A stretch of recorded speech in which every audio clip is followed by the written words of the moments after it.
Boom! I love it. Hello, welcome on in again. Thank you for the giant emote.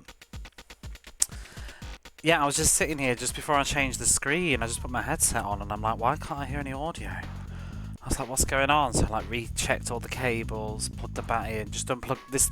I just unplugged the capture card and replugged it back in. That's why the picture image had frozen and I didn't notice. And then I'm just sitting here like, where's the audio? And then I realised I turned it down last night, didn't I? When we were like all jamming out at the end, instead of me just turning the game off like I often do at the end of a stream. But yeah, we're going to do some Pelé 2 this evening. It's going to be... Oh, do you know what? I've not even got the kitchen lights off. I'm in total darkness. I'm going to go turn it on. I thought it was a bit too dark.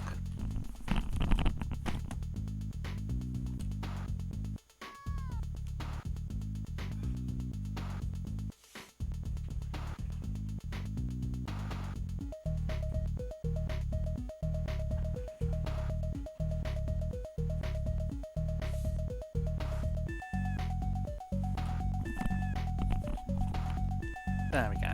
I've always thought I should buy like a little lamp or something. Like, I don't know. If I could live in like my dream place, I feel like I should get one of those tall lamps and just have it in the corner. Because I love a low light.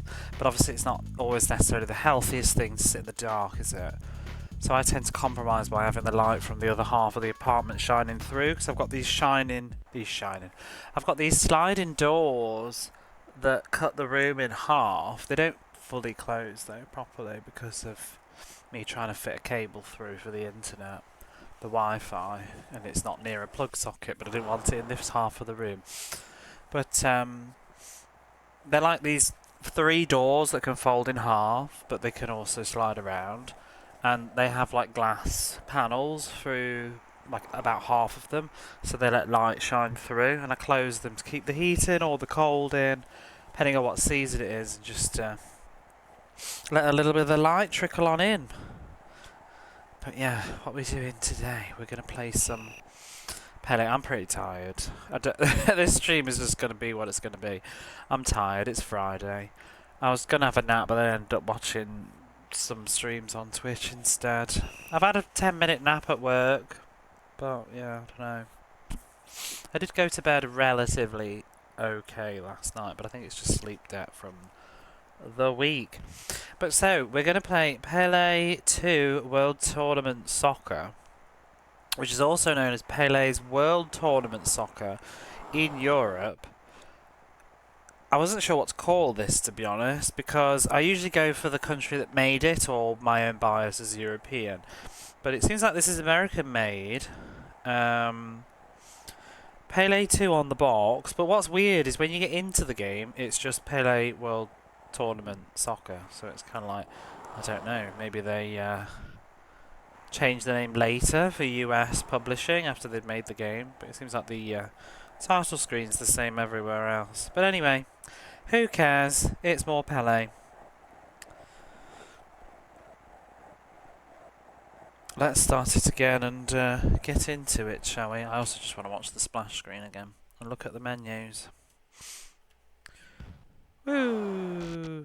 Should we cut the bottom of the screen off? That might be a good idea. Where's the... Oh, where's the control? Where is... I've lost it. I've lost it. I've lost the plot. Tonight's not going very well. Oh, there it is. See if we can chop off some of the pixels at the bottom. I don't think we need them, do we? You know, I wish I could just sort of have a regular setting for this. I have one saved, but every so often there's a game that's just different, so I'm hesitant to always use it. That'll do. Okay. I still wonder what that is, because is that not the Umbro symbol? Were they a sponsor?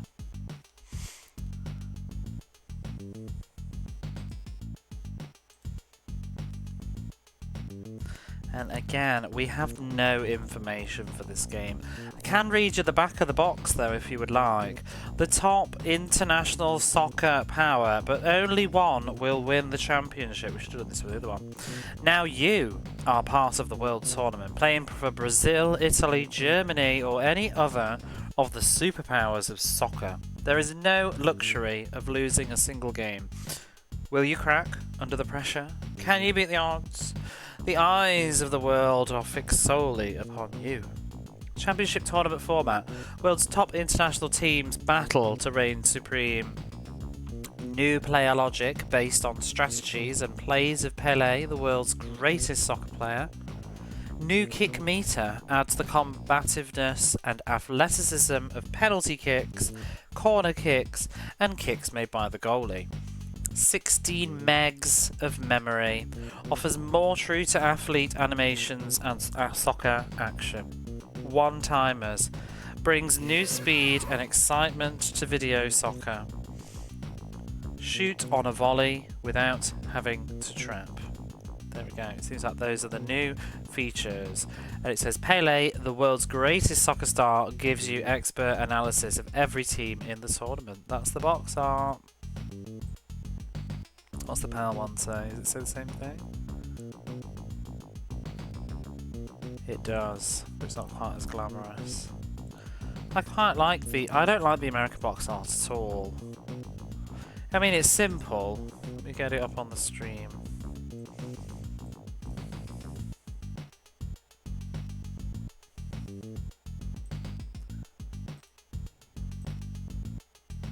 Can see there, look. That's the USA box. It's just a football. It's just a football. It almost looks like, you know, one of those like fan covers that people have done for like Mega Drive Mini box arts or whatever. Pelé looks different. It just looks like those, you know, like you get like I don't know, a Sonic ROM hack and then they've just thrown a cover up box art on. Power one looks a bit more slick, I think. I mean, at least it's a picture of Pelé instead of just a football. Hey Jamesy, how are you? And everybody else, Mooware, Roxors.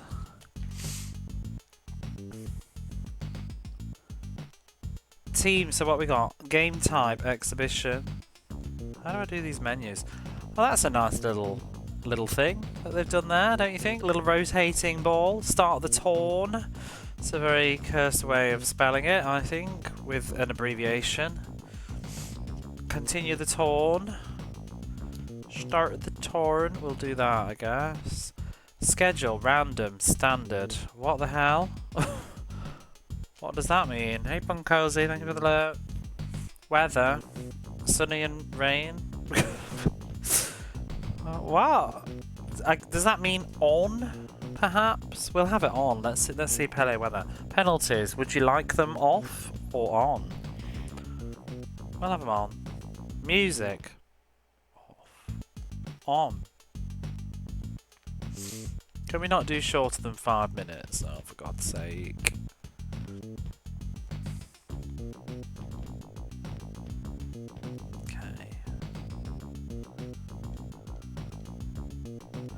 What would schedule mean, do you reckon? Random versus standard, but random is the default.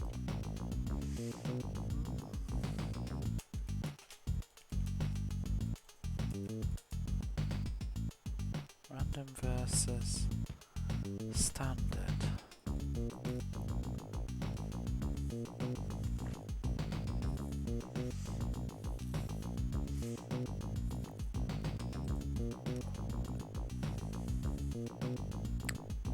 What? Oh my god, Google. We're apparently quoting Three Ninjas Kickback overview for these, but I don't know. Was a traditional fixed tournament progress mirroring real world group stages. Random is... Oh, okay, I get it now. That makes sense. It's how they do the tree, isn't it, for the tournament? I don't care. Random's fine, I think. Not bad, how are you? I'm very happy it's Friday. I've not had the best day at work. Oh, let's start the timer. Brr. The first game was like woofing. This one, it sounds like it's meowing. Meow. Producer, no, don't credits me yet. Save something to look forward to. I feel like the music's a step down from the previous Pelé. Meow. Who are we gonna be? Meow. Meow. Oh.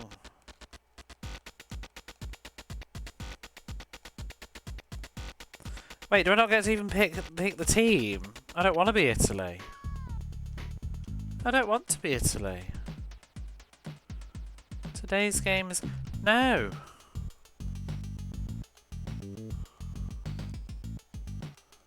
I don't want to be these people. I don't think it did a tournament properly, did it? Boing.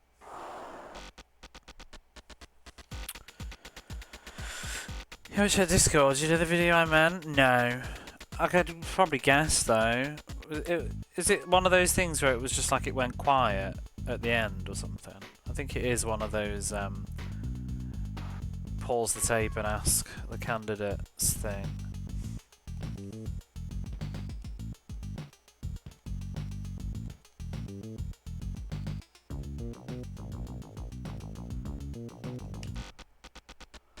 How do we start a tournament? Okay, there we go. We've got a world map. More Pelé? Yes. Pelés. This is the end now. Oh, Europe's still in there randomly. Are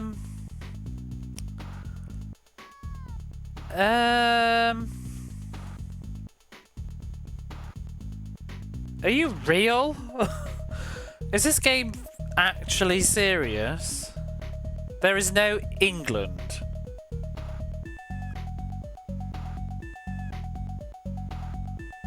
What? What? Were they drunk when they made this game?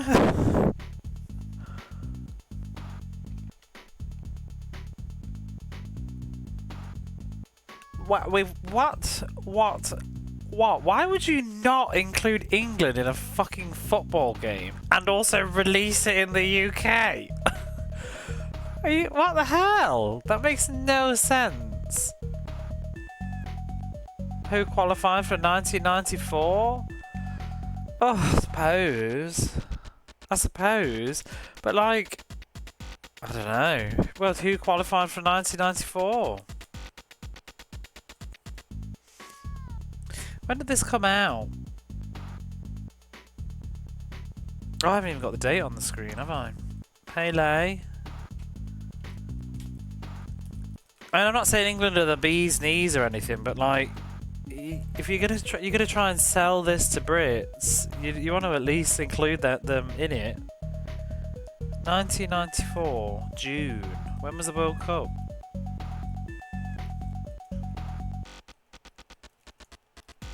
Hadn't even got France.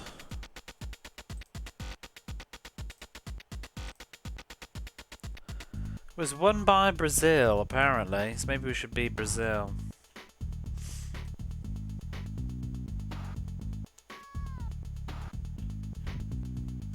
Was 94 just like a total dud year for regular teams? Group B, where are we? England was absent. They finished 4th place. That's why. They were absent. After finishing in 4th place in 1990, they failed to qualify. Wow. Where's France? France also missed. So yeah, they must be doing that. It must just be the people that qualified for the World Cup. That's a very good point. Just bizarre though. It's bizarre because like, it's not like it's. I mean, maybe they wanted to just be a World Cup game, but they can't get the license, can they? I mean, because it's just a fantasy. I'd have thought they'd just let you play, but it just seems ridiculous to. Because this has been released in America and Europe, but a lot of the European teams are missing. Oh well, who are we going to be? Italy or Brazil? Brazil's stats are looking good. Italy, though. Aggression. I'm going to be Brazil. Look at those stats, they're good. Argentina are looking good too, though. Pelé said no, yeah. But please buy my video game. But you can't play as yourself. I mean, I suppose it's fair enough. Team Brazil has 3 championships to their credit in 14 cup appearances. Oh, we get little profiles. They are known for their awesome passing game and ball control. They are known to lack concentration in the last quarter of the game, so try to save your best offensive strategies for later in the game. World rankings to date, 3. Pelé. Do you think he wrote these profiles? Do you think he actually did? Can I not be Brazil? I want to back up. No. I was enjoying reading that. Oh, this game is all rush. Signed Pelé. Boom. He got his money's worth in this one, I think. I feel like this won't have saved my stats. Nope. It's very annoying. Random. I want weather on. Penalties on. All that stuff. Start the tournament. Yes.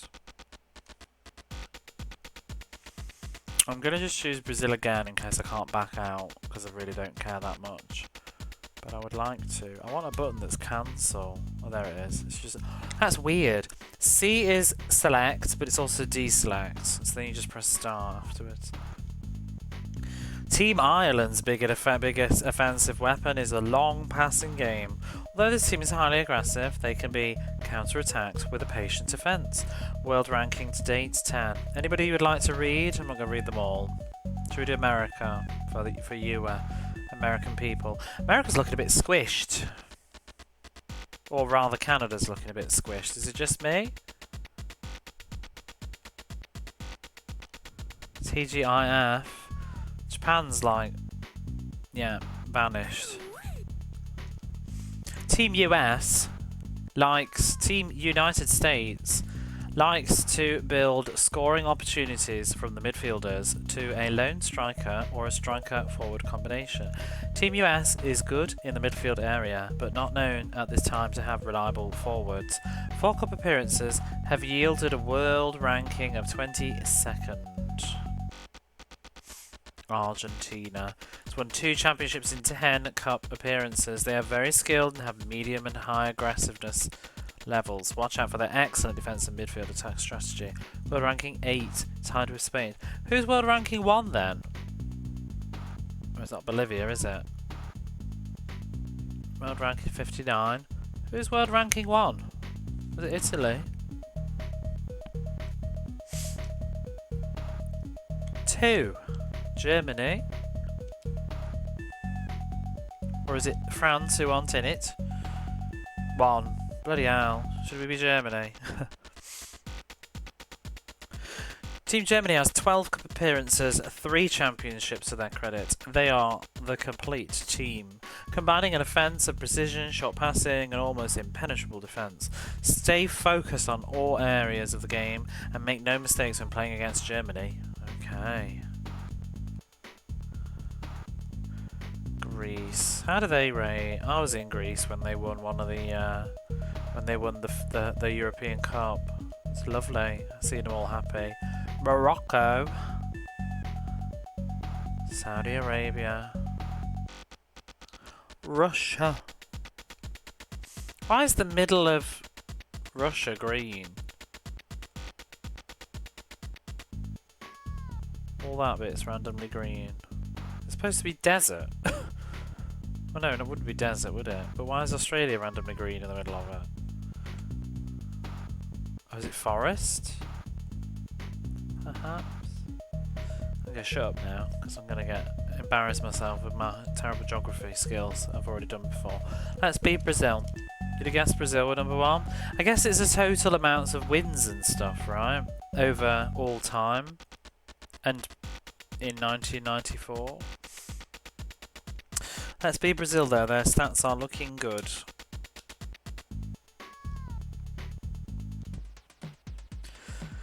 Group A, we are against Italy, Mexico and Switzerland. Are we going to do the group crap in this one? Ugh.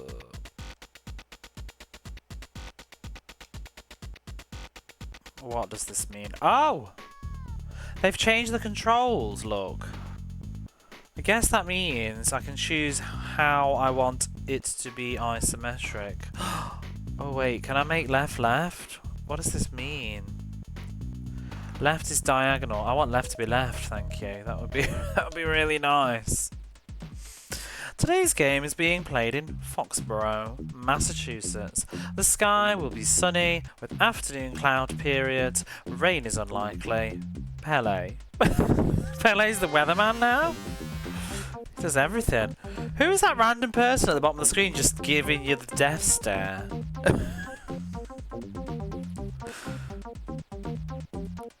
I feel like this game's got upgrades though, but why do we have someone just looking really mad? I'm going to immortalise them forever. That's what we do here. The graphics are... The colours are just disgusting, aren't they? I will never remember what this is from. I hope you will.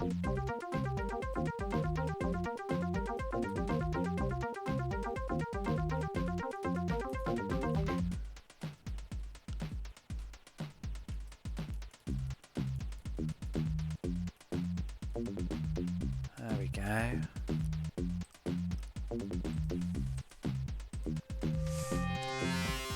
Oh, what's that bit of music? Whoa. Do we have music in the game? I don't think we do not, do we? Oh, I don't like these yellow shirts. It's buggering up my astigmatism. My blurry eye vision. Whoa. Can we not be yellow? Can't see his face. Oh my god, this is so slippy. It's like running on ice. These controls are not what I was promised. No. I want to change them. Can I change them now? It feels it looks worse. It controls worse already, I'm telling you that. I want to change that. Oh, I already hate this. Oh, wow, wow, wow, wow. This is a good defensive strategy. Use it if you are leading the game and just want to hold your lead. Isn't that his same... Thanks, Pelé. Isn't that what he just said in the previous game? Bastard game. A good strategy with a slight offensive hint. Gives the balls to the outsider, pass midfielders, then pass way up to the winger. I like the sound of that. Trot on some Lego. I don't know why they're walking like this. Did I say hello to Matt? I hope I did. I may not have. And now I never will. Where am I going? I hate these controls already. I might have to change them.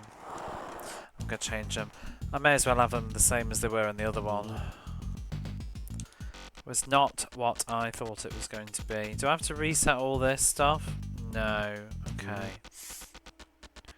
I'm not going to be Brazil either because their t-shirts are pissing me off. It's the way the cookie crumbles, I'm afraid. Let's be Germany. Don't want no yellow shirts, please.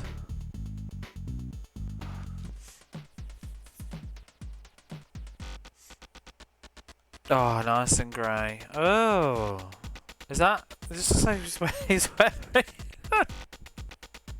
I don't even know the word, but you know, like a traditional, like German kind of.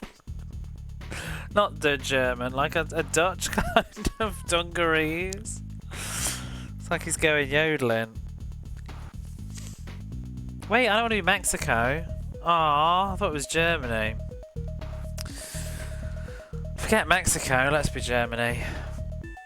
They're doing the EA thing, aren't they? You know, despite the fact that I've chosen a team at the beginning. Lederhosen, why do you know that? Did you Google that?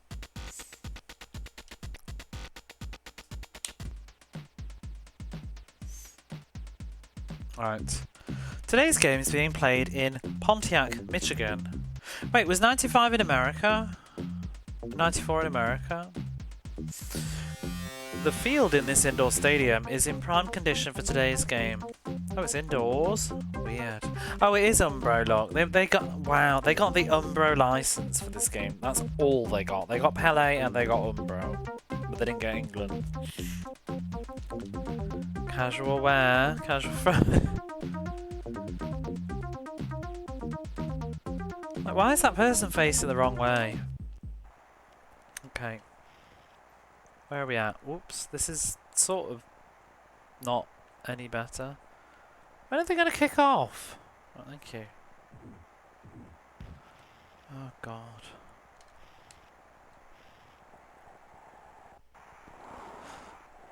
Oh, I have the ball? How did that happen?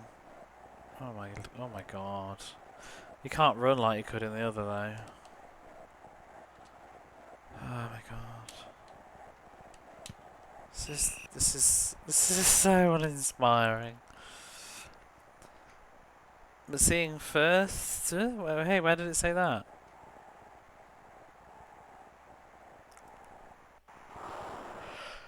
Whew. I gotta work out what shoot.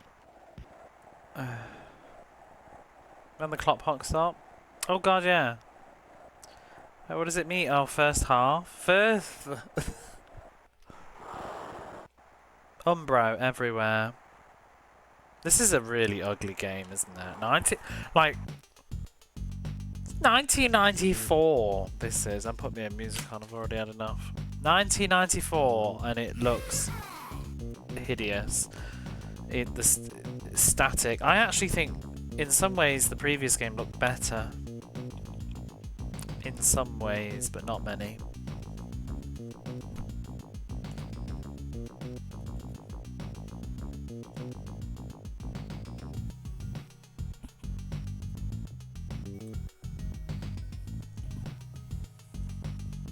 It's so static. Like the goal just looks so whatever. Oh, somebody's moving! Oh my God. I need a gif of that lady. Can we keep it going? Look in the top left. That blue dress woman. Oh, she's not getting up now. She was like going, woo! Oh, there she is, look! Oh my gosh! She did it when I said it! She's like a little chicken. What is she doing?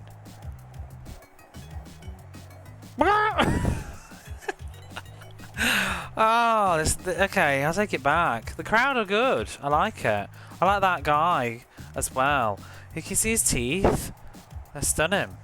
Let me get Roxy to point him out. You see him? He's all smiles. Why does his teeth disappear? Is he like waving in front of it? What's going on? That woman is giving me everything though. Oh my God. Look at the kid. Can you see the kid with the baseball cap? The blue baseball cap up here? Where is he? Next to the woman. Go down. His face. He's like Pixel. He's like Beauty and the Beast Belle. I like that woman. I can't with this one. Oh, she loves it. She's working it. Like, it's like the hands on the hips as well as she gets up and just goes. Like when they animated it, what was the thought? Just have the chicken lady.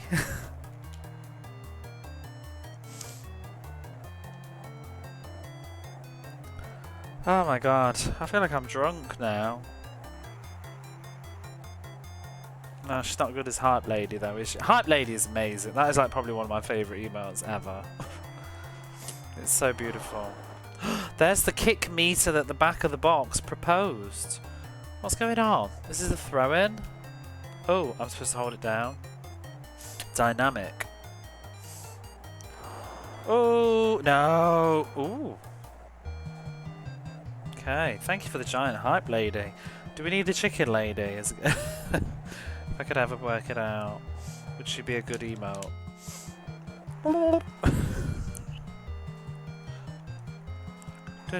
Oh, what's he doing? He's hopping up and down. What is this? This is a free kick?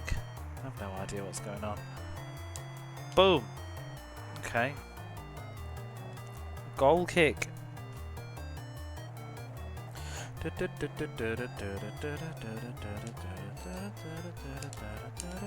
Oops. That's pass, I'm guessing. Ooh.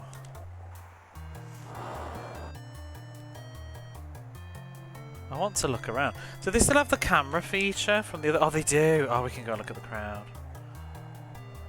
Oh, I can't move up anymore though. Who else is there? Oh, wow. Look at that guy with the big mouth. Can you see him? Next to... Oh, did he move? I wasn't looking. He's drinking. He's drinking. He's huge. All these chicken ladies everywhere. What else is going on in this crowd?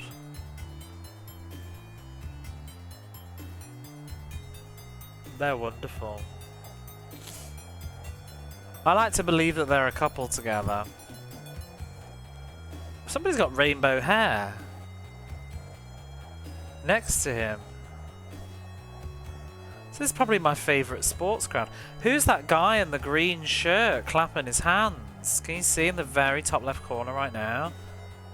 Who? He looks like a cymbal monkey. Can we find him somewhere else? Can't get him in the shot.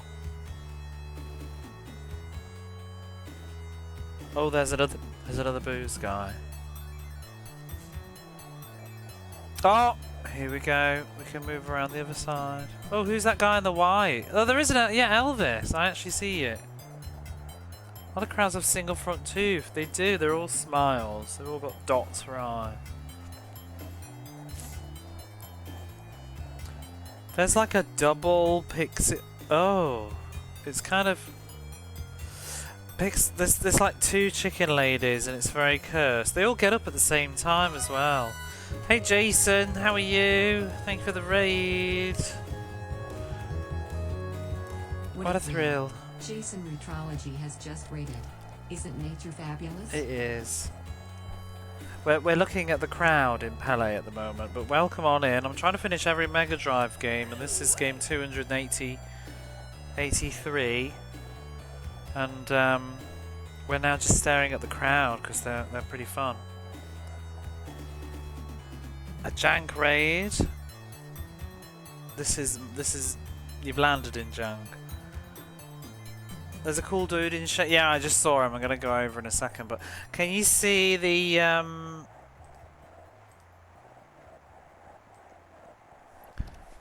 where is it? Here. There's like two chicken ladies, but one of them's like kind of glitched. So it's so weird. It's like she shouldn't really be there. I love how they all get up at the same time, though. All of them. What is going on? Just see it out. Yeah.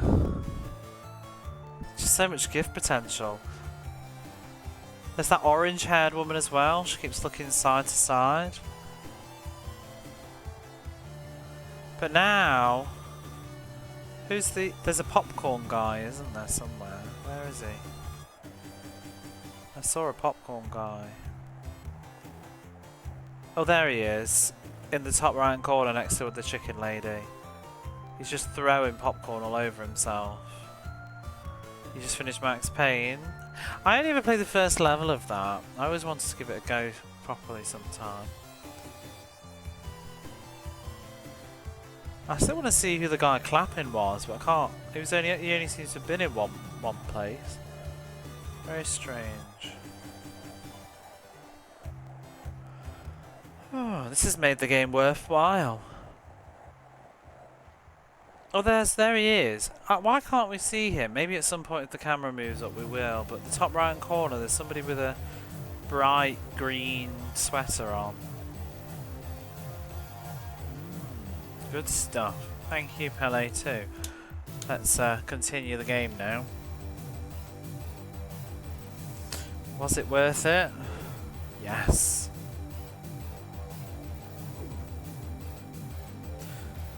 So, I guess I should take back what I just said. It does look slightly better in terms of the crowd.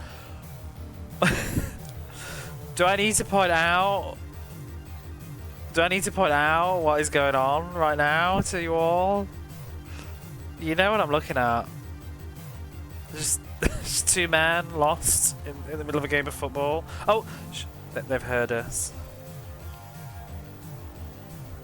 Just now they feel really stupid. They're like looking around behind them into the camera like, oh shit. They are. Well, they should be playing football. Why is the ref like so close? Are we ready? We're going.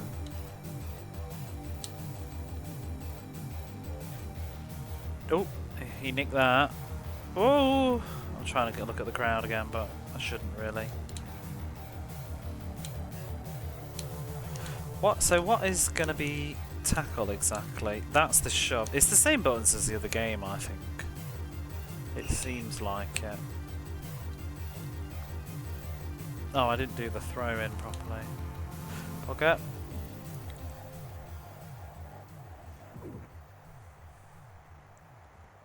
Are you going to play more Max Payne or just the first one?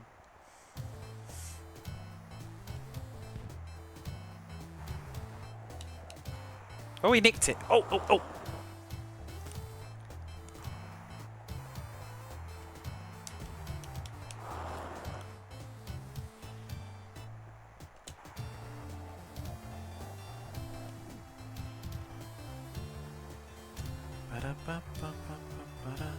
Actually, it doesn't control quite as bad now that I've got this setting on. But it feels like everybody's running through custard on ice. Not really getting the angles for these goals.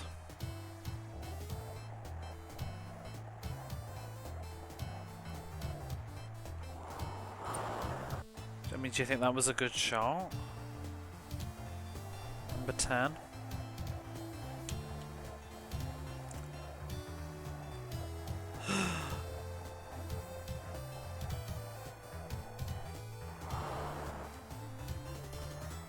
Oh, I don't know why I did that. They definitely seem more capable of catching you. Like the first game, honestly, the defense was ridiculous. You could just run circles around everybody. You didn't even need to pass to anybody. You could just run up the entire pitch.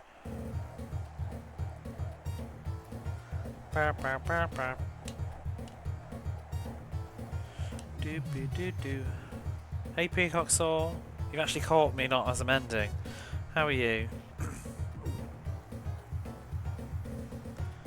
Oh, a red card.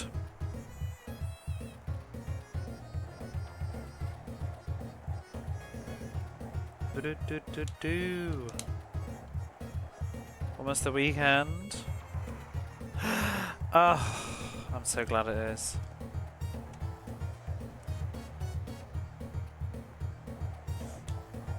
Ba ba ba ba.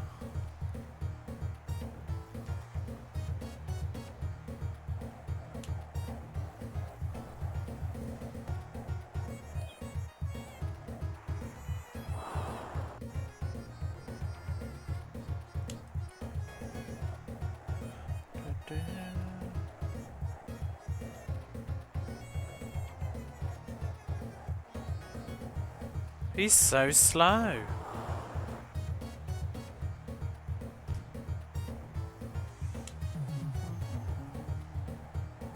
wonder if this is just easy at the moment, like, because of it being the first game.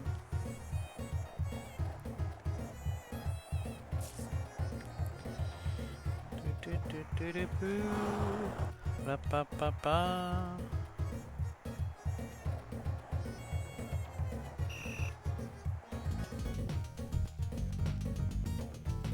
All they're the same. Did you not see the first game? They were pretty bad. Are any of these people licensed? I wouldn't know any of these names. Olaf Moller? Definitely not. Okay. They got Umbro though. How are you, car lover? Germany. Got like 5 minutes the first one. I am sorry. No sign of Hugo Sanchez.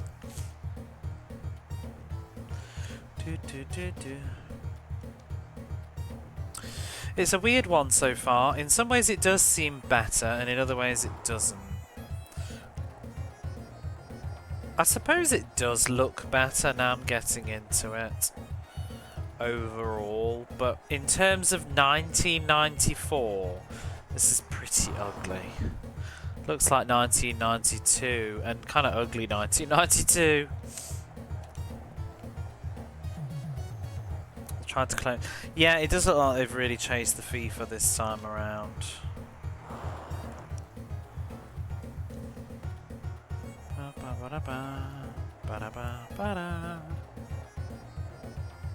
The review I read about Pelé 1 was saying that though, so I guess maybe it did come out a bit after, but it's still the same year.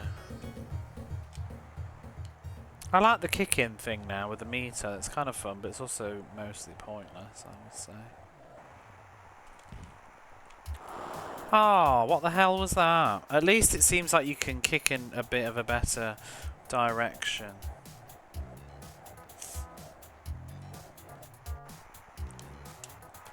Oh, what happened there? Oh, get in the goal. Free kick. Oh, he's faking it. I love how they hop in pain now. The grass text they are. Bet they'd look nice on a CRT though. Don't you think? If you squint your eyes, they still look really bad. Should we try and pretend that we're on a CRT and see if they do look better? How do I do it? I do the blur in. Boop, boop, boop, boop. I don't remember. Oh, is it that? Smooth. I don't think that's it though. That's not what I want.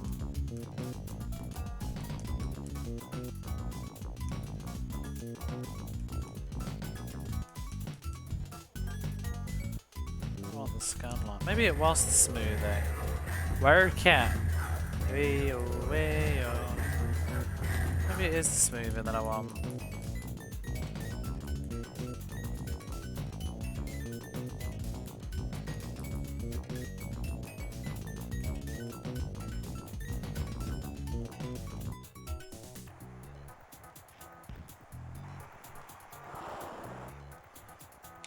That's still not doing the dithering, is it? Vertical filter. I always have it on sharp. Post processing. That'd be the scan lines. I mean, we could put the scan lines on for a minute. There is a thing you can do to blur it though.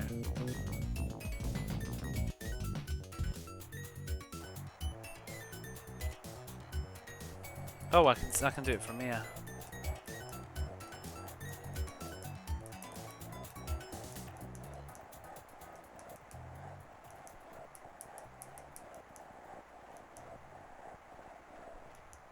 I suppose it looks... Nah. It's rubbish, whatever.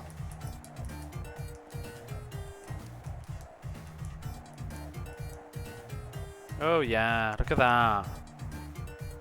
Ew. I think that's what they're going for. Don't like it though. Anyway, we'll carry on. It is an indoor pitch. Oh, we'll have to find out. It might also be the weather, but if it's indoors, the weather shouldn't be having an effect, right?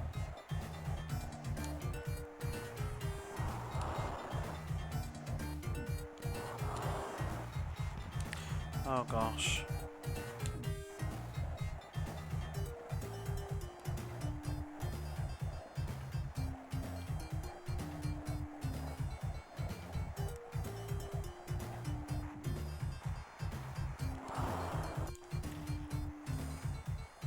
This is good music. What's this? Itchy and Scratchy game. I've said this before. It's the Poseidon Adventure. Let's go to the unrated music though and see if we can find some good new music. Oh, that was good. What was that?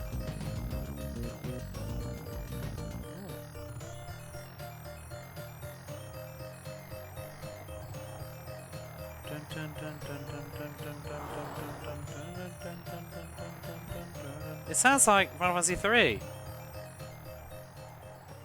It's only brief, but I kind of dig it. I'm going to put it in. That was it, but it was fun. That was from Vixen 357. This is Dungeons and Dragons now. I'll do their best to the empty colour palette. Could be. We will never know.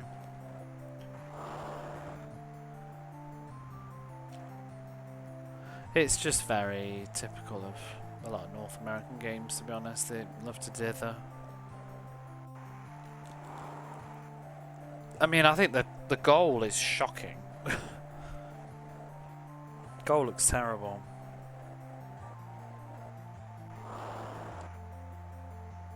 It just looks like, I don't know, some like old kind of DOS-y looking game. I should probably stop saying that, it's a bit rude to DOS, but you know what I mean.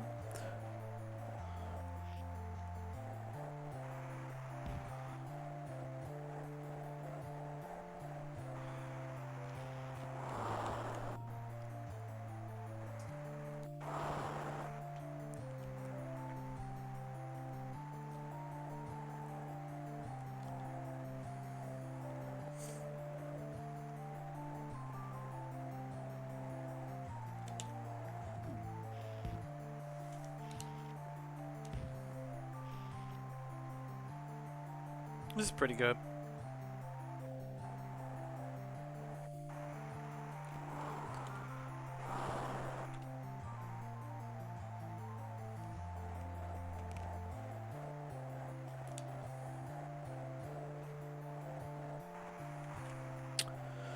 I'm going to put this in the playlist. This is Shop Theme 1, unused, but I will use it because this is rather nice. It's from Dungeons and Dragons. Warriors of the Eternal Sun, is it? Hey, Barface. Ah. Pretty chill. Whoopsie.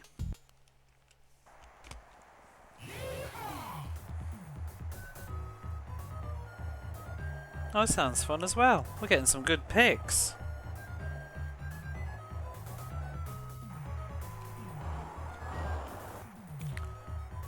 What's this? I wonder. You do? I don't. It sounds Japanese though. Yeah, it's definitely Japanese. It's gotta be.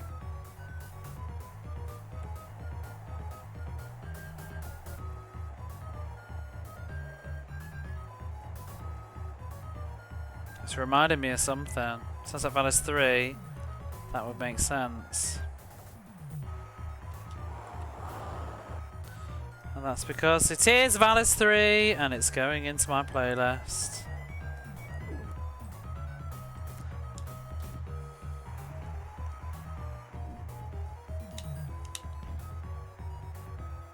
Can you hear this like doodle-doodle-doodle in the background? I can't think of any North American developer that would have that sound, and European, not really either. Oh, what's this? We're getting all the vibes.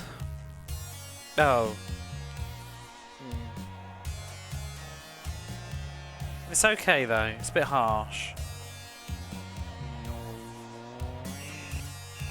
Reminds me of Techno Soft, this does.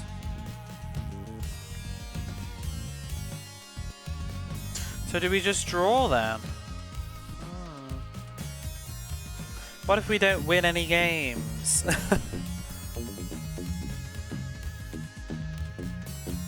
We'll keep going. So what now? Germany versus Russia, right?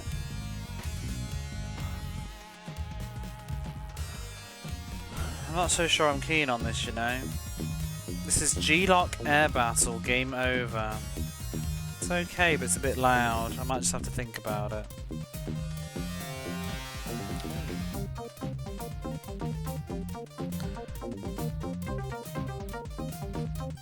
Today's game is being played in Washington DC. The forecast is mainly cloudy skies and showers. The field will likely be wet. Pelé.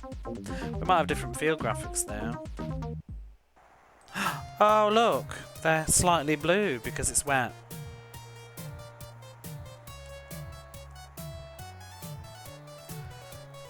Out of the group with 3 points for draws. Yeah, I'm worried about shoehorning myself into a situation where I must win at the end. But I guess it'd be alright. Wait, the ball is blue? Is that because the ball's... No. Look at this! This is so silly. The ball and my player ring are now tinged because of the palette. They've had to make everything this blue. Even the flag for Russia! Oh no! The text and the Russian flag have been tainted by the weather. Umbro. Even the goal. This is dreadful. They're coming!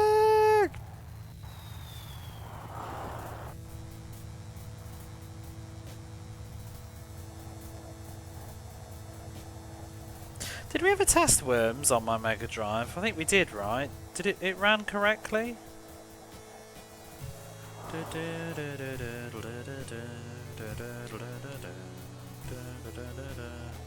This is worms, by the way. I knew it immediately.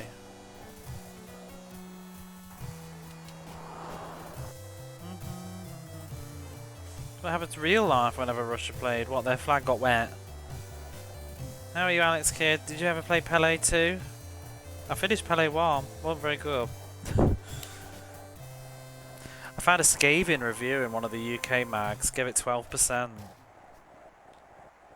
I want that Worms song, but I don't think... We don't need it to loop twice, do we?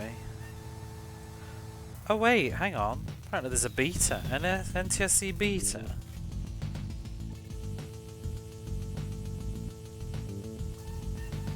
What's the difference?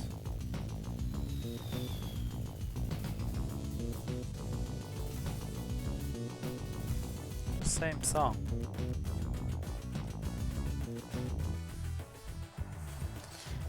Due to the colour hue malfunctions. That's definitely why. You know there's a Pelé 2? So it, well, I mean it wasn't called Pelé 2 in UK, but it's still Pelé 2 in it. It's called Pelé's World Champions or something. World Tournament Champions. World Tournament because they can't get the license, I guess. You think they'd be like, you can't own the World Cup though, can you?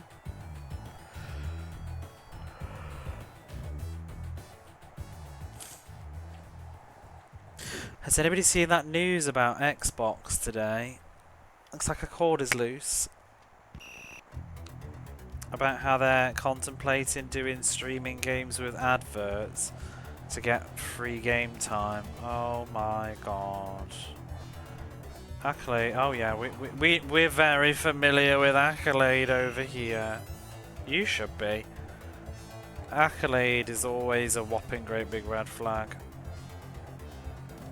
Barclay Shut Up. I've done Barclay Shut Up and Jam 1, Barclay Shut Up and Jam 2, Bubsy 1, Bubsy 2, Pelé 1, soon to be Pelé 2. I don't know what. Who did Double Dragon 1? Was that Accolade? Ballistic published it. Actually, no, so that's not the same. But yeah, Accolade are rubbish. The only game I liked that's Accolade, I do believe, is let me look. The Test Drive 2, that's the one. I like that one. That was decent. I enjoyed that. Let me just mute this a moment. And I've already played it. Finished it, enjoyed it very much. Microsoft sucks, yeah. Well, I know, but this is just the future for everybody. Accolade.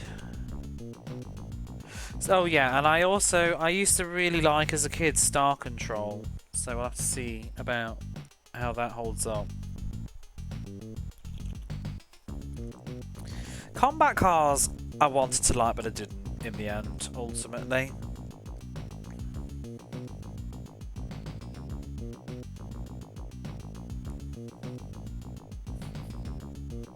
I like the music though. I think that's it for all I played by Accolade.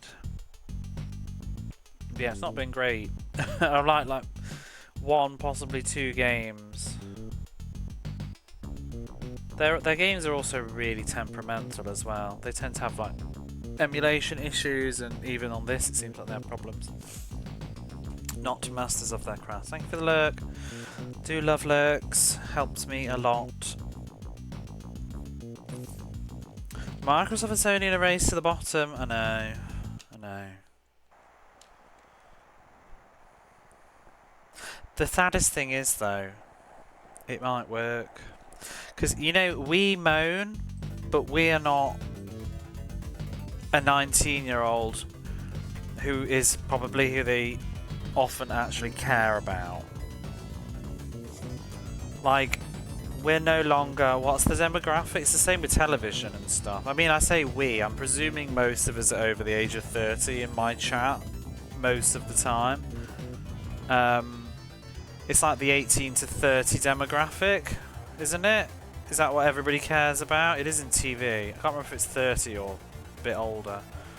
But that's the general demographic that all advertisers and stuff care about anyway. In business.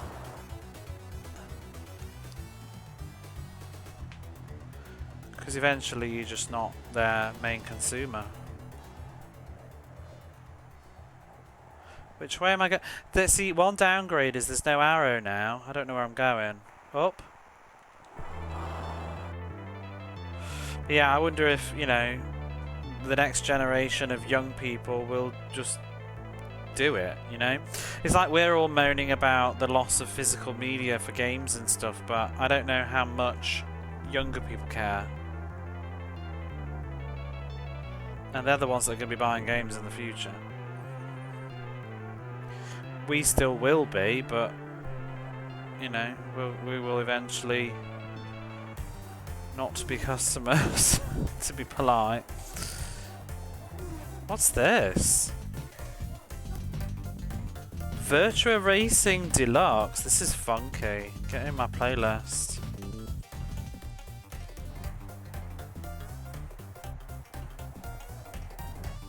Set well, yeah. I don't want to say soon. I hope not. I have to finish playing all the Mega Drive games before we all go. And then, you know, in game 879, we may all just lie down afterwards and cease to be. And know that there will be nothing else worth playing. No, that's not true. Because I would like to go through the Super Nintendo library as well. I hope you'll all be still here in our 60s. Being like, woo! Super Nintendo. Sega Saturn, PlayStation. I would like to go through the Sega Saturn library as well, but it would probably be my Sega Saturn library. Not every game ever made, but just my whopping backlog of Sega Saturn games that I want to play.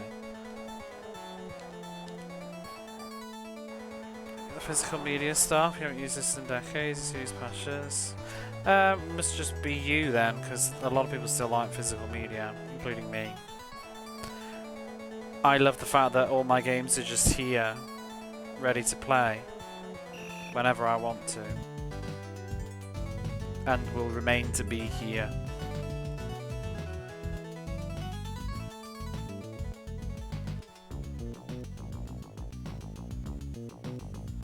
The patches thing is a problem though, I do agree with that. With modern games, what you have on the disc isn't the game anymore, and hasn't been for a very long time. But I think it's more about power, to be honest. To have a little rant, but it's more about power too, because we are handing over our base. We're basically handing over competition. We're handing over the ability to resell our own games to other people, things like that. You can't sell your game back. You can't lend your game to a friend. You can't later sell it and try and get some money back. And well, there you go. PC games have got patches. But it's also just about, like, once the only way to buy your video games is from Sony, what will their prices be? They have lovely sales all the time, but will they always have lovely sales? Like when a game comes out and it's, you know, when games are like £40 or something, digital only, maybe they will never be going very cheap because the alternative is tough tits. You can't get it elsewhere. I don't know. It's never healthy to just have one source in any business, like a monopoly on anything. It's never healthy, I think, is the main concern. Then they love to delist games, yeah. They love to alter games. I think also just a ton of it is the fact that it's never nice to buy something and not have it, not own it. To just have somebody be able to just, like, remove it from your possession later. Steam is basically a monopoly. Yeah, but when you're on a console, there won't be any alternatives. You'll be stuck at Sony's mercy and they can charge whatever they like. The alternative is buy another console.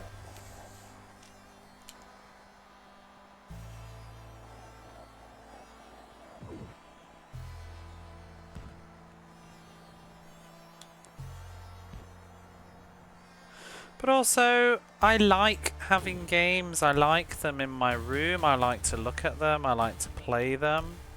It's like some of the games I've got now for the Mega Drive. I don't need them necessarily because I can just play them on this flash cart, but I like to have them, especially the ones that I'm really fond of. I like just looking at them going,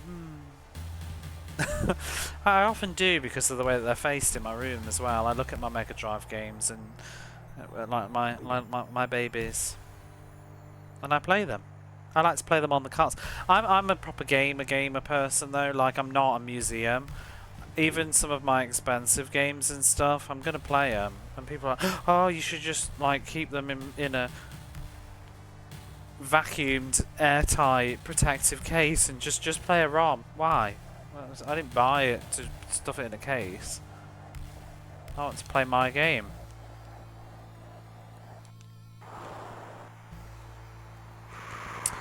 Oh, you're yanking my chain. Let's just leave that one. Let's just start. Oh, hopefully we can just exit and start over. It was cheap, you had it for a year and then just pull the content or you lost 2 creative characters. Ugh. What, digitally?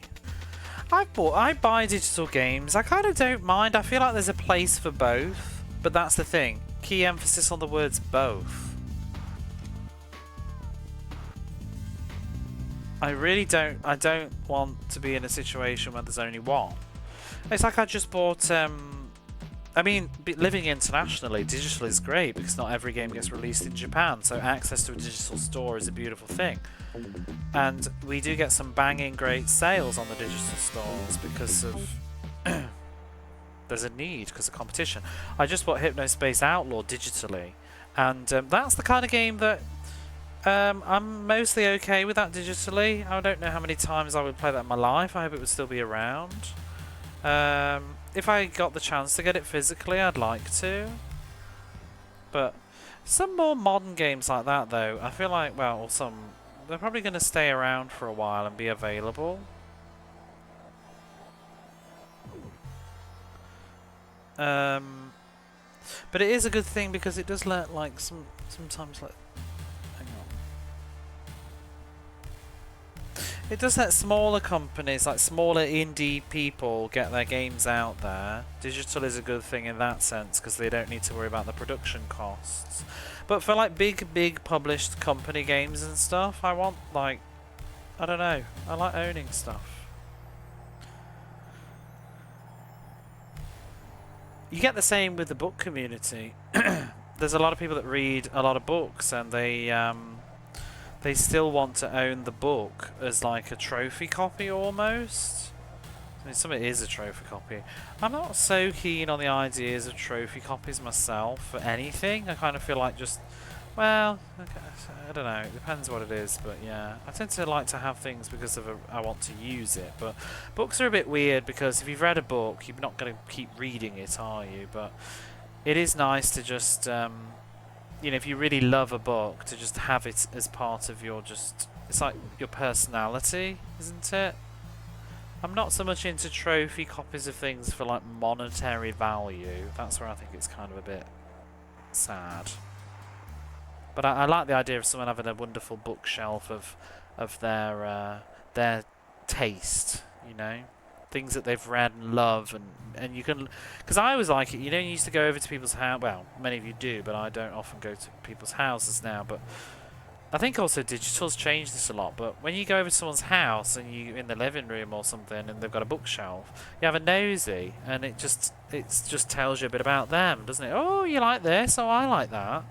Whereas when everything's digital, you know, you don't just go over and be like, "Can I have a look at your Kindle?" I mean, you could, but who does that? I have done that actually with my friend, but I was wondering what she'd been reading. But yeah, it's kind of nice. It's like people that have video games. You go over to their house and you go, "Oh wow, awesome! Look at your games." And oh, let's have a look. Oh, you like that? That's great. Yeah, it's nice. It just because especially when I've always said too. Like I don't really like game collecting. I mean, I collect games. I do. But there's also a different sort of nuance to it. I don't really like... I've never been interested in owning everything on a console. If I was rich and lived in a mansion and had endless money, then I would, totally. I'm not going to lie. But, like, you know, I don't want to I would love more Mega Drive games, but I don't need Pelé. Don't need Pelé 2, don't need Hardball, don't need all that kind of crap stuff. So I like looking at people's collections because it feels like... Hardball! Not hardball. It feels like a choice, you know? Like, oh, why do you have that? Like, what's the story? I don't need hardball. I don't want hardball. I don't want to play hardball again. Convince you to get rid of books? I did not tell you to get rid of books. I just said a Kindle might be good. You can still have both. You can do both. You can get some stuff on digital instead of physical. 17 copies of Chakan. I'd like one copy of Chakan. I'm not even joking. Somebody hook me up with a copy of Chakan. I want one. I wanted to play one off the cart this year for my replay of Chakan. But last Christmas I couldn't find a copy of Chakan that wasn't stupidly expensive and damaged. And I was like, I'm not spending like 30 quid on Chakan that doesn't even have an instruction manual. But yeah, I would like a copy of Chakan.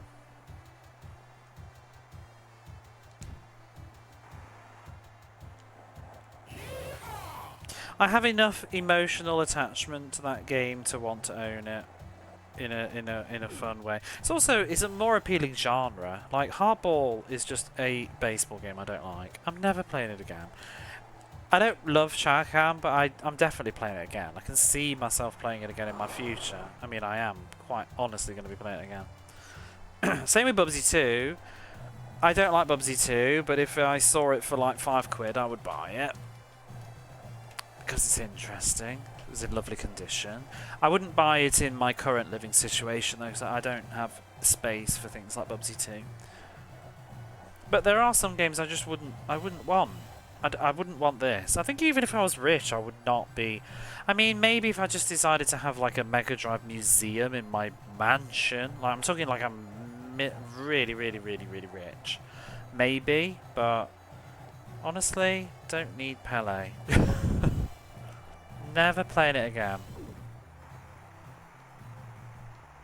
And it's not even interesting to me, really. It's a bit of history. It's just a crap football game.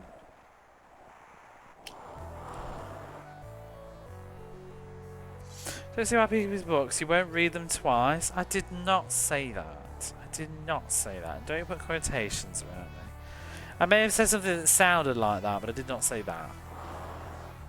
In fact, no, I said I don't see why I would want to keep books, is probably what I said. I see why other people will keep books. If I like I said, if I lived back home in the UK in a big house, I would want to keep books because I would want to show what I have. But I don't have space for books. Me personally, in my tiny home, I don't have space for books, and I'm never going to read a book more than once, mostly. So I don't need to hang on to it. You retract the quotes, yeah. Citation needed. Fucking weirdo, I hate that bugger. I've said all of those words.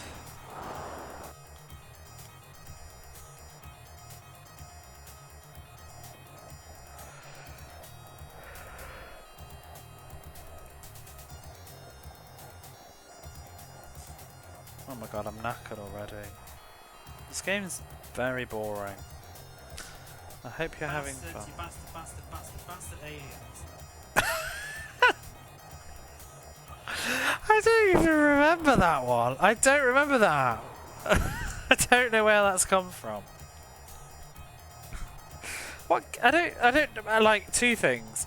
I don't remember saying it, and I don't remember getting the clip. Like, I presume maybe Matt did that one. I don't know where that's come from. What game was that? Oh, was it Space Invaders? It must be. You bastard aliens. It must be Space Invaders.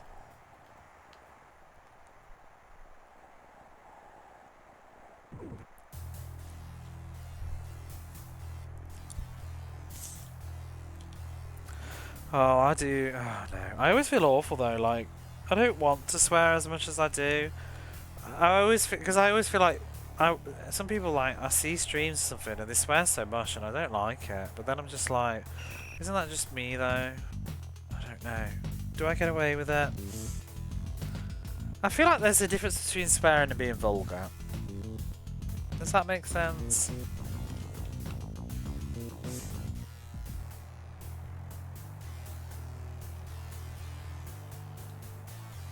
I don't swear as much as those types of streams.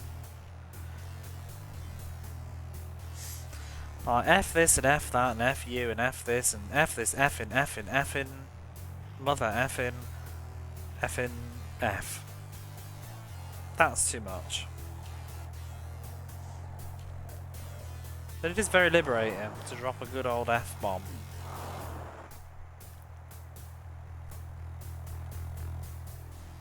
Oh, am I doing... I'm going the wrong way. Are we in the second half? The second hoop? Well, thank you.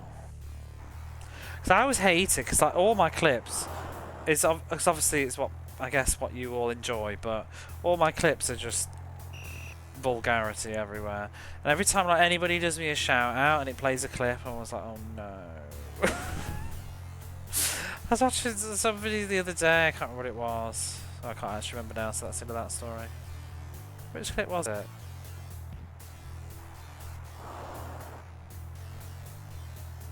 Oh god, every time that one from like Blades of Vengeance plays, I'm always like, I should delete this. On my own BRB, I'm like, I should delete that one. So I always feel like that's a little bit too much. It's like a minute, and I'll probably say like F like about 5 times. It was really funny in context, but as a clip it kind of annoys me. It was it's the... Cannot make this fucking game off. You cannot. It's the thing with the frog that exploded. Oh, F the fuck off. That's a good one.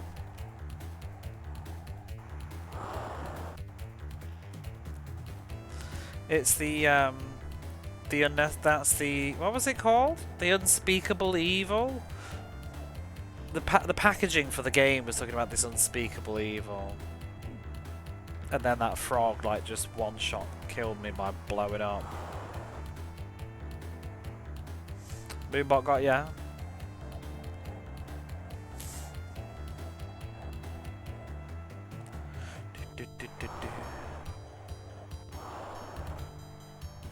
I decided to embrace it a little bit. That's why we have exclamation mark. It was partly why I did Salty September as well. I thought I'd just roll into it a bit. I don't know. I was always getting a bit frustrated because I hate when people like, I don't know, I hate coming off like I don't want to be the angry video game person. I really don't like that persona, or it's just not my cup of tea. But I do get annoyed at some games because I play a lot of shit. Do you know what I mean? Like, it's hard. It's hard to be jolly.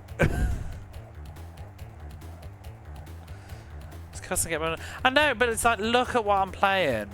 Look at what I'm playing. I spend like 98% of my gaming time playing shite like this all week.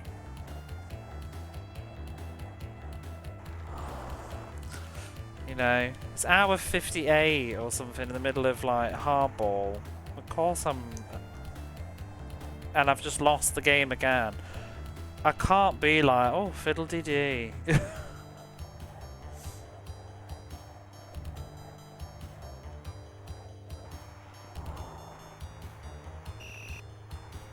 The worst for me is when it's late night, which is often late night and hungry, wanting to go to bed, and the game's being an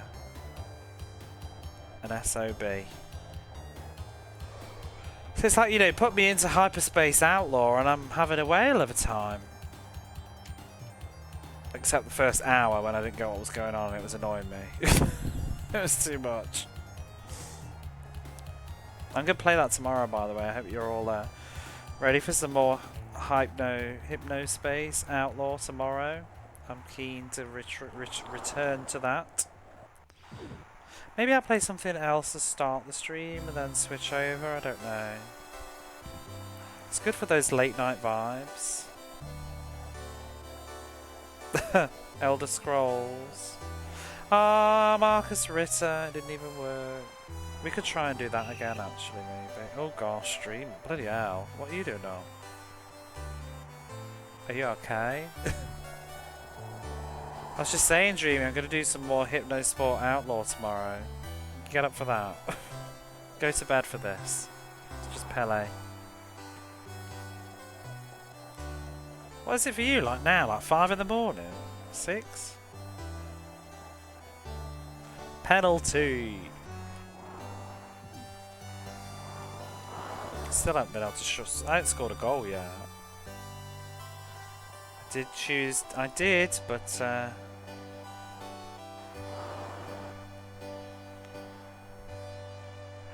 here we are.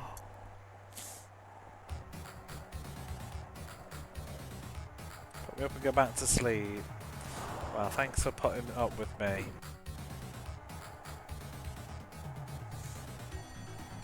A green card?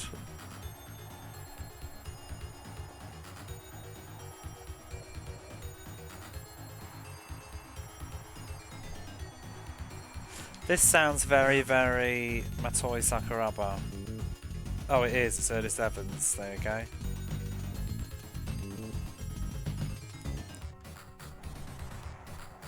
He has the sound.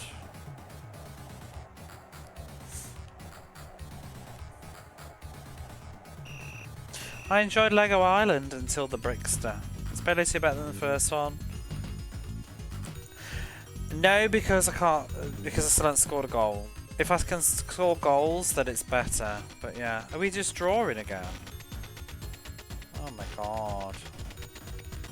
Spain versus Germany. This will be fun. Today's game is being played in Dallas, Texas. The forecast is mainly sunny skies with cloudy periods later in the day. Temperature should be comfortable by game time. Pelé. Oh, it looks really sunny.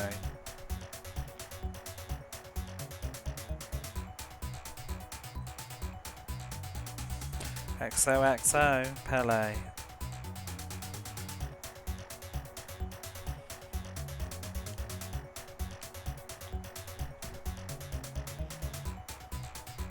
A scoreless draw. Hopefully they just pick me.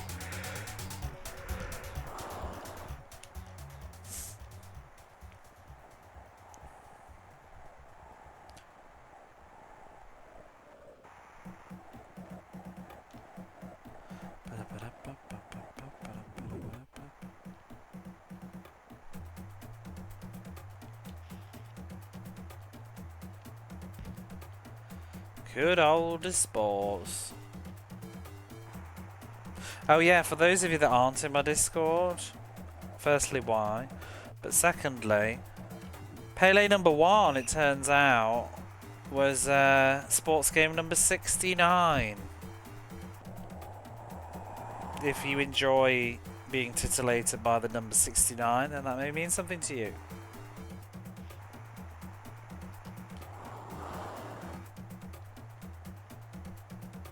Nice.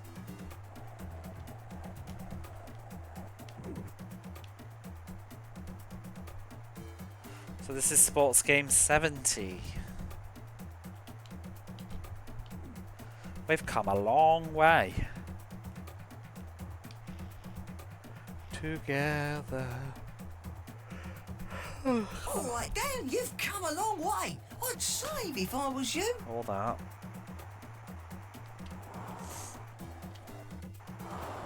How do I score? I need dating tips with Pelé.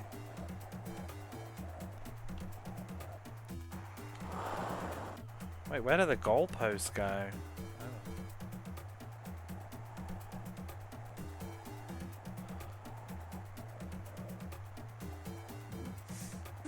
Is this Mortal Kombat?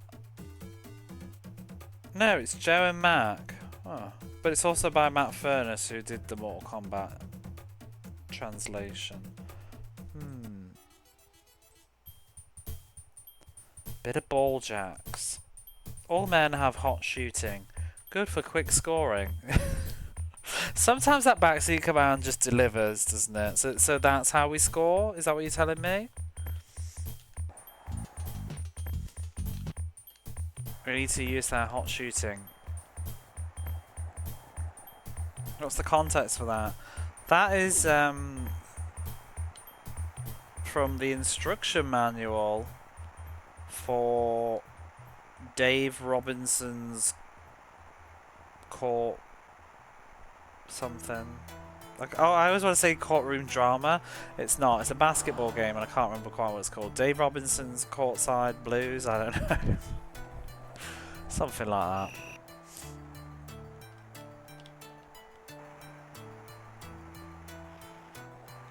But yeah, there was some. I think that was the one that was also on about like you need a good defense. The manual was great. It was on about like defense from facials and all men have hot shooting. It was some manuals like honestly. I mean, if you've ever seen my Be Right Back screen in detail, the first page of oh, what is his name? We still haven't played it. I'll have to read it again when I do play it. Well, we have played it, but I didn't stick with it. What's his name? The hockey guy. Mario Lemieux. First page of the manual of Mario Lemieux. It just reads like a soft porn gay novel. I love it. First and second questions on dating tips with Pelé. Is that about the hot shooting?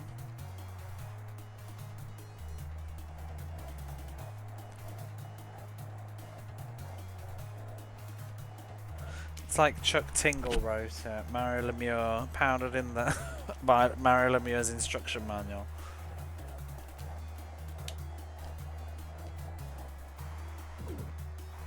Where do the goalposts go? These are the questions.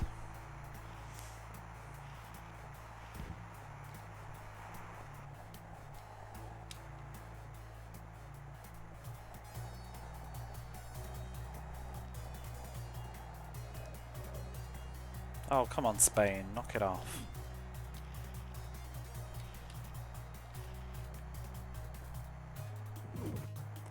Oh. Mega Drive Yaoi novel.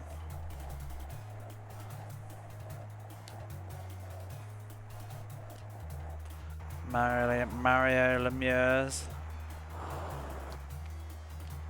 Oh, what is that? Pelé! Oh, Dreamy, if you're still awake, at some point you need to check earlier in this VOD when we were looking at the crowd. There's some stunning people. There's the chicken lady. I might make a GIF, I'll send it to you at some point.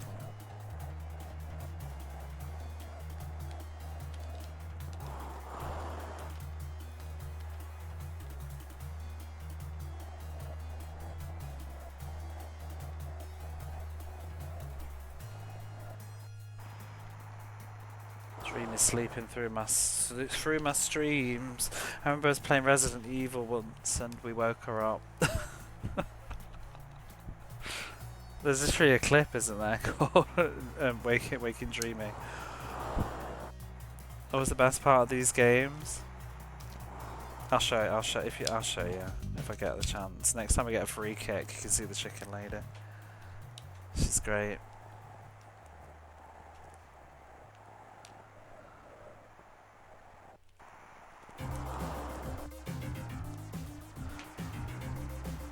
Ba ba ba bam.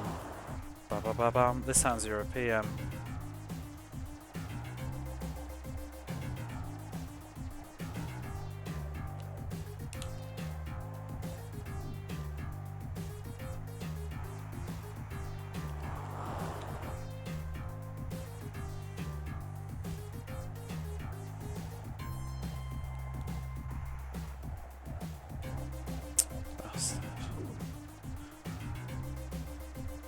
This sounds like some sort of like piratey level or spooky level in some European game, but what could it be?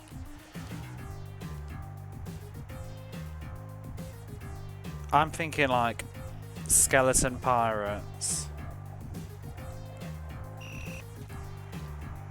Oh. Wait, why do they get a corner kick? What was that? Was Batman Revenge of the Joker? Bizarre. Who? Tommy Tallarico? Oh wow, I was totally wrong then. I didn't hate that though. Halftime stats.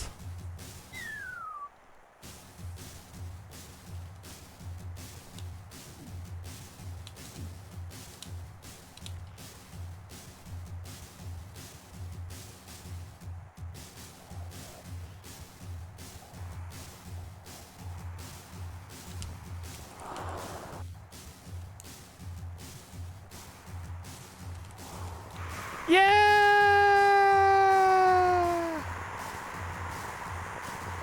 Wow.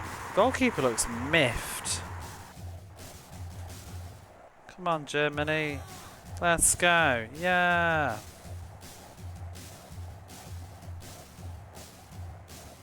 We're in the second hoop.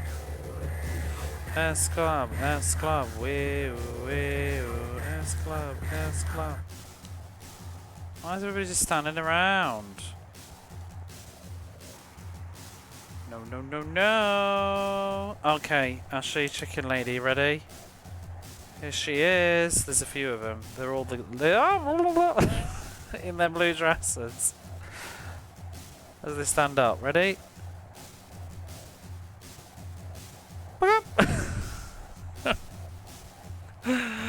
It's so entertaining. Woo! There's loads of them up here, I think.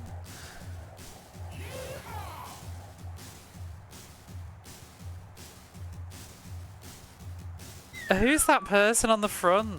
Can you see this blonde lady here? She's like just poking her head over.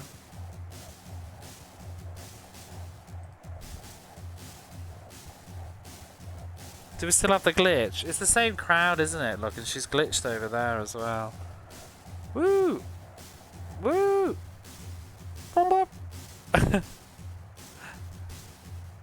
And the guy shoveling his drinks in. I don't get what they were thinking. Oops. Oh, we haven't checked out the replay mode yet. We should do that in the next available opportunity.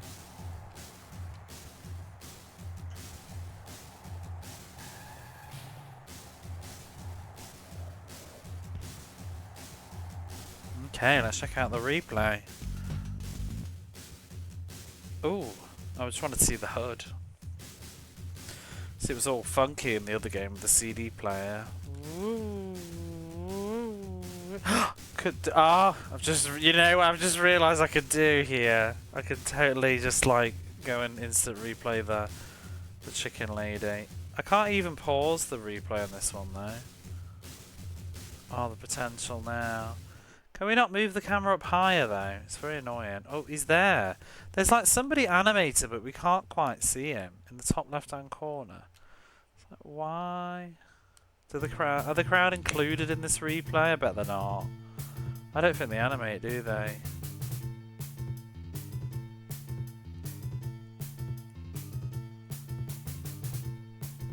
So I was noticing the other game, the replay didn't seem like a true representation of the game because the balls and stuff weren't in the right places sometimes.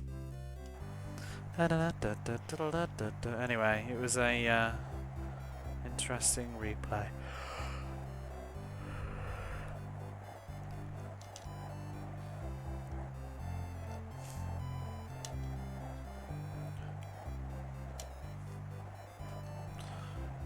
I don't have this in my playlist. I mean, I haven't really put a lot of Shining Force music in, to be fair, because I was sort of saving it for when I play it.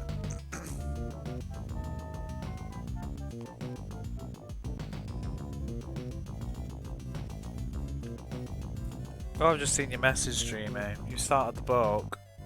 I was wondering whether you would actually read this one, to be honest. I've been struggling to pick it up. It's not grabbing me. I'm probably going to read a chunk of it tomorrow, though. I think it's a book that's not really working for me to read in bits. I think I need to read a chunk of it and get going. I'm 31% into it now, I think. 32%. I'm on chapter 26, I think. But the last, like, 4 or 5 chapters, I've just been like, ugh, like, waiting for something to happen. Struggling with the characterization. But yeah, I'll leave it. If you check the read along, there's quite a few comments in there. I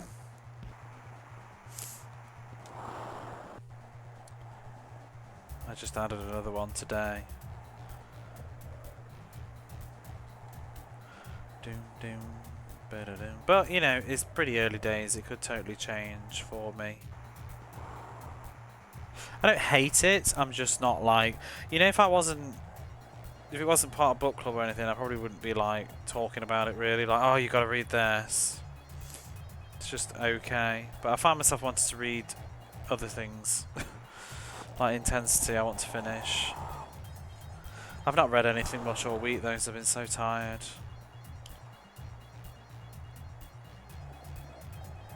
Do you remember this track?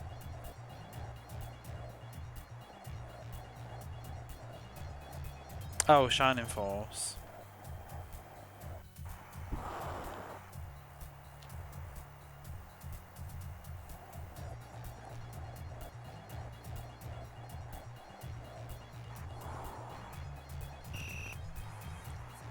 When is this match over?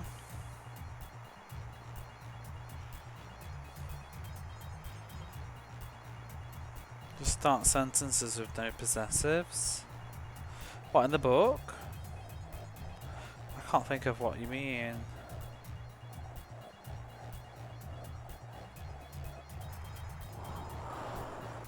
I'm struggling when there's a lot of dialogue. I don't want to say too much because you've not got very far, but like when there's talking, I struggle to follow who's speaking sometimes, and I keep having to go backwards and be like, wait, who said that? You ordered 5? Did you get it digitally or physically? Wait, have you even got a Kindle yet? Or whatever? I mean, obviously you don't have to get a Kindle. There are like Kobos and other stuff as well. I often just say Kindle to mean an e-reader. Dreamy reads on her iPad.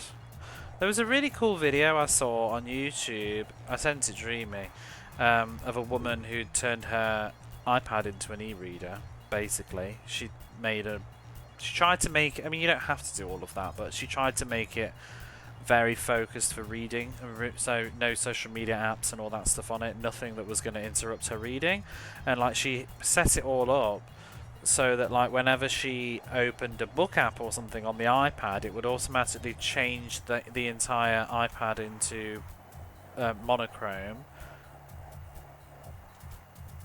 and she had like her playlists and stuff all ready to go, and so it was really interesting. I don't have an iPad, but I just enjoyed watching the video. Some little funky tips like that. Because she just wanted minimum distractions. He decided to wait. I mean, for me, it's just a case of it makes books much more accessible. And sometimes, you know, like there's some books that like, you know, it is what it is. You can get a lot of books online in other ways as well, like especially like some stuff that are out of print. You can find them. That's how I managed to get hold of another copy of Point Horror the Babysitter. I managed to find it online to read. But for me, I mean, I've talked about this before, my pros and cons. I like controlling the font. I like having it in the lightweight of it. I like the portability of it. And the backlight. My eyes are really starting to struggle a bit sometimes with smaller fonts, so I would be very annoyed if a book was too small. Get in that goal, get in that goal! But I don't think there's a right or wrong answer, and sometimes I do think like it's very valid to just do both. It's just adjectives and no subjects. Cold, desolate day. Oh.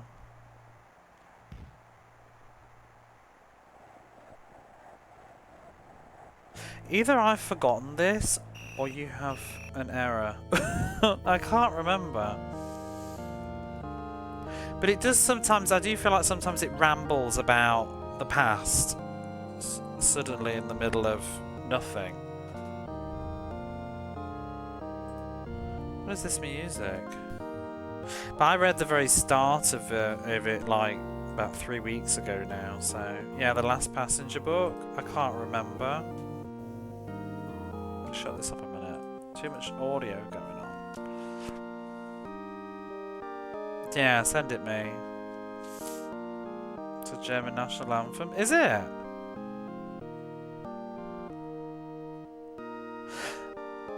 I wonder if they managed to... Are you feeling moved? I wonder if they managed to fit everybody's anthem in there.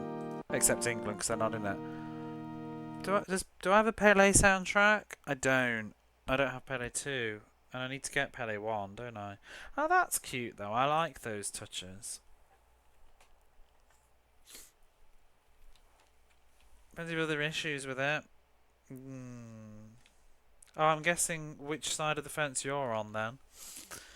I'm on the fence and falling into the... This is not doing much for me at the moment, but I'll stick with it. I'll let you know when I get there. But you know, sometimes I'd rather a book make me feel something than just be in the middle. I don't know. Well, maybe I wouldn't, because... Oh my god. What was that book called? I'm Thinking of Ending Things. I hated that. Really hated that. Oh look, we're in the World Cup. Woo!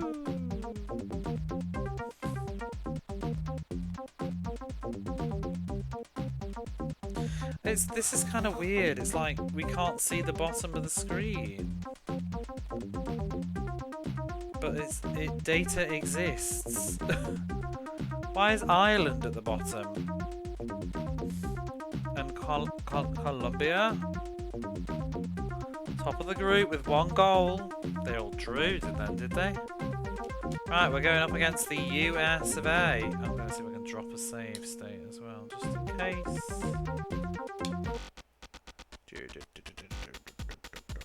So what do we do? Carry on? Okay, Germany versus US of A.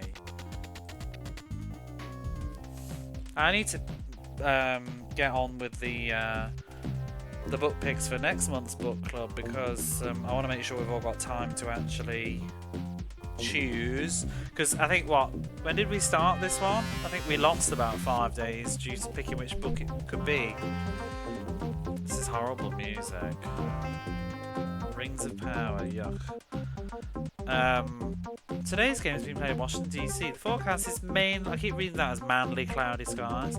It's for manly cloudy skies and showers. The field will likely be wet. XOXO, Pelé. And who am I? That's one secret I'll never tell.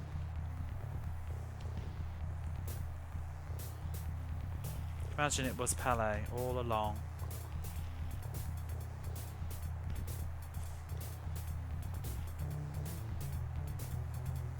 I thought this was sunny, cloudy skies. Everything's blue again. I don't like the weather.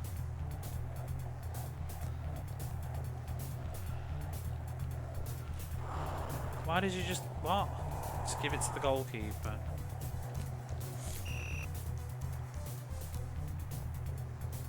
I was watching my booktuber vlogger person today, and she's just read the new Chuck single. That's actually a story, not just like one of those like sex books. Apparently, she didn't really love it. Apparently, it was a bit bonkers. Pollution after the reflecting pool got jacked up. I just noticed as well, it looked like a bit of the circle was missing.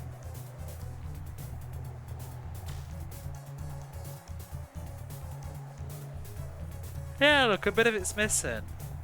And there. Why? Why is some of the circle missing? America?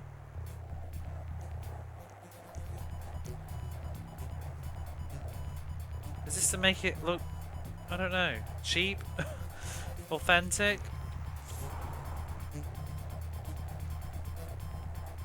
It's the first half, yes. Oh, I want to hear America's anthem in this. I do like the American anthem in 16-bit. Thank you. What game was it? RBI? Do do do do do do do. Every night. Going live, 9 PM, JST. Do do do do do do do do do do do do do. Puddles. Ah. Yeah. Mud.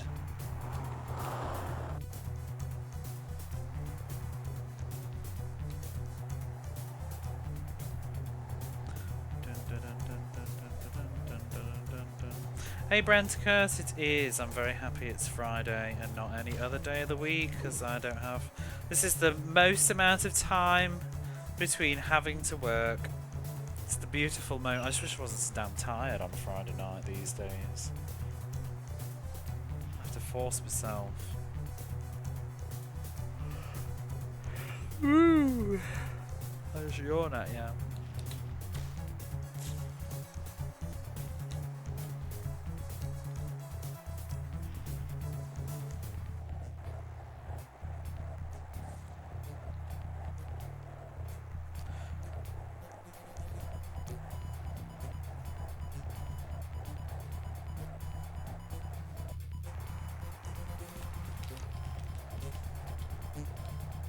How is Pelé 2 as good as Pelé 1? No. Yes. No. I don't know how to answer that question, actually. How do you answer that? The negatives is getting me. Yes, it is. No, it's a little bit better.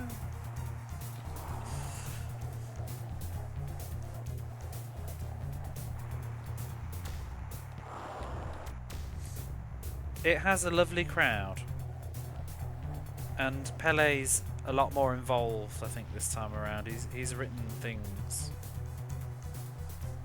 Logical controls. Oh, I've changed the controls back to what they were. Oh wait, no, these are the good controls. This is left and right is right. Yeah, makes it much better. You can actually choose between the two as well. Right, this music's outstayed its welcome now, I'm sorry. Off you go, X-Men 2. Oh, it was about almost done as well. Ooh, I like this. This is from, I don't know actually. I just looked at it, but it's gone. I think it's Telltale Mahjong. Telltale Baseball, it was Telltale something.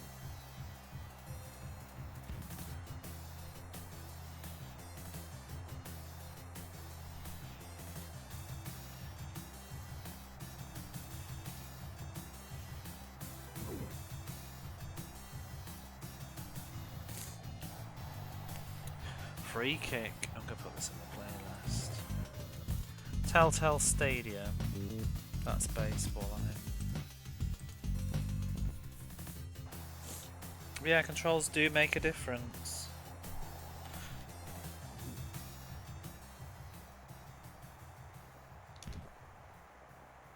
I think the passing's well, you know what they have done, which I was moaning about in the other game, is if you press, I think if you press the kick button, yeah. Oh, C's got to be shot then. Must be. Because you can't press C the wrong way. It automatically turns them around, which is what shot does in most other games, or it lobs it up the other way. I suppose, I don't know. But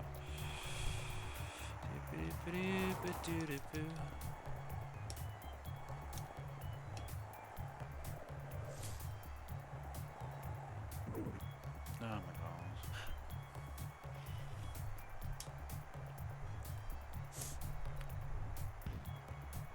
It takes ages to take their free kicks as well.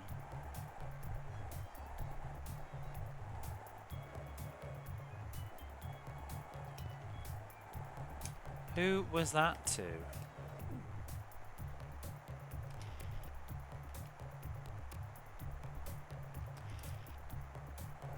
Anybody gonna tackle this chump?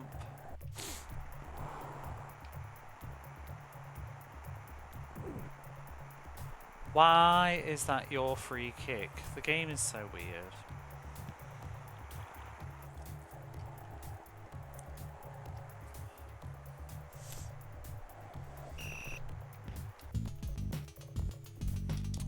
Halftime stats.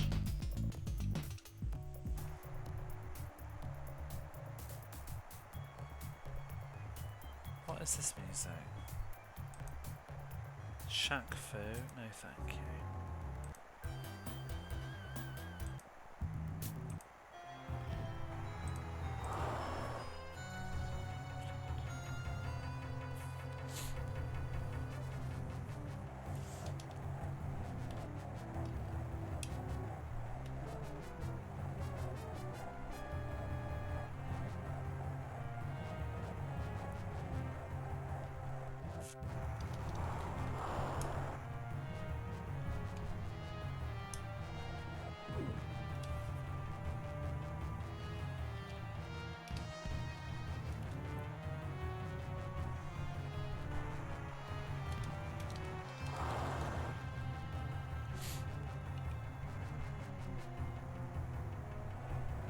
If we'll just end up going to penalties.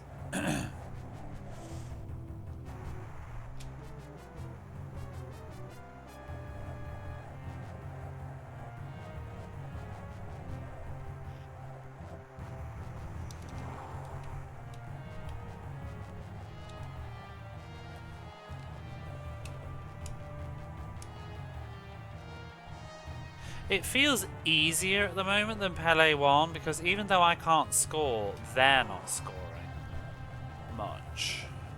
Only once so far.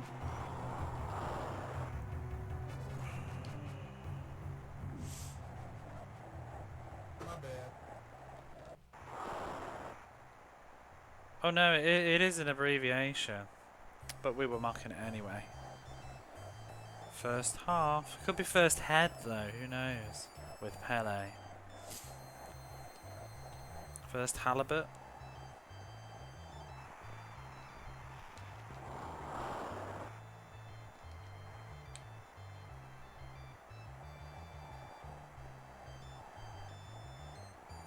First extramarital affair.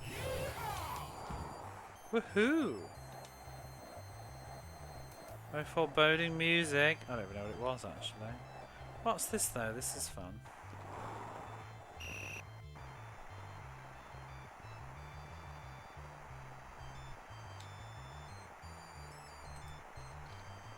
Super Street Fighter 2. It is E-Honda's ending. Wasn't that fun though. Okay. Panorama Cotton. I hate you. I hate your game. Oh. I don't hate Panorama Cotton. I've not really played it. Time will tell. Oh shit.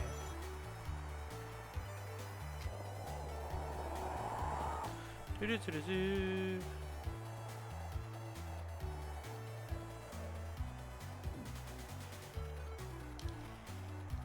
Bits of this sound a bit remind me of like Hirosawa Susumu, who did like Paprika and Millennium Actress movie soundtracks, but just his music in general.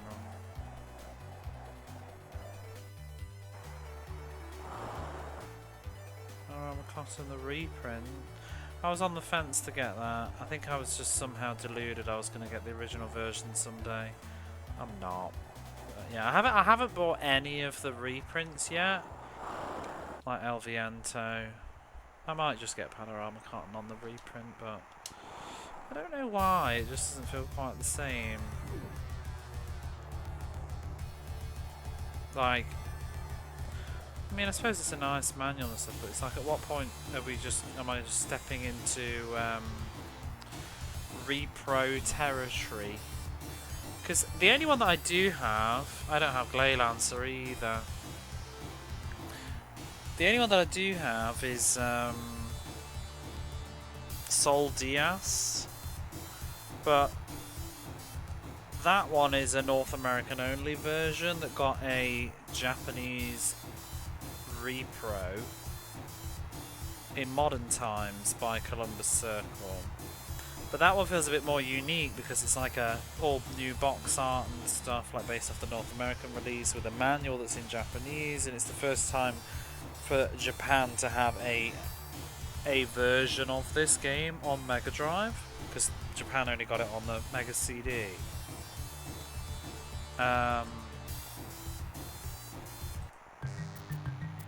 Oh my god. I think we should have this in the playlist for nostalgia. But it's a little bit disappointing that it's basically just the North American ROM in a car, but I was kind of hoping that they would have maybe done something to make it like officially a Japanese release, but it's still cute to have. It was cheap. I probably will get the Panorama one at some point.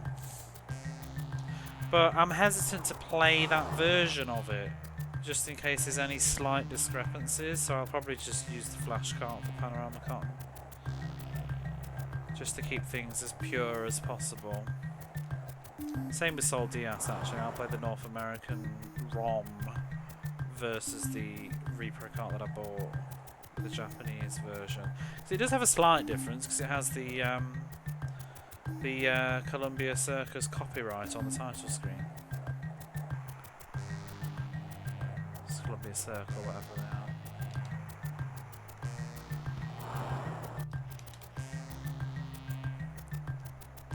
But I have most of their stuff now that I want. I wish they'd do something else that's interesting. I keep hoping some other sort of lost media Mega Drive game's going to get resurrected. So it's dead exciting and cool when they do. I got Mad Stalker not too long ago. That was one of the ones I was missing. I still want to get City Connection, just for the sake of it. Got Mad Stalker, yeah, it was getting expensive, that one was. It was kind of a bit less common these days. You can't buy it anymore on like Amazon or whatever. New. So you have to get it pre-owned. So I decided to try and get it before it did get crazy. Same with Ultra Core. Stone Protectors and whatever you can still buy on Amazon for really cheap. Panorama Cotton's cheap on Amazon. It's like 4,000 yen sometimes. When it's on sale. I should probably pick it up. Prices for Gleylancer. I still see it for fair prices. It's not too bad. It's usually somewhere about like 8,000 to 10,000 yen, I think, for the Gleylancer reprint, depending on which version. Ultra Claw plays fine on mine. Ooh,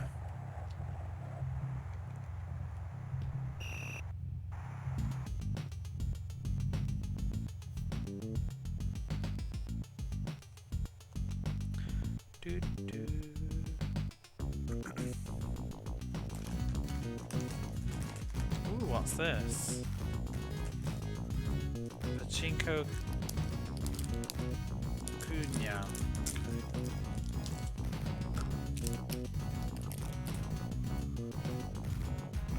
I'll throw that in the playlist. It's cute.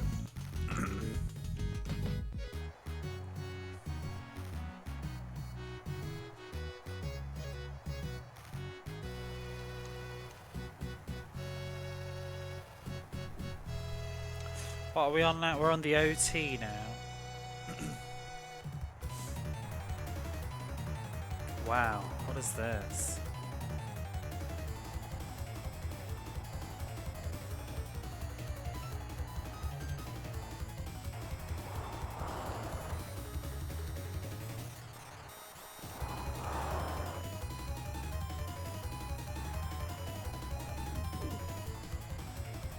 This is a lot.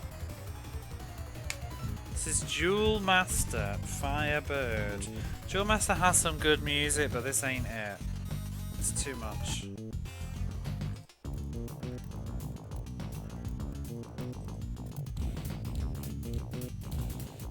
Yeah, I've just realised I have no skitching music. Should we have some skitching music? This is Country Bumpkin. Should I have jerky curtains?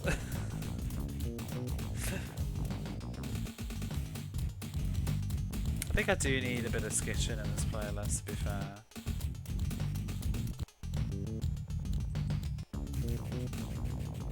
I'll have more of it later. I've already gone through that all of this.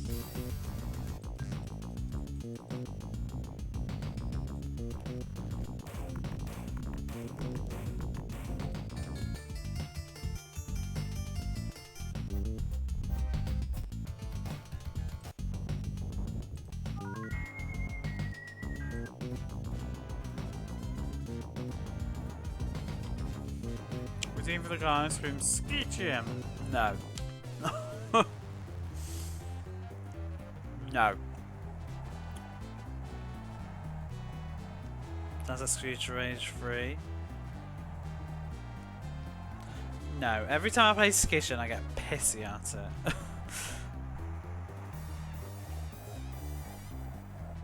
Did they food recycle? What do you mean food recycle?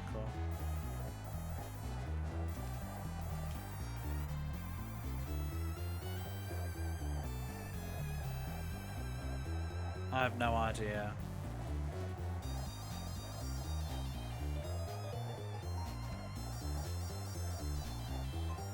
Separate food waste into a separate bin.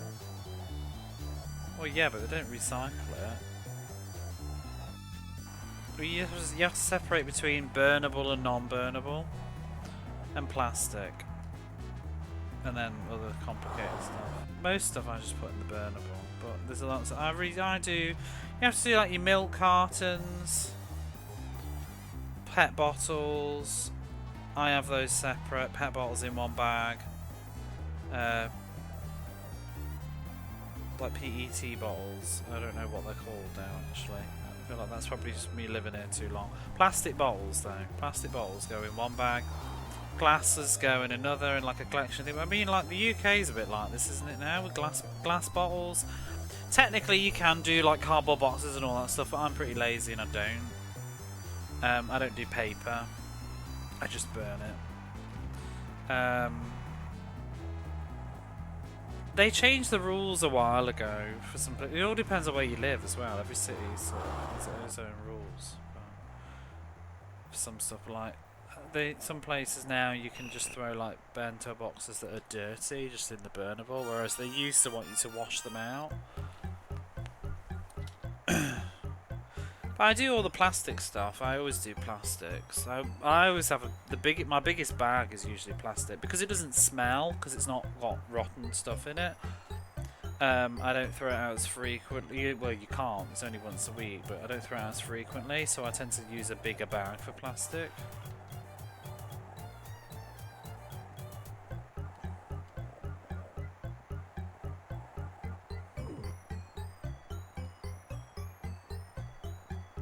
Do you know what's been going on in Japan though recently of interest?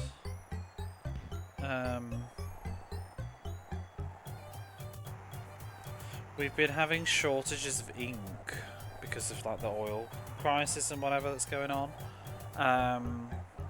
And now one of the potato chips company, Calbee, have started to do their crisp packages in black and white. It's very creepy. They have probably seen it on Instagram, but yeah, they do stuff. You go in the supermarkets now and some of the potato chips are just all black and white packaging now with no coloured ink, and they were having a problem. Ink costs money, it does. You look, Albie, they were doing a they were having problems with, because the way that Japan does its garbage, you have to buy garbage bags. Corn on the cob. Oh, I hate the flavour of corn. I love corn, but I hate corn flavour. Like corn soup. Ugh, I can't be doing with it. But I love sweet corn. Garbage bags, you buy them, and then you have to put you can't just use any bag. You have to buy specific ones that you buy. But they were having a shortage of those because of the ink that, you know, for all the text that goes on the front at one point, I heard. So.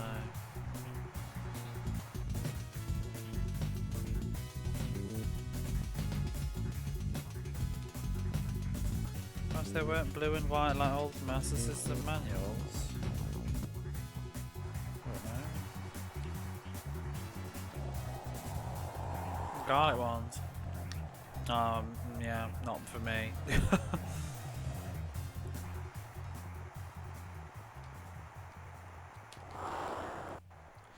I like the consomme flavour, consomme punch.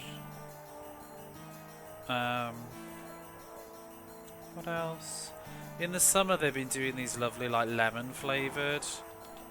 It's kind of salty lemon, it's really good. But I don't eat potato chips at the moment, so I'm trying to eat better.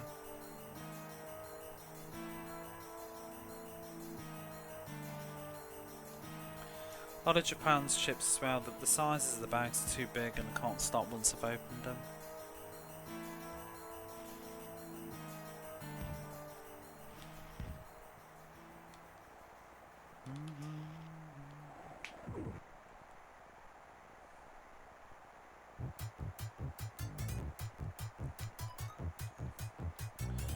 Oh.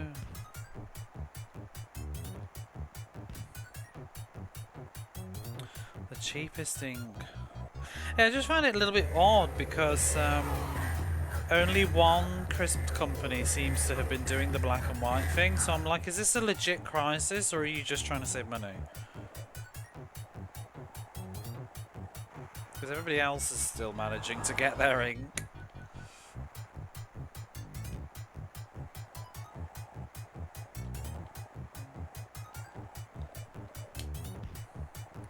Because it makes it almost look like a bit of martyrdom, doesn't it? Like, oh, we're giving up our coloured packaging to save the oil. It's like, is it not just as cut costs?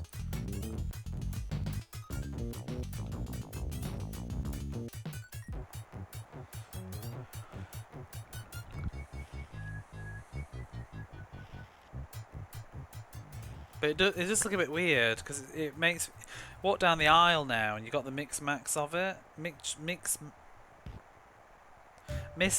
of it, and it reminds. Have you ever seen that movie Pleasantville? Oh, you fucking joking? Did they just score? Oh my gosh!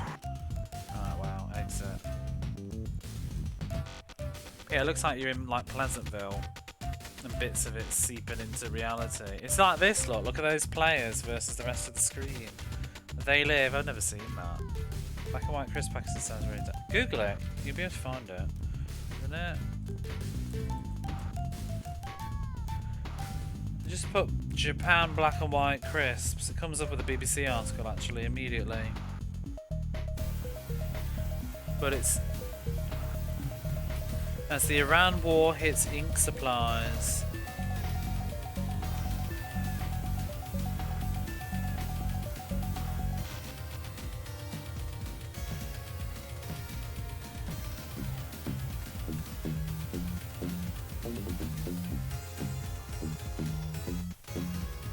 Oh, they've been doing it with cereal as well.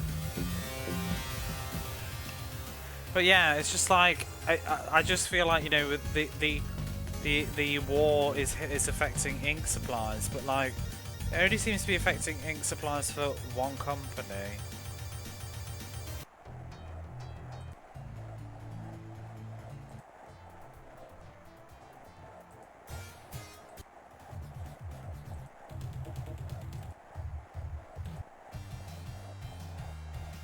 Oh, that's good music. Yeah.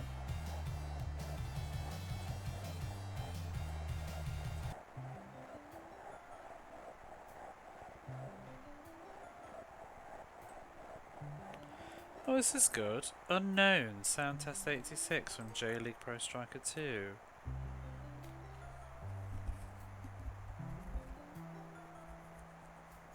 Wait, what do we quote? Is this the movie They Live? I haven't seen that. Is that the one with the people with the glasses and they can see people and how they look or something? Maybe I should watch it. Is it an 80s film?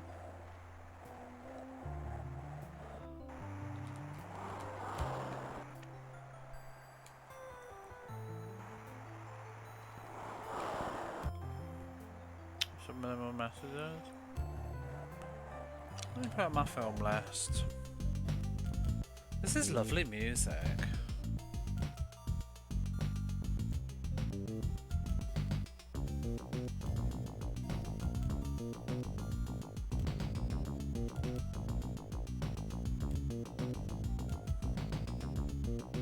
This is the kind of film I should have watched. They Live.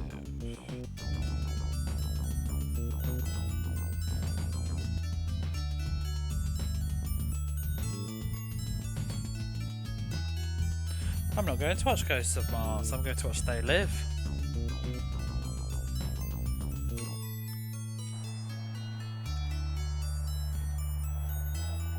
I want to rewatch Assault on Precinct 13. I haven't seen that in forever. The original. I also want to watch The Fog. Never seen that. I've seen the Trollenberg Terror. Has anybody ever seen that?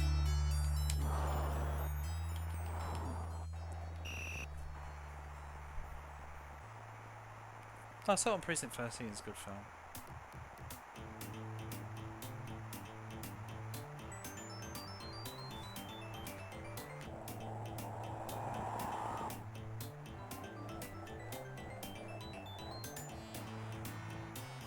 I'm very keen to watch this TV movie version of Dean Koontz' Intensity once I finish the book.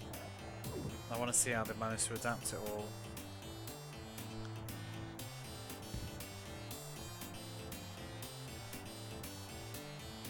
I also want to rewatch the Dan Brown movies. I want to see Inferno and see what the hell they've done to that book. Remember, like in The Fog? Who's in The Fog? Is oh,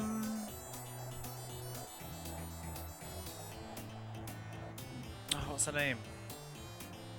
Is Jamie Lee Curtis in The Fog? She's in another John Carpenter film, isn't she? Yay!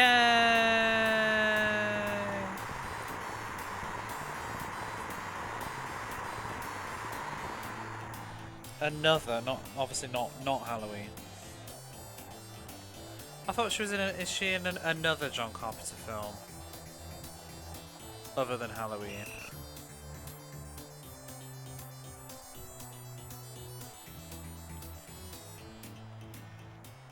Maybe it wasn't The Fog. Or maybe she was going to be or something and ended up not being. I just feel like I've read... I could be totally making this up. So she's not in The Fog though, right? Woman from Escape from New York. Okay. Curious now. I thought she turns... Maybe actually, I think it's that she turned something down because she didn't want to be typecast, maybe, as a horror film? What was it that she turned down?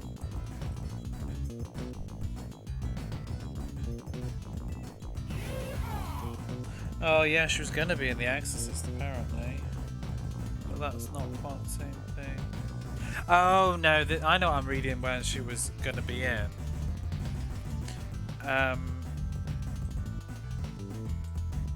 Oh, Prom Night is probably what I'm thinking of actually, but that's not John Carpenter, is it?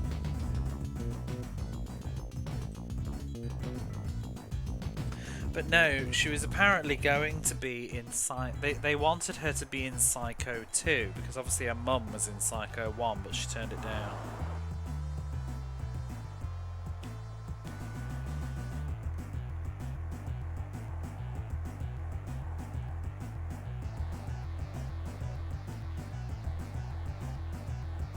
I love Jamie Lee Curtis. I can watch her in anything. You know, though, I finally watched, I think I talked about it at the time, but I finally watched Trading Places with Eddie Murphy and Dan Aykroyd and Jamie Lee Curtis. I finally watched it last Christmas. I thought it was terrible. I don't get that film's. I've maybe had to be there and I wasn't there. I think it's aged like milk. It's a terrible film.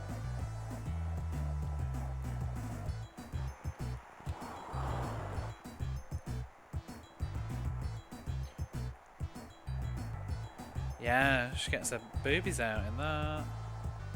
Blasphemy. Nah, it's rubbish. Sorry. It's offensive. It's kind of cringe.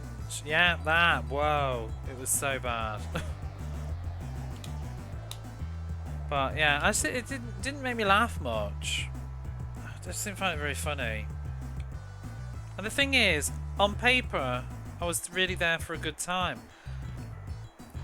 Don't mind a bit of Eddie Murphy, Dan Aykroyd, Jamie Lee Curtis, but just... I don't really like the characters.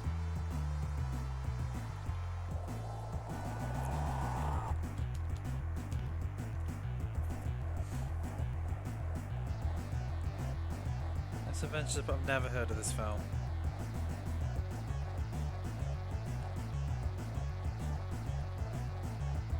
Is she in that?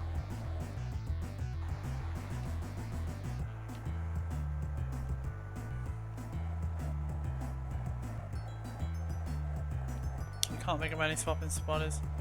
I mean, it's classic Prince and the Pauper thing, isn't it, really? I ain't seen Fight Club. Oh, trying to run into the goal.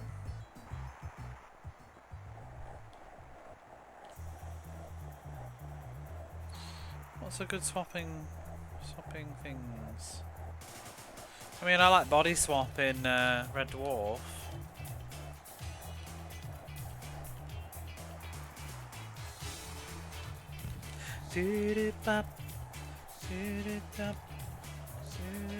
Does this need to go on my playlist? I think it does.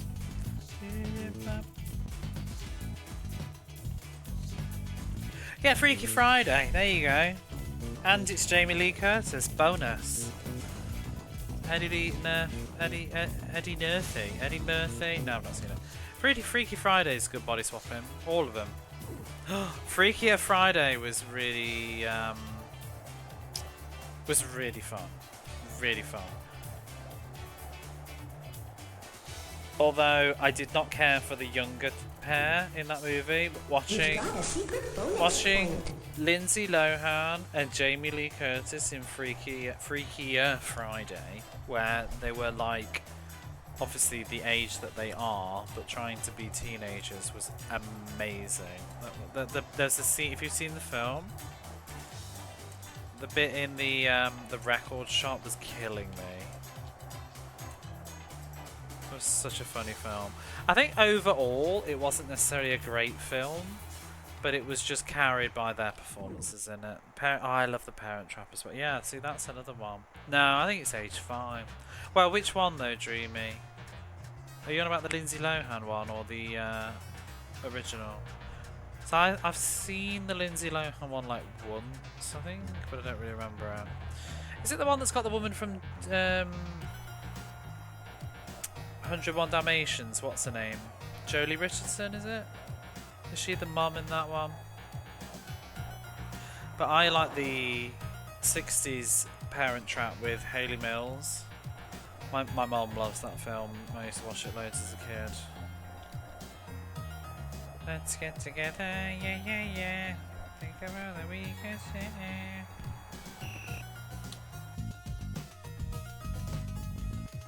Oh, Boston. You've seen both? I can quote the first film though. Can't, shan't, aren't.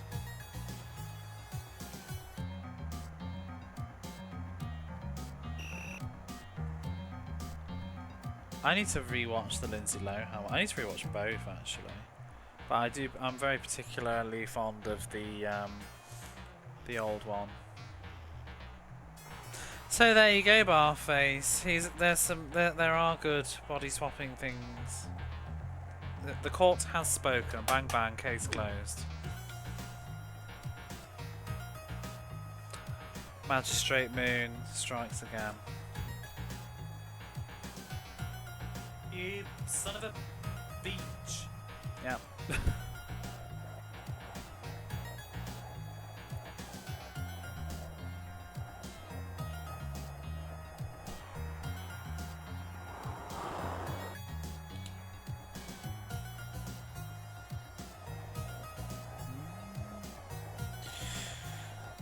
Do you know a real slept-on movie that I love? Well, I say it's slept on, but I'm sure lots of people will just wake up and look at it and think, it's not that good. But speaking of old Disney films, I was always very fond of Candleshoe, which has Jodie Foster in it.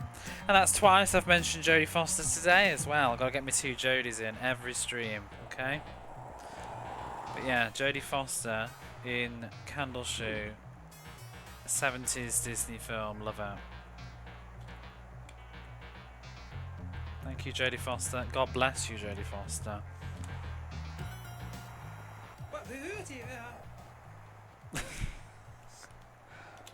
And whatever that was.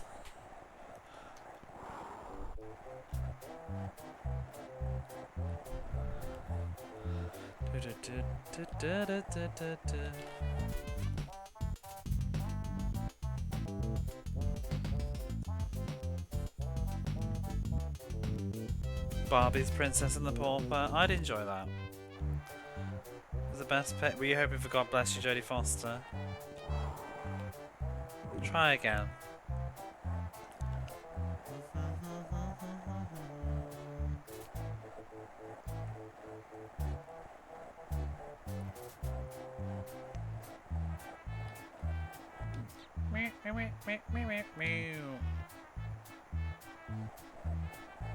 The Yogi Bear necessities.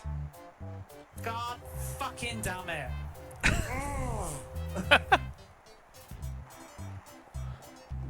I keep laughing at myself, it's so sad.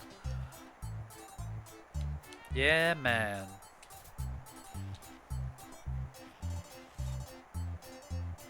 It's just I haven't actually listened to all of these properly sometimes. Sometimes Matt just rips them.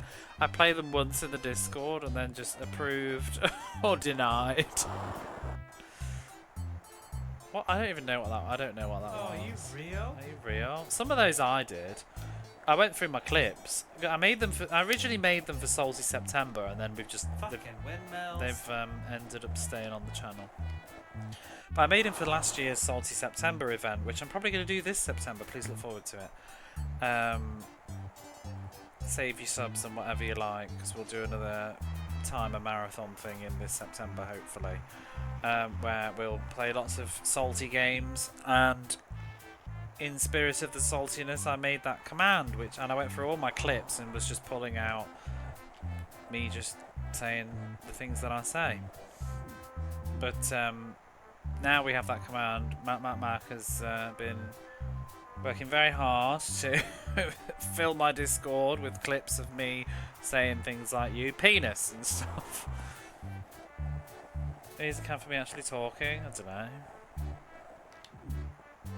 I suppose if you're lurking, it's very strange, isn't it? Oh, fuck the fuck off. I love the little jingle. That was Battletoads, wasn't it? At the end. Emphatic one. I don't know what that was for. Doo doo.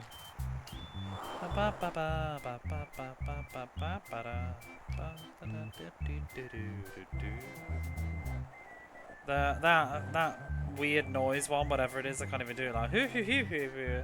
That was I think that was during hardball. I was like going through conflicted emotions and getting confused. Something again, it might have been the command. Hardball! Hardball!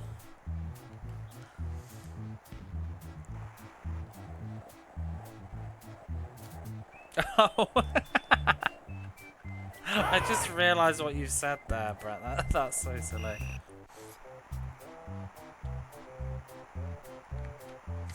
I like my clip, which Angel did, which is me complaining about people fat fingering the clip button, and so I end up with clips of just nothingness, and then I have to like delete them.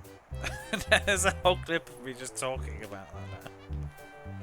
Back where before Twitch changed. She's such a dickhead. Back when Twitch changed. How it worked. You know, you used to be on mobile, and if you accidentally press the clip button and then you just cancelled it, or well, exited or whatever, it wouldn't delete the clip, it would still just publish it, but it would just be a default 30 seconds. So I used to, like, the amount of streams I'd end where it would just be like 30-second stream, 30-second clips of just like. So I need to do the laundry at some point, but yeah, maybe I'll do that in a little bit. Oh, did anybody see that thing? This will just be the clip. Oh, for God's sake. Like.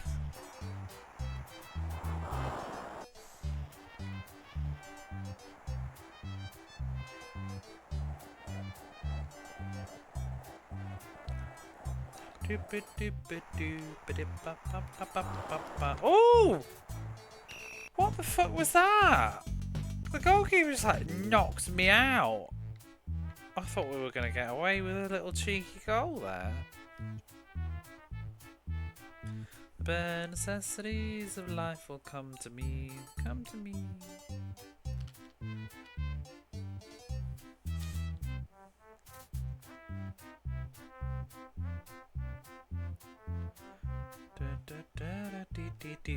Look at this. This replay ain't doing what I want it to do though. Look at him. Just takes the ball. Oh! What happened there? Why are his shorts flying over? Are you white this game? I am. Wow. Death by goalkeeper. Like I'm just running with it, like having a good time, and goalkeeper just gets fixed up. Oh shit!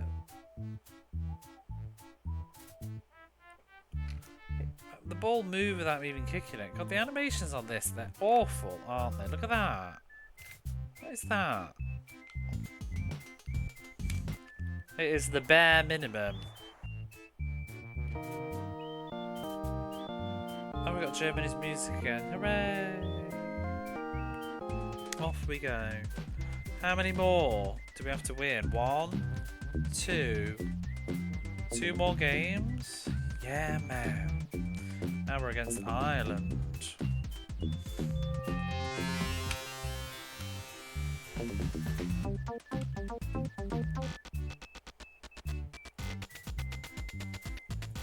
It is very strange that it keeps going back to the start. Wow. They'll come to me. Shall I just change to Ireland now? Today's game team play Washington DC. The forecast is sunny skies all day. No chance of rain. Pelé.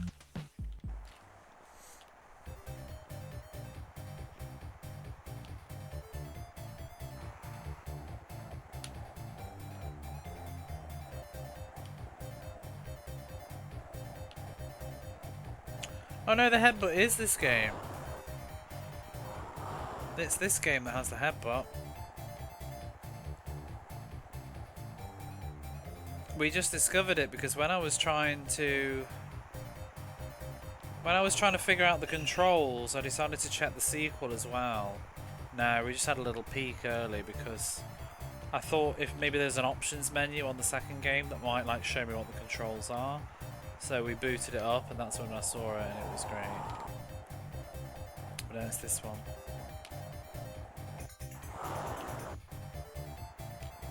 It's really better than the first.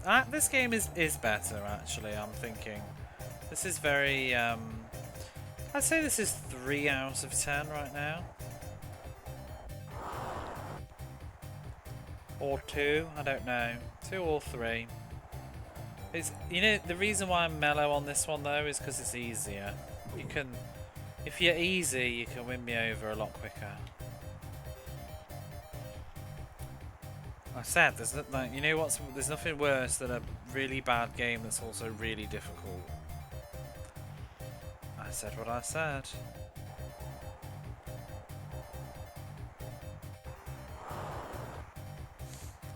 Pelé 1 is harder than this, so therefore it's shitter. Because it means I have to play it longer.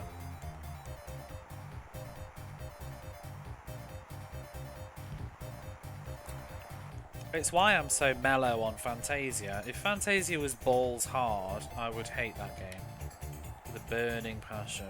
But because it's not actually that difficult, it's a silly time. I mean, it is kind of tough, but yeah.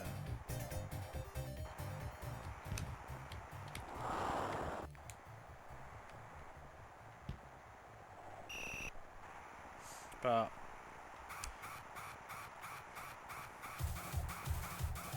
oh, this is music. Goes on up they are, yeah. What was that before? Tom and Jerry? That wasn't bad.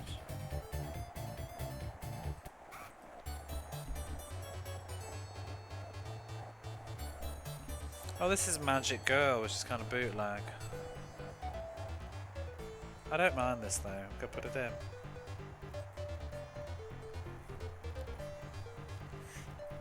Could I'm running around.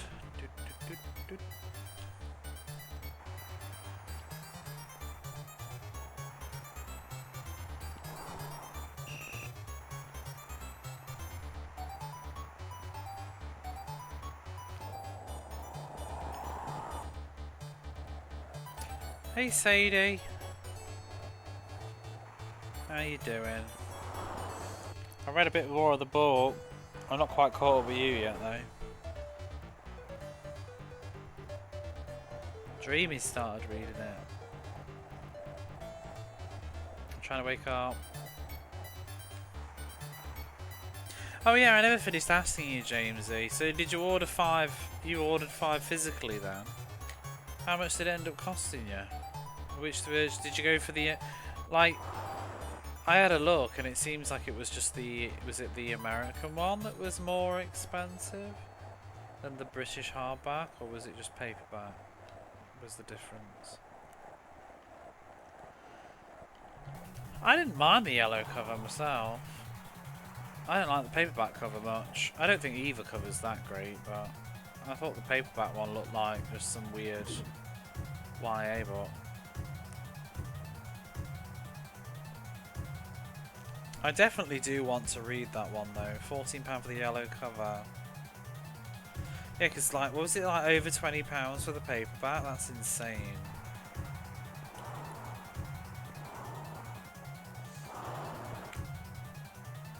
I definitely do want to read it though.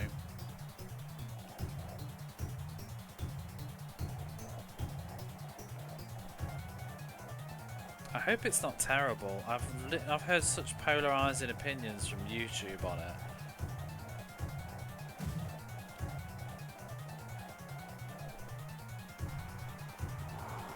But the concept sounds fun. What is this shit? Pulseman again. Go away.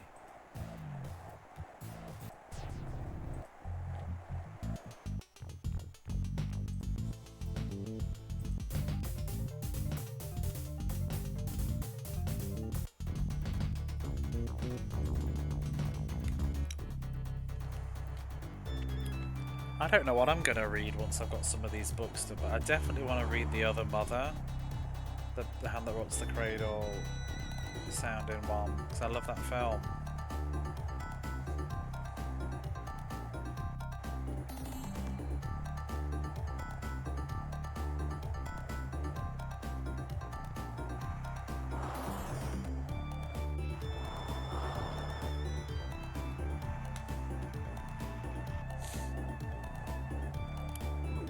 I also want to read the, well, I want to actually read a few. Do you have a cut-off point for reselling things?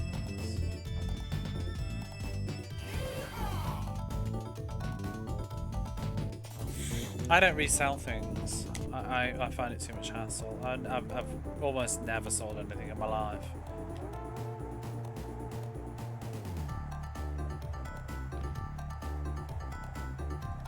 If it was easy and stress-free, then I would not have a cut-off point unless it was like, well, maybe a couple of quid. Because all money is money to me. If I could sell some of my stuff for even just like £1, I would. Things that I genuinely don't want. But I don't. It's not just the hassle of it all, but also I get anxiety about it. I don't want to deal with the complaining. If there's a problem or something, I don't want to deal with the stress. Especially living out here, I don't want to deal with it, like with language problems and stuff. I don't want to have to put up with somebody wanting to moan at me because it's wrong or something, and then getting like xenophobic about it or something maybe, and being like, it's because of your language problems that it wasn't explained correctly or something like that. You know what I mean? I just don't want to deal with the hassle of it. It's like my shoes, the trainers. I need to get rid of them, but I'm just hesitant to sell them in case someone whinges at me. Yeah, exactly. If there was that, or just somebody else did it for me, and I just gave it to them and took the money. Must be the shoe. I am tempted with some stuff though, like, I don't know, I could just take it to the used store, but yeah. I'm sure they'd want me to like sign a ton of fucking paperwork though.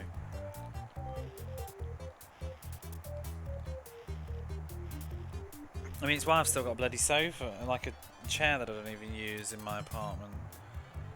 2 chairs. Just in the other half of the thing.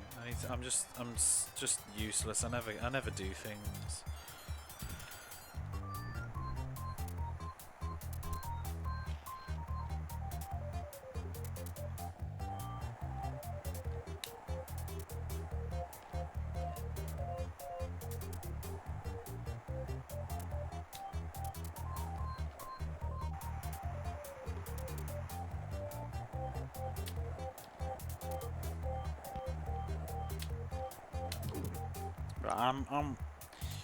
I'm always all money is money. All money's good money. Like, I'm mad today because I bought 5 onions, and when I got home, one of them was rotten, and I'm just like money. Oh, excuse me. I beg your pardon. Oh, these fucking accolade games. I swear to God.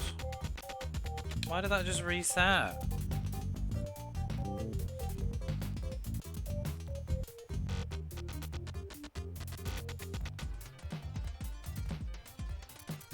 What a load of bull. Oh my God. These accolade games, they just run like arse. Just reset itself for no reason. That wasn't me. Well, I'm gonna go for a pee now. What an annoyance. Hold that thought and I will be back.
Put some nice tunes on for a bit. Instead of the random... Whoops. Instead of the randomness. Decided to get a banana and a yogurt while I were gone. The annoying part is holding on to something to sell. Oh yeah. Like once you want it gone, but you still got to just sit there with it. I've actually had somebody once though. I bought something. It was like it was a game, and it had been listed ages ago. And I bought. It was a good price, and I bought it. And then they messaged and said, "Oh, I don't think I actually still have that now." They were basically said. She said that she was away from home at the moment, but she's not. She thinks she doesn't have it anymore, and she'd forgotten about the listing, and so she just said she's going to cancel the transaction. And so sorry.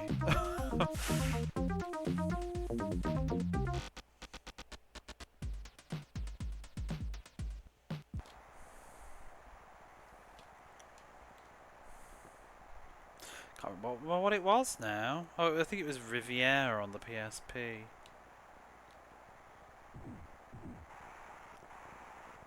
It was something on the PSP. It was only like £2 anyway, but or well, a little bit more, about £4, but it was a good bargain.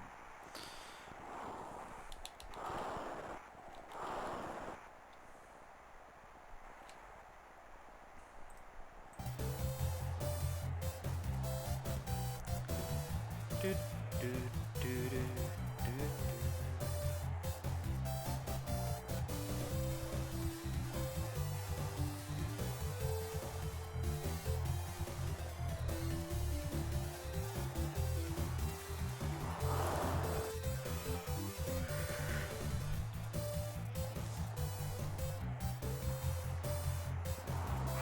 Yeah! Goal! Seems like you just need to sort of like lure the goalkeeper out a little bit and try and kick it around his head.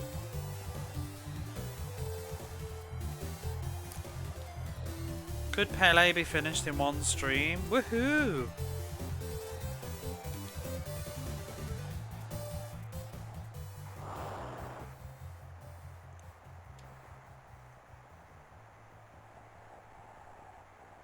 Do you know what I kept forgetting to mention? You know when I just did my birthday stream last weekend? It's also been Dreamy's birthday recently. Whoops.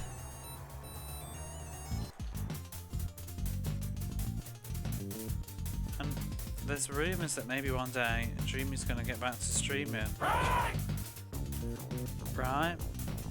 Forever playing that Crash Bandicoot 2.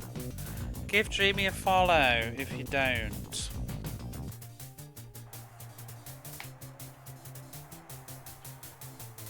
I like watching her stream, and we should be encouraging her to get back to it.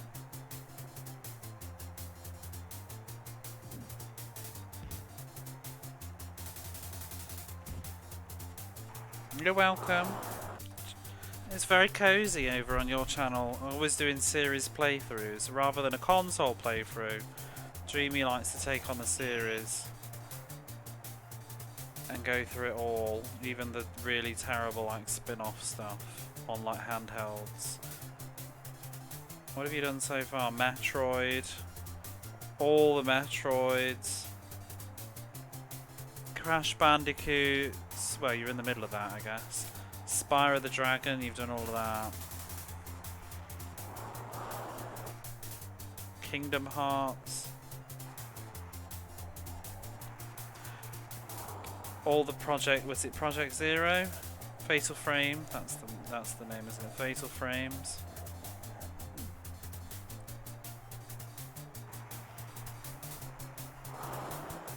I very much enjoy. Yeah, it's funny really. I really enjoyed those Project Zero streams, but I feel like I didn't actually watch them. Like in terms of story, because I was sort of not wanting to totally ruin them in case I wanted to play them, but I just enjoyed like chatting to you and the vibes.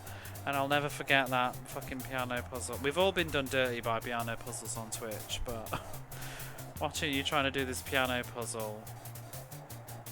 What was it, on the Wii or something, and it wasn't, the motion wasn't working? Like, just all night, you and this piano puzzle. Because it was late my time, I think, wasn't it? It was about... and I think you just stayed up all night. When you used to stream until like 8 o'clock in the morning. Sometimes. No idea what Kingdom Hearts is about.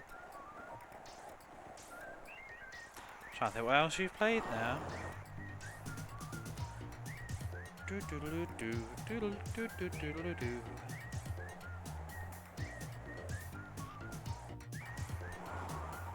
Dan puzzle last night. That and Bioshock. You should do some one-off games as well, though. Spare yourself from playing the entire misery of a franchise. I still need to. I've still got Drakengard 2. It's just been sat on my like top thing next to my TV stand table for like a year now. I still need to finish it. I keep thinking about just starting it over again, but I so rarely play games when I'm not streaming them now.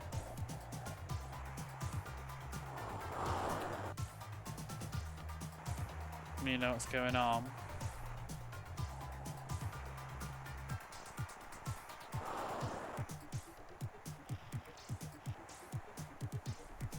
You know what series I'd like to watch you do, Dreamy? I'd like to watch you take on Tomb Raider. All of it. I'd have to finish the newest ones though. I'm less bothered about the modern games though, I have to say, to watch you play those. But I would like to watch you... Well, the first game, I really like that though. But yeah, I would love to watch you play the Tomb Raiders. You get so pissy at the third one though, probably, like I did. But like, even some of the handhelds are interesting. Like the, I really like the Game Boy Advance Tomb Raider. Oh, Doom! You did Doom, yeah. Doom was an endeavour. I didn't actually see a lot of that one, I don't think. Get sick of the long ass runs. I mean, I've already done it before once. I've gone through Tomb Raider 1, 2, 3, 4 on stream. I didn't do 5 though. I would like to go through a lot of the Tomb Raiders. Again. I never get bored of Tomb Raider. Whoops, I'm offside. Chronicles is bad. It has good moments though. I like the Rome level at the start.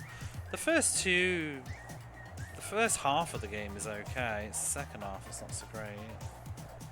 Does you see Tomb Raider? Yeah. Have we got the Suda games coming out?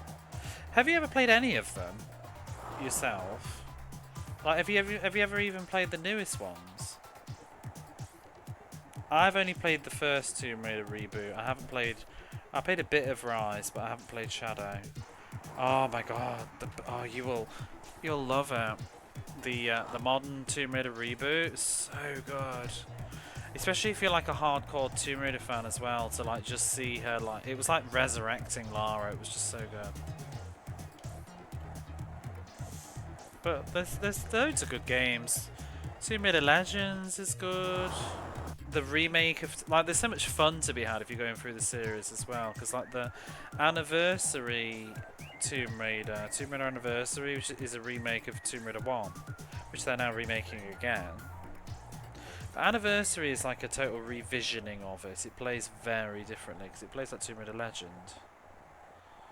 You played the? Oh, I've played that one. I've only played the first one though. I haven't played the second. Oh, do you have them? Do you have them on the PlayStation? I need to play the second one sometime. Maybe we could do it. Ooh. So I've only ever finished the first one.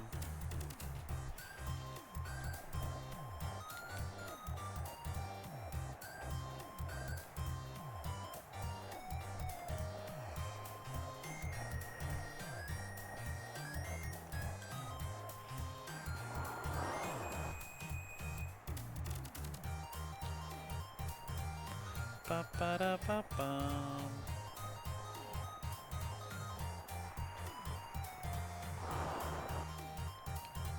Do-do-do-do-do-do.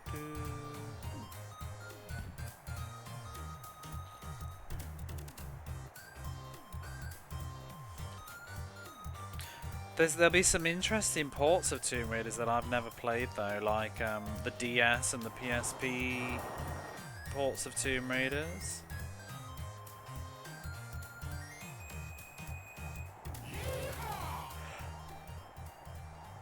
I've never played other My Metroid journey is I got as far as Fusion and just stopped halfway through it, and did also finish Metroid Prime 1, and that's it.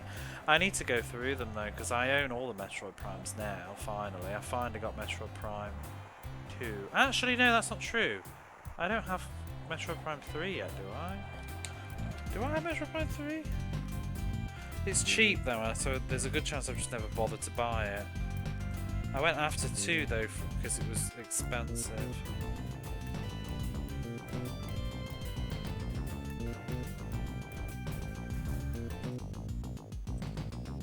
I need to check.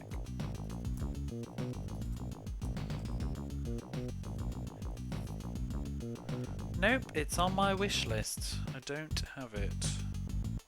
I need to get that.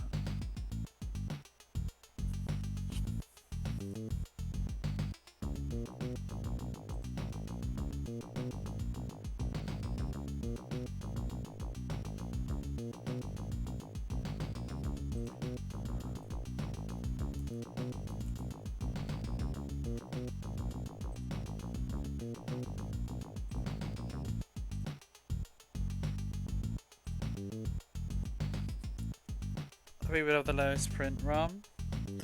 Well, I think it's because 1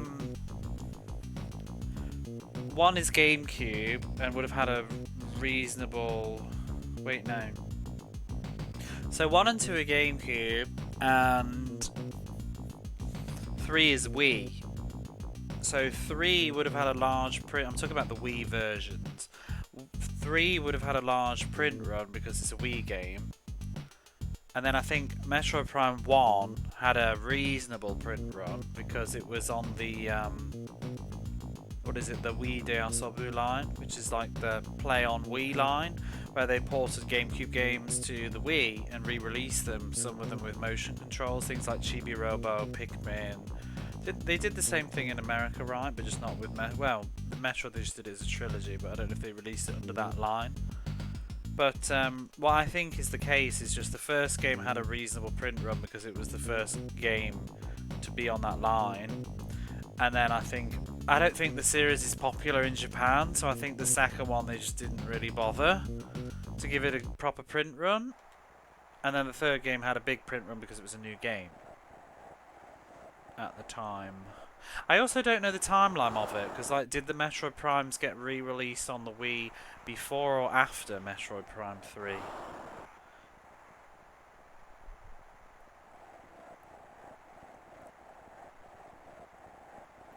But, because the thing is, it's actually cheaper to get Metroid Prime 2 on GameCube than it is on the Wii here. At least for now, but regardless of which version, Metroid Prime 2 is the most expensive of the 3. It's not crazy expensive on Wii though, it's just that for a Wii game, it's expensive. And for like a mainline Nintendo game, it's expensive. I need to get the Samus Returns as well, because that keeps going up.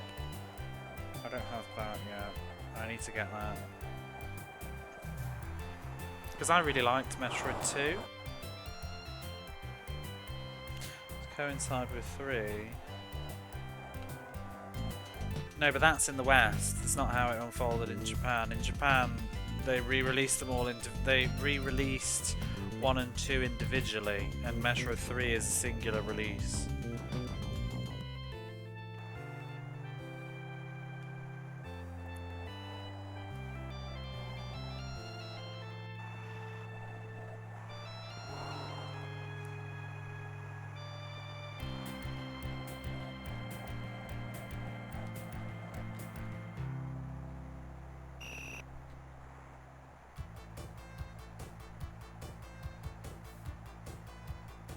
I thought it was in the US. Isn't it on the collection?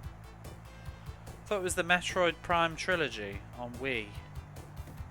It was all released on one disc. Well, maybe not one disc, but...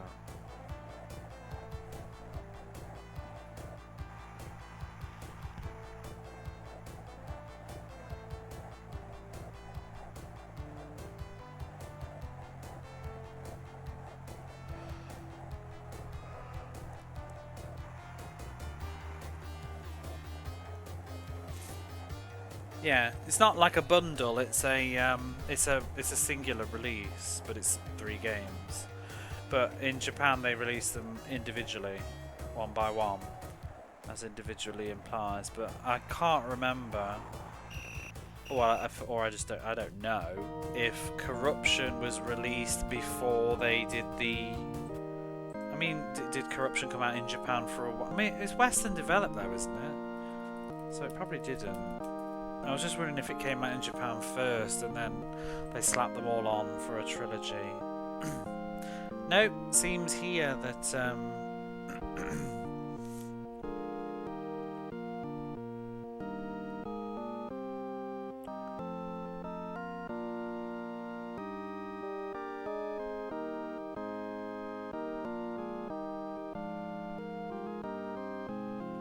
seems that it was released in the West in 2007 and released in Japan in 2008. So...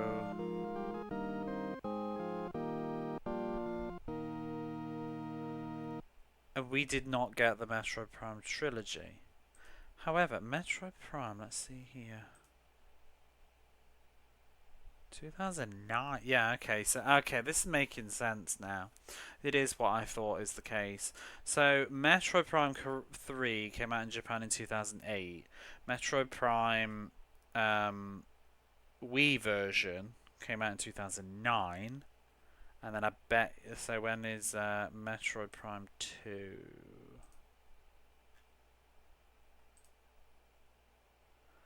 Metroid Prime 2 came out in June 2009, so like 5 or 6 months afterwards.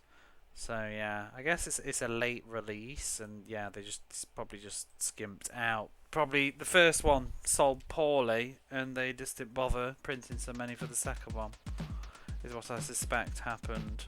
So the Wii version of Metroid Prime 2 is the last release of the 3 in Japan, so that's why it's probably got the lowest print run of the 3.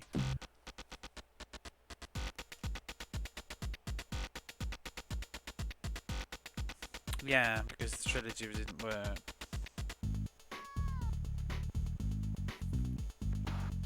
We're in the final against Brazil. I'm going to save just in case some more shenanigans go wrong.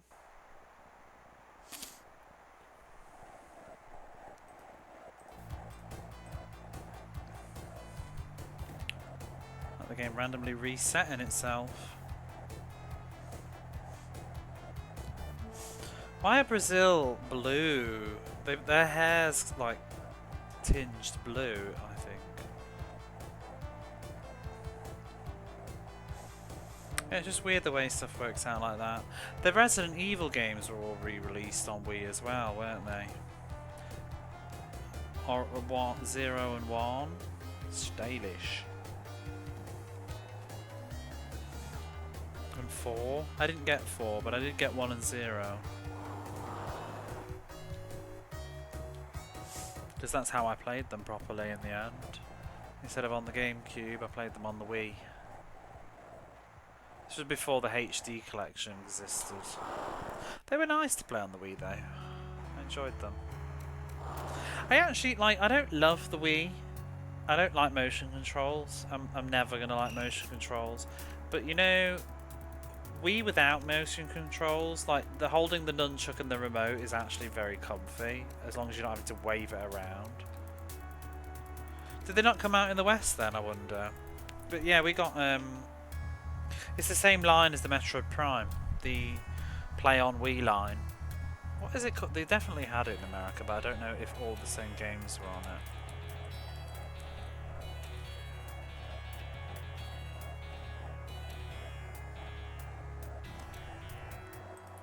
But it's this line in Japan. New play control is what it was in the West. It's basically the same line, but I think you had different... Oh, you can see, actually.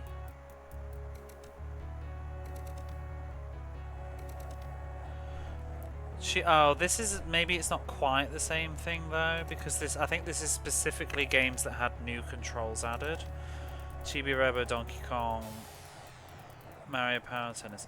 Well, I'm sure that they use the same thing.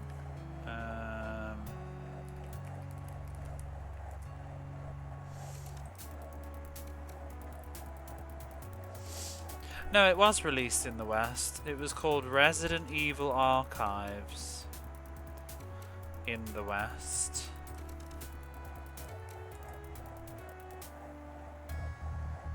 In Japan, oh, it's not the Play on Wii line. I'm talking out my arse. I think mine is it's best price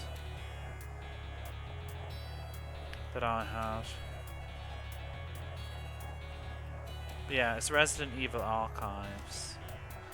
But they're kind of just like ports, really. You got the GameCube ones. Oh yeah. I don't think there's anything new on it because you can't use motion controls. It just plays like the GameCube games, but just on Wii. I think.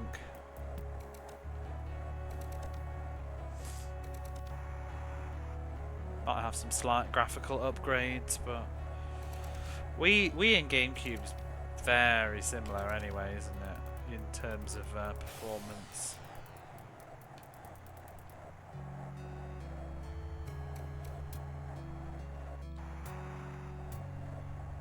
Or rather, what I mean is GameCube games played on the Wii.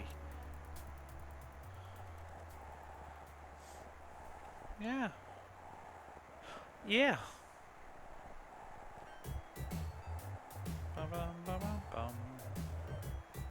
They did both of them. They did the remake of Resident Evil 1, and then they also did Resident Evil 0.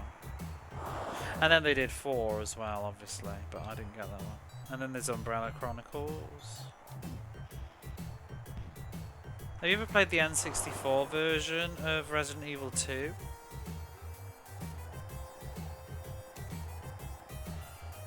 And there's the Dreamcast versions of the Resident Evils as well. There's what, 2 and 3. I toyed with the idea, but you know what? I think it's PlayStation for me. How's the game go? We're in the final. Ba-dum-bum, against Brazil. I like the PlayStation aesthetic. I looked at the Dreamcast, but everything just looks a bit too clean, and it kind of clashes for me with the backgrounds. I'm okay with the polygons. It's how I always played it.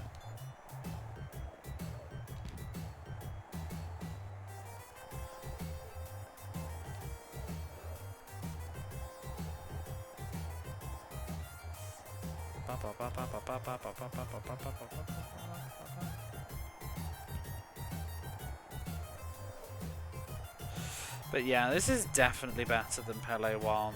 Even though it initially looked worse, it's better. It just functions a little bit better. Still not great though. And for the year 1994, this is an embarrassment. It's really ugly.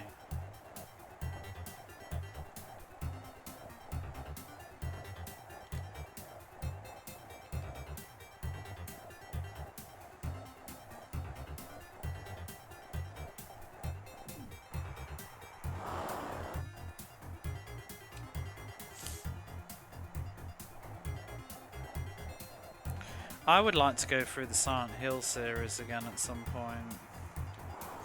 I may do some Silent Hill later in the year. I'm still trying to get hold of a copy of Silent Hill 2 again. But I do have 3 and 4. I mean, I have all of them now except 2 in Japan. I mean, I've got the HD remaster of 2, but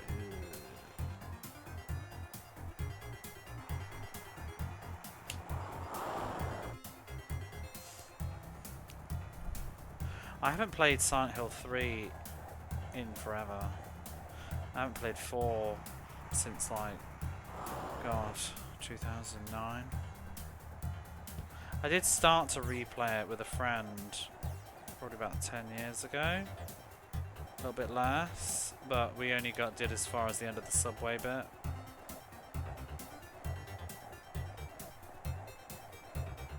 Oh no, not the originals. No, it's just straight GameCube ports.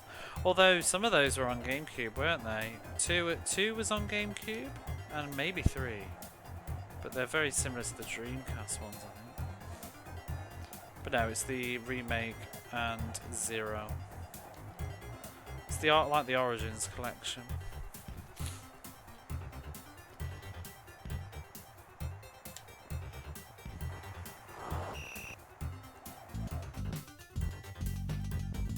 Halftime stats. I really want to replay Dino Crisis sometime. It's been ages. I don't have Dino Crisis except digitally though. I was sort of on the fence to get it for the Dreamcast, but I think again, still the PlayStation will probably be the way to go. I want to play Dino Crisis 2 as well. I've not played that since like, what, the late 90s. Have you never played Dino Crisis? I like Dino Crisis 1. You follow Dino Crisis but you rarely watch it? Oh, that's the wrong way. Dino Crisis 1 is really good fun. I used to probably kind of like it more than Resident Evil actually, I think. But that's just because I found it less scary. But I don't think I feel that way now. Because most of it's all set in like labs and stuff, which gets a bit boring. But Dino Crisis 2 is not as good. It's very playable, but it's not as, it's very different. And then 3 looks ridiculous. I need to get an Xbox so I can play Dino Crisis 3. Like an original Xbox. I've heard it's terrible, but I'm such a completionator kind of person. Gotta play all of them.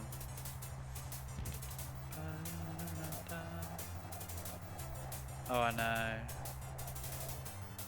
Did he already play Dino Crisis? I think I missed most of that.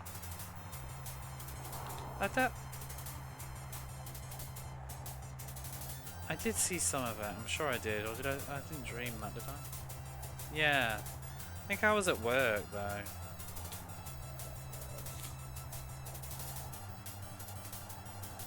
No, never played Manhunt. I don't see myself ever playing Manhunt now. Those kind of games, they're hard to get hold of because I don't think it came out over here at all. So I'd need like a UK PlayStation and stuff. I've always sort of been interested in Manhunt though. Same with Bully. I'd like to play Bully.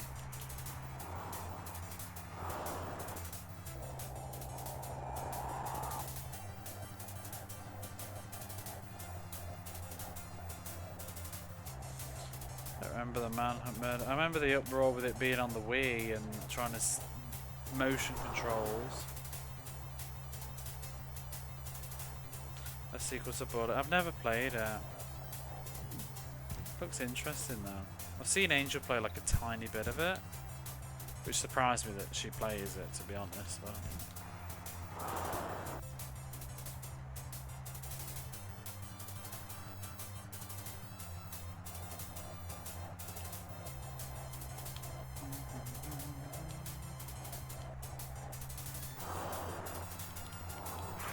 oh, you bugger. You absolute bugger. I'm going to restart. I'm just going to restart.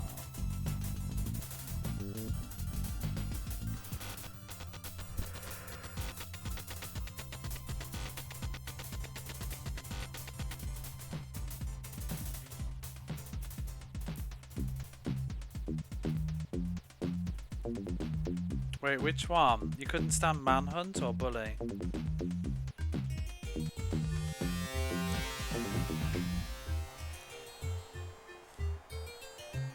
Bully was strange. Oh man.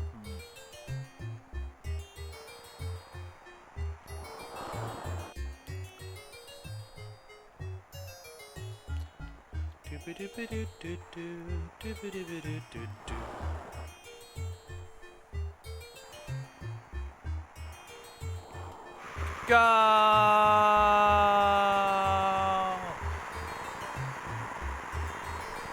Just gotta survive now. Doo-ba-doo-ba-doo-doo-doo.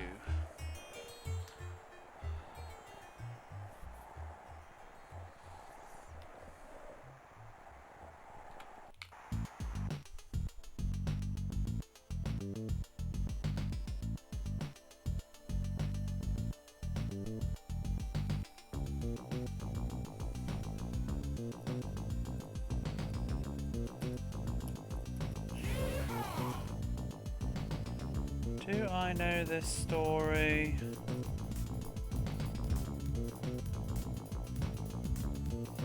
2004.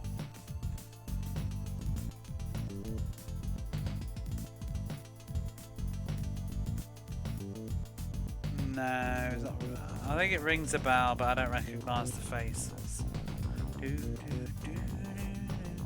They'll always blame something.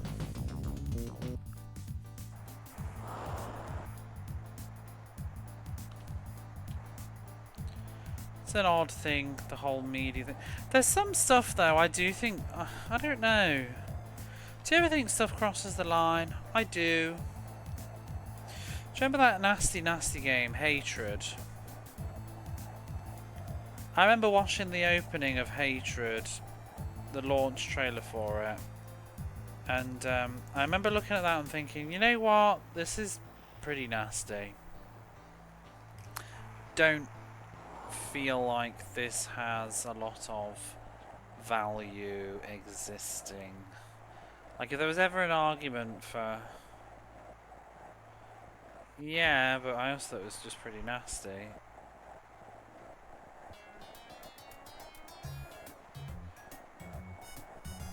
It is in every art medium, but I think sometimes games are a bit different because it's encouraging you to participate in it and actually commit it. A movie's passive, whereas a game is active. It's a slight different, because it's like rewarding you as well.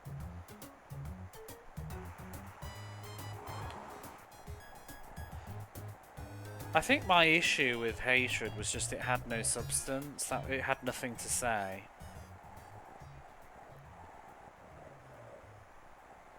Like, I don't mind, like, you know, games, like, you can do all sorts of crazy stuff in Grand Theft Auto, I guess, but there's sort of, I don't know, it's a bit different.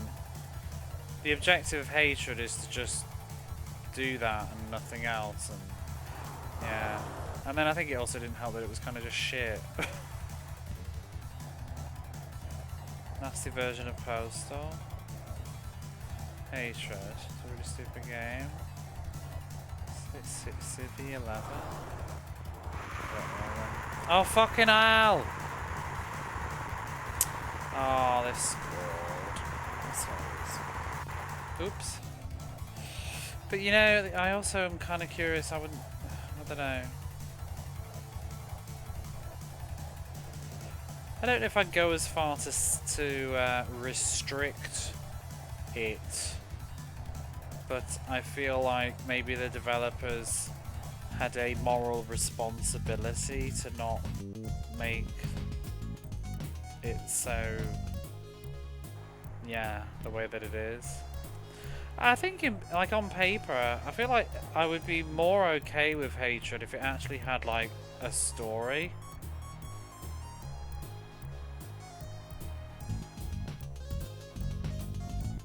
But yeah, that's the end, yeah.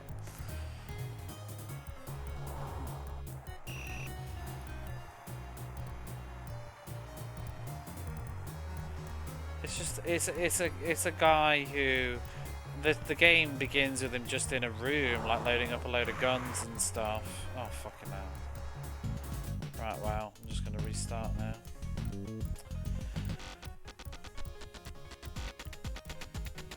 He's just loading up a load of weaponry and stuff and narrating about how like he just hates people or whatever it is, and he just wants to go and kill a load of people or something, and then he just walks outside his house and the game begins and you just have to go around and shoot a load of people. Yeah, it's like just a nasty shit poem. And it has like gratuitous camera angles and stuff as well, where you can do like an execution. It's just not very nice.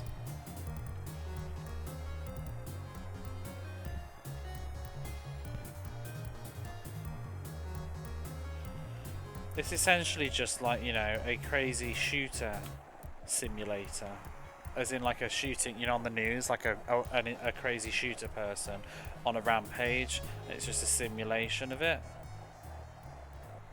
So...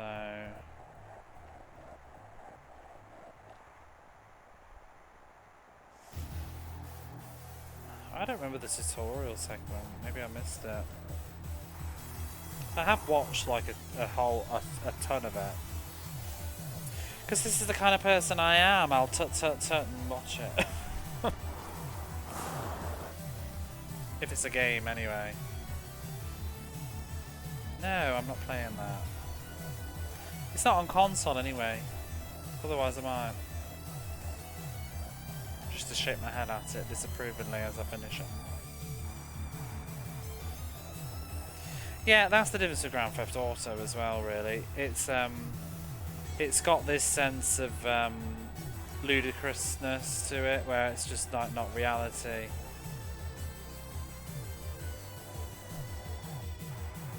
You know, like Grand Theft Auto, you're like driving through the city and you got women being like, "Watch where you're going," and stuff like that. It's just like stupid. Whereas Postal is just, yeah, it's just dark and nasty.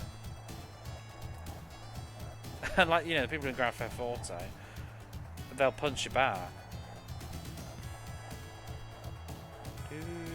And I mean, the real thing, the real psychology behind it is that it's not really in your best interest to do those things, because then the police will come after you.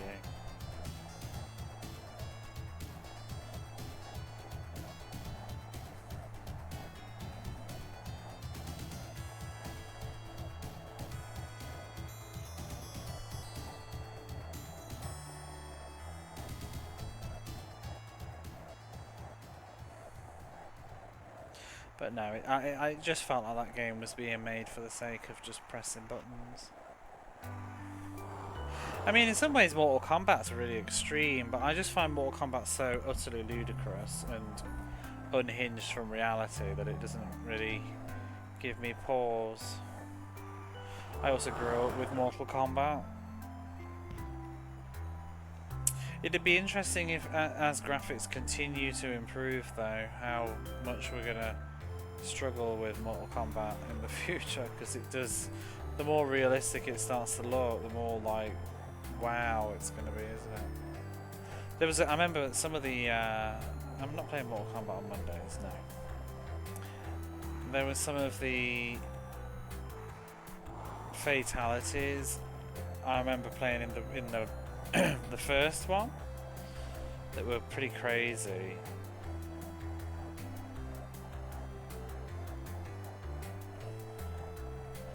MK9, the Reaver, I was just laughing at it, but yeah, it's a lot.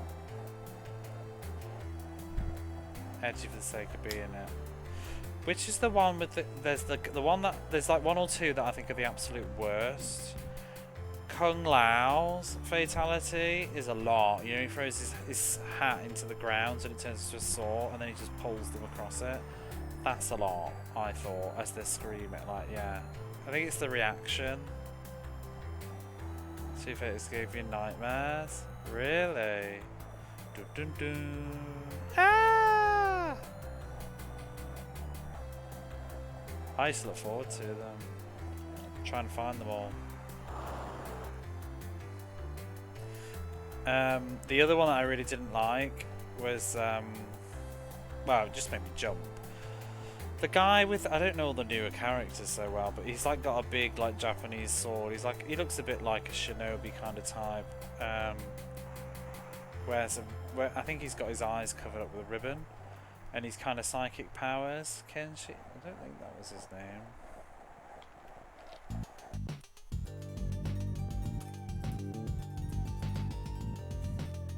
Oh no, it is him. But yeah, his fatality where he like throws the sword into the ground and then kicks them across the floor into it. That one made me go, whoa, and sit back for a second. It was just so fast and visceral.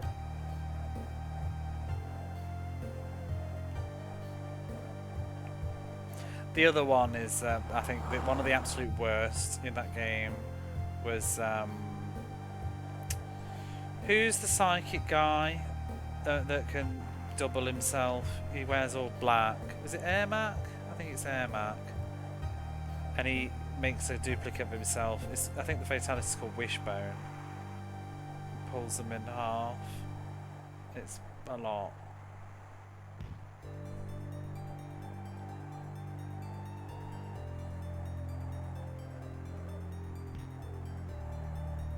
Ermac.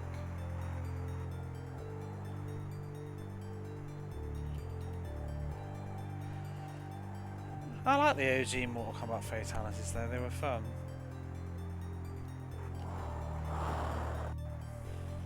I don't know, I'll let you Google.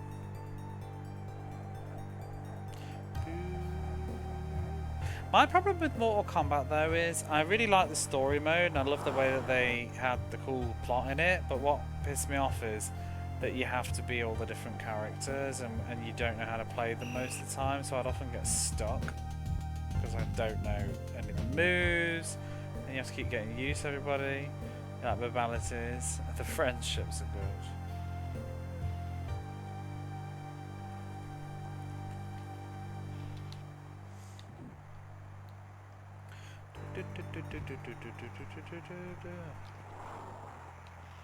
Outstanding.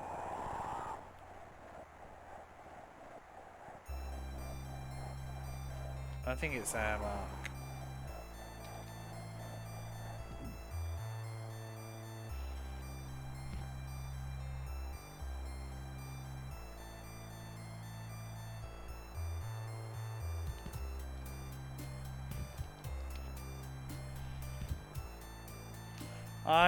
I have 9 and 10. I haven't finished 10 though. I finished 9. I did all the story. I didn't do 10. I got stuck, I think. It was kind of hard sometimes. You end up being a shit character that you don't want to be.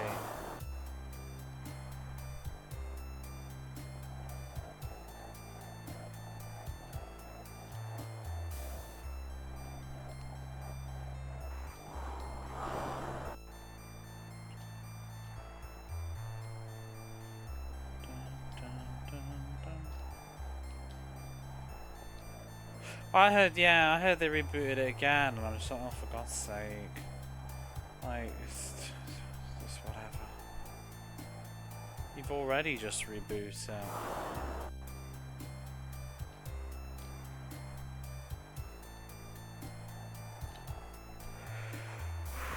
Oh, this team looks rough. Well, they are now.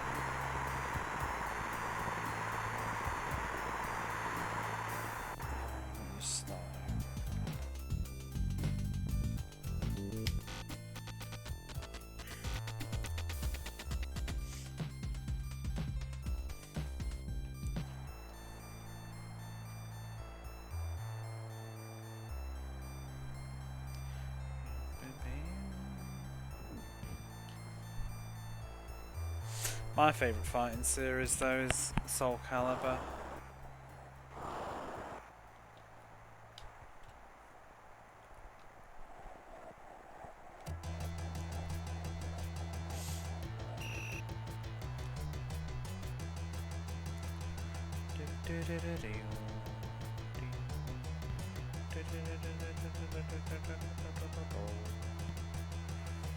I don't really like Street Fighter that much. Like, not hate, just never did a lot for me. Had Street Fighter 2 as a kid. Played it a little bit. It was one of the first Super Nintendo games we had. I think our Super Nintendo was the Street Fighter version. Like, it was the big box for it was the Street Fighter version of the Super Nintendo. It came as a pack-in.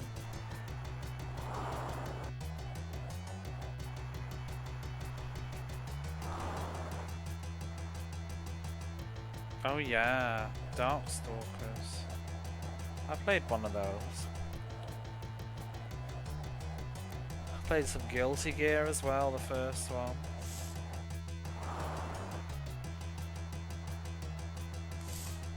I've never kept up with Street Fighter. I played the 3D one, and I played maybe a bit of one of the other ones on the PlayStation. My friends had them. Guilty Gear, I can't remember the music. I only ever played the very first Guilty Gear though. I've always thought about picking up a copy of it for nostalgia. It's just, I don't play fighting games because they usually have very crap one-player experiences. But I am kind of nostalgic for Guilty Gear, and I want to get Star Wars Masters of Terrace Cassie, whatever it is. The only fighting games I own actually right now,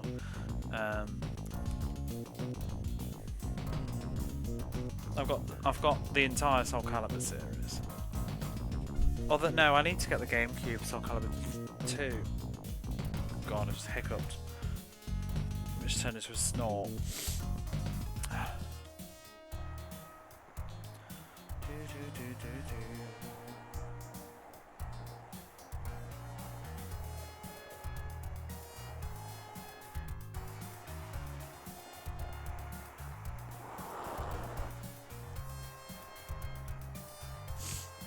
Console boxes.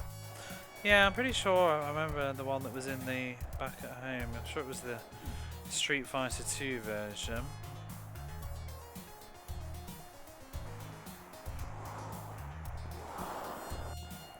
Yeah, I've got Soul Blade, Soul Calibur 1, 3. I mean, I do have Soul Calibur 2. I have the PlayStation version of Soul Calibur 2 because I never played that back in the day, so I got it as a curio.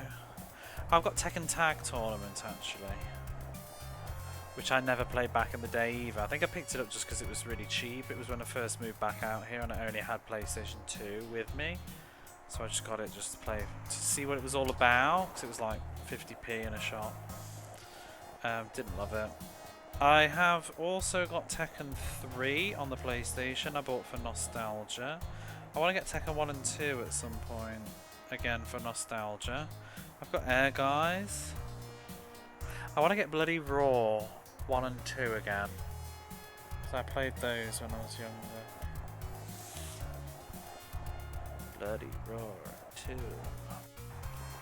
I would like Marvel vs. Capcom maybe. The first one, maybe the second. I had those. Well, I had the second one. My friend had the first one. My friend also had the Marvel vs. SMKs, is it? No, Capcom vs. SMK on the Dreamcasts. Oh, I have Tabal 1 and 2, but I've not really played them. I only got them because of Squaresoft. I'm a Squaresoft fan, so I was curious. I wonder if that's it for fighting games, because I honestly just don't buy them. Oh wait, no, I've got Final Fight on the, no, Last Bronx I've got on the Sega Saturn. And I got that mostly just because of YouTube talking me into it by talking about it being technically impressive. It's okay, but I just, like I said, I just don't really get into fighting games when I've got no nostalgia for them, and the solo experiences are usually very lackluster. You win the end. AIs are usually annoying. I also have the first Dynasty Warriors, which I got recently, just because I got it with something else that I wanted, and I thought, why not?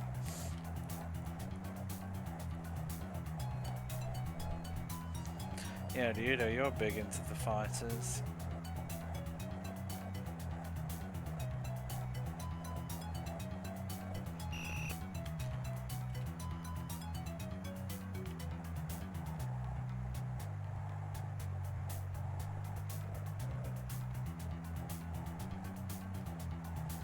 Mega Drive fighters wise, I don't really want any of them. I think I'd like to get Eternal Champions for nostalgia, but yeah. Yeah, it is weird how different it was.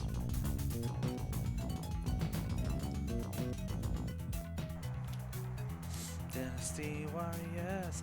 I'd quite like the Sailor Moon fighting game out of curiosity on the Saturn. Just to enjoy the story ones.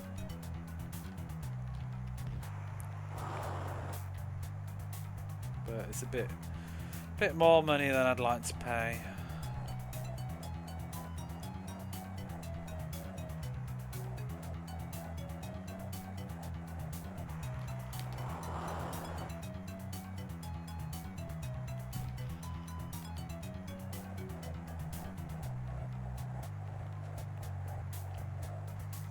I suppose I've got Smash Brothers.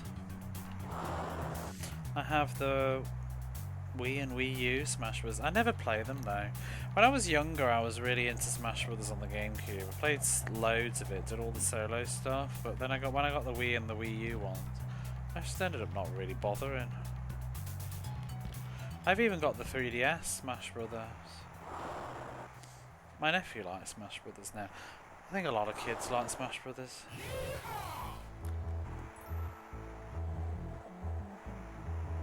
Could you imagine they did a Disney's Fighter? Like a Royal Smash Brothers style Disney heroes and villains. Hercules! That would be good.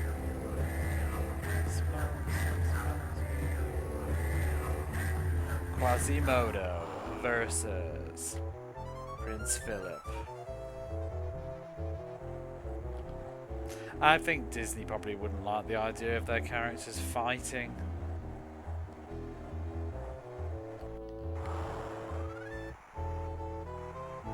I bet they would be funny about it.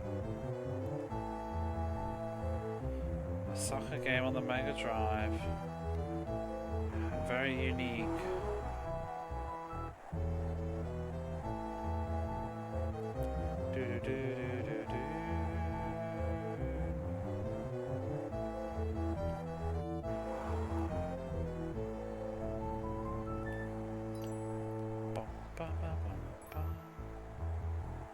I do a lot of fighting, not against each other though. It's very much heroes versus villains. Could you imagine, like, Belle versus Aladdin? They would have to somehow lock it in so that you could only fight villains. Winnie the Pooh versus Ursula.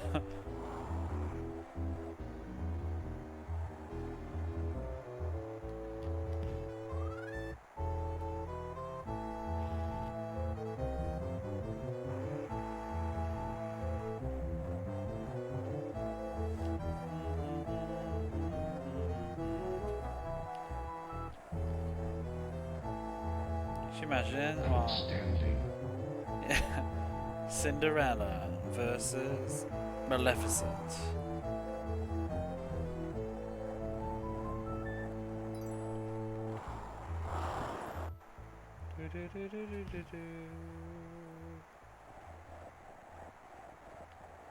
With fatalities, oh my gosh. Sits in the lamp.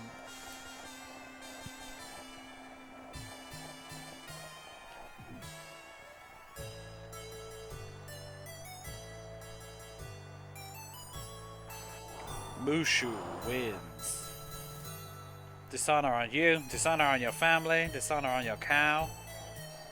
Flawless victory.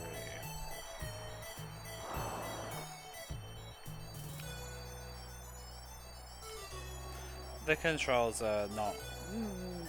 The default controls are bad, but I've changed it and they're a little bit better now. But it's not a great game. Bambi versus Clayton.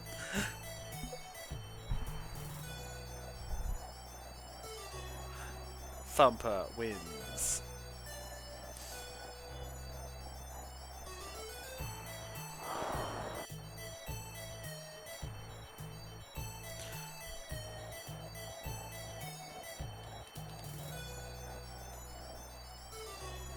I'm so tired, but I'm not scratching my brain for Disney now. What else have we got? Dumbo! Dumbo versus Simba.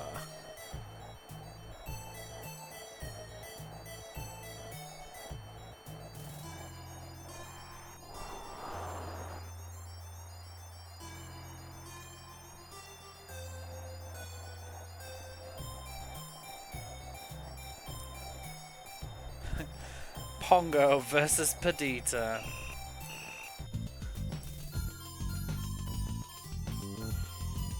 Is weirder than a fighting. Yeah, that is kind of weird, that one, isn't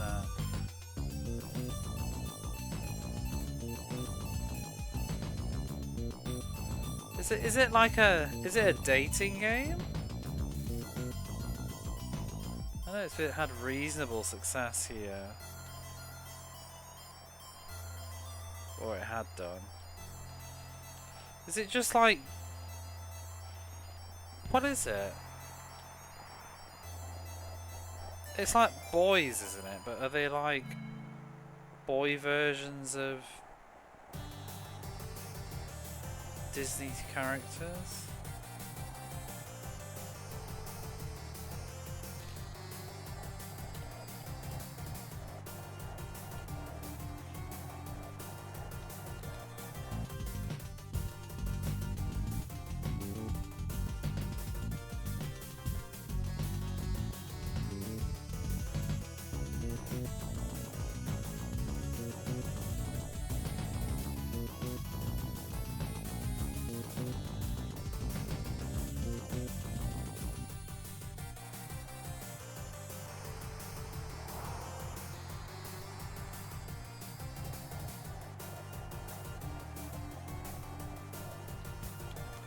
The boys base off the villains. That makes more sense though if it's the villains, I guess. I don't know. Does it though? Maybe it doesn't. Boy Ursula? Do you get Boy Ursula? Does he admit that in the past he's been a nasty? He'd love to rake you across the coals.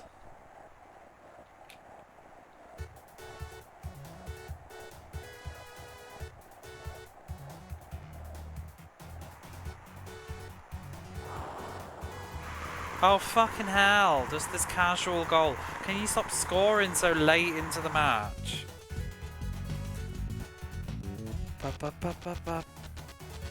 There's a bunch of boys dressed as Ursula. Oh my god.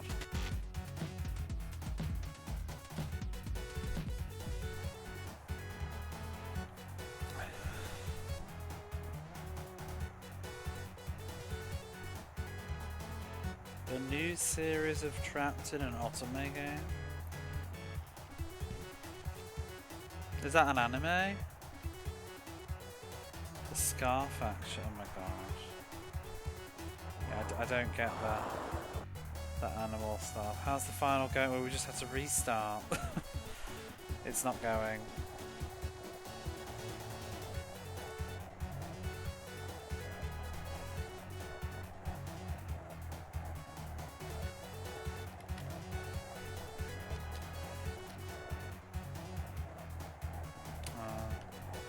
I don't watch any anime anymore.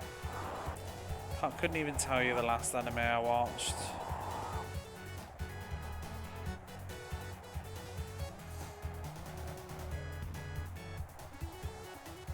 Wasn't there a new Madoka movie? I need to check that out.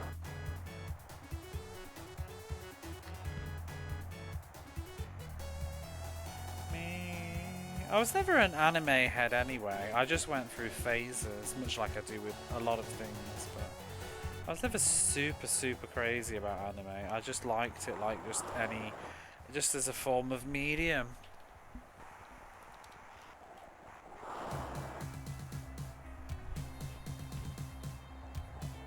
Some of it was good, some of it was bad.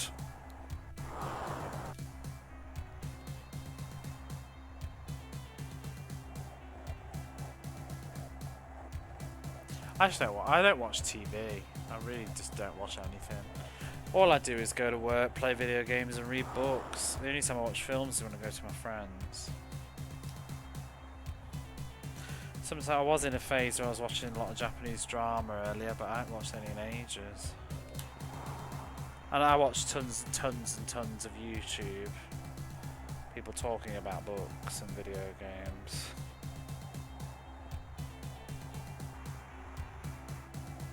It's because I don't have it. I'm just never comfy at home, like my TV on this sofa. I can't fit. It's alright for. I'm really uncomfortable right now. I keep moving, but like sitting here and watching something on this television on this horrible sofa. At least with the game, I sort of get actively engaged in it, so I forget a bit. But right now, my legs are it, and I'm just kind of tired. I think I'm on my midnight oil. Someone got into anime. Oh wow, that's really cool though. Then you got something to chat about. Do you still watch much of it, Dreamy, though? I didn't know you did. Or are you getting back into it now?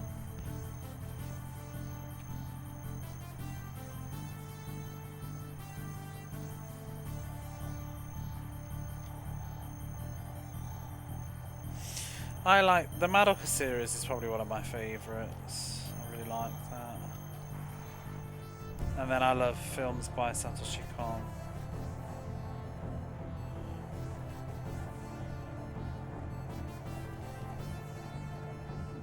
I quite enjoyed Elephant Lead. That was very weird. That was probably one of the more newer things that I watched. Like, new to me, it wasn't new at the time. And I also watched I didn't realise at the time, but I watched I can't remember what it was called now. It's like Goku or something. Brunilda. It's about witches. It's the same creator as Elfen Lied. I played a little bit of the Madoka mobile game. You know what though? I forget I have them. I have both Madoka games. I have the PSP one and the Vita one. I've not played them yet. I should.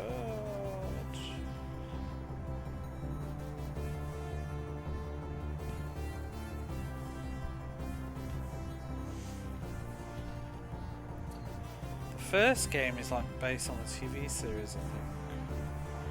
It's more like a visual novel. Welcome to Demon School? I don't know those. I don't know anything that's new though. I mean, I like dark everything. That's me all over. Books, and I love a dark story. Elfen Lied. I really want to read the manga properly. Whenever I'm in shops, they never have it. Could get it online, but maybe it was a bit too much. First episode is fantastic. I think the quality dips as it goes along, to be honest, and it has this sense of being very unfinished, I felt, as a TV show. I feel like it didn't really conclude in the best way. But first episode was brilliant. So dark, I loved it.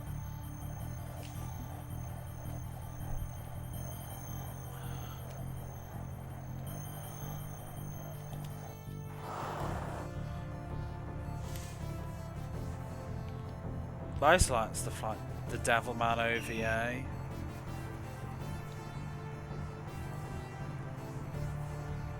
Monster, I don't know what Monster is.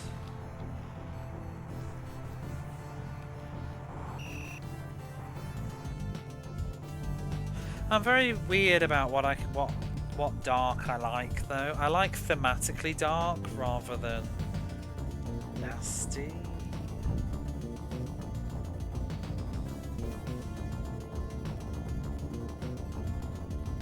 Like, I think Madoka's pretty dark as well.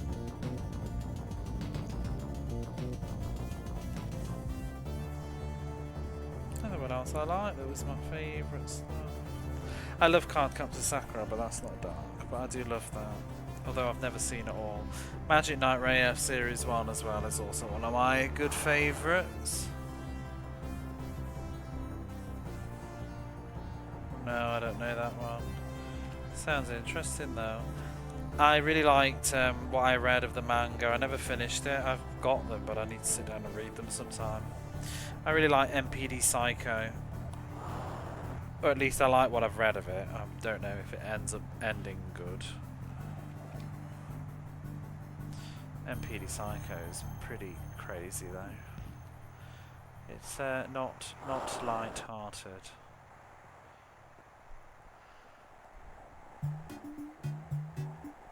Wah wah wah wah wah wah wah wah.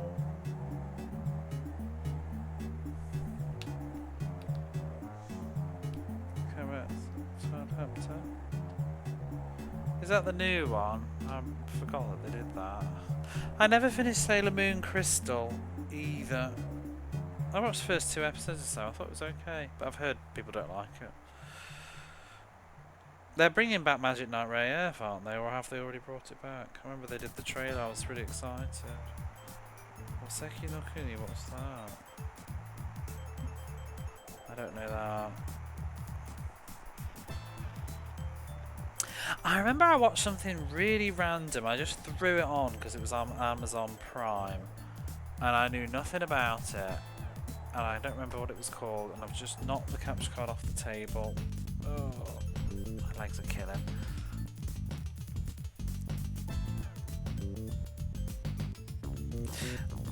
I'm going to really struggle to remember any of this now, but I'm sure it was to do with witches, and it was like someone was trying to like kill themselves or something, and or cause somebody to do so, and I don't know, it was pretty dark.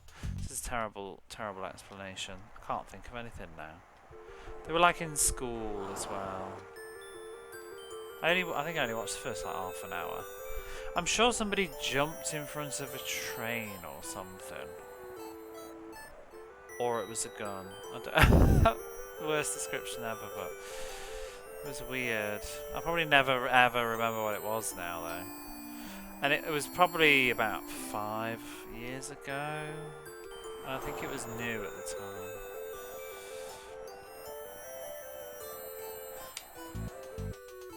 I think it was Magical Girl, yes.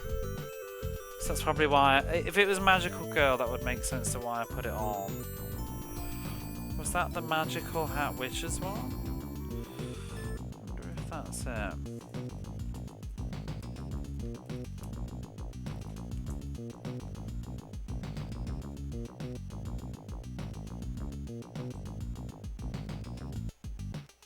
No, it's not this.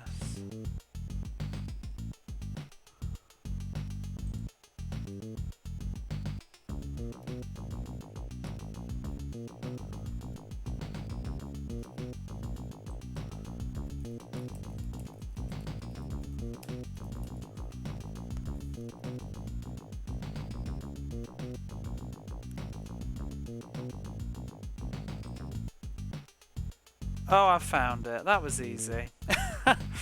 It's called Magical Girl Sight.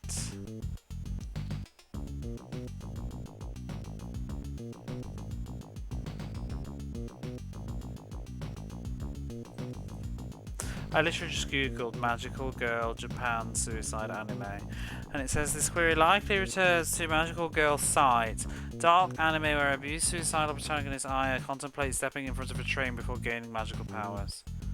Yeah, that was it. I think it was really weird as well, actually. Wasn't it full of like boobies? Not boobies, but like very, very revealing clothing. Oh, it was definitely this, because I recognise the cover now. Magical Girl Sight, yeah. This is whatever this is. Maybe I'll revisit this. I don't know if it was particularly good, but it was weird. Wow, I'm looking at the some of the covers for this manga look really, really weird. Maybe this isn't what I'm thinking of. I think there's, when I'm talking about boobies though, I think there was something where it was like, you know, like clothes was very tatty and torn and revealing. It was kind of a bit creepy. But I don't think this was it. But yeah, interesting. You know that one? Nightmare Detective. What's Nightmare Detective?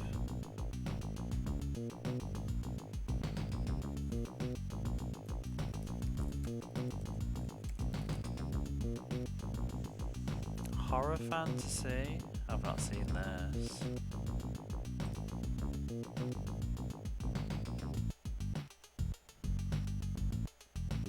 Oh, I think I've heard of this though.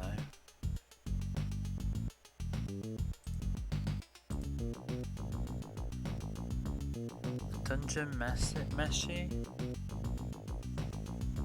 Yeah, there's a lot of that stuff's really kind of popular, isn't it? Those sort of like role-playing games, animes. Role-playing games in animes and My bad. isekai and stuff. Paranoia Agent? Oh yeah, but that's totally different. Paranoia Agent was, it was a very black comedy. Have you seen it? That episode in particular was a very black comedy. Hey G.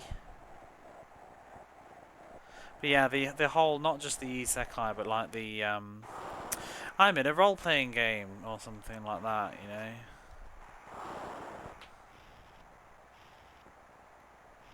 How to lose a girl in a dungeon or whatever it is, or how to date a slime, or... They're all like light novels, aren't they? So you guys should, yeah. No, I know what it is. I was just like, have you seen it? I didn't realise you'd watched it. I remember it very well. It was a good episode.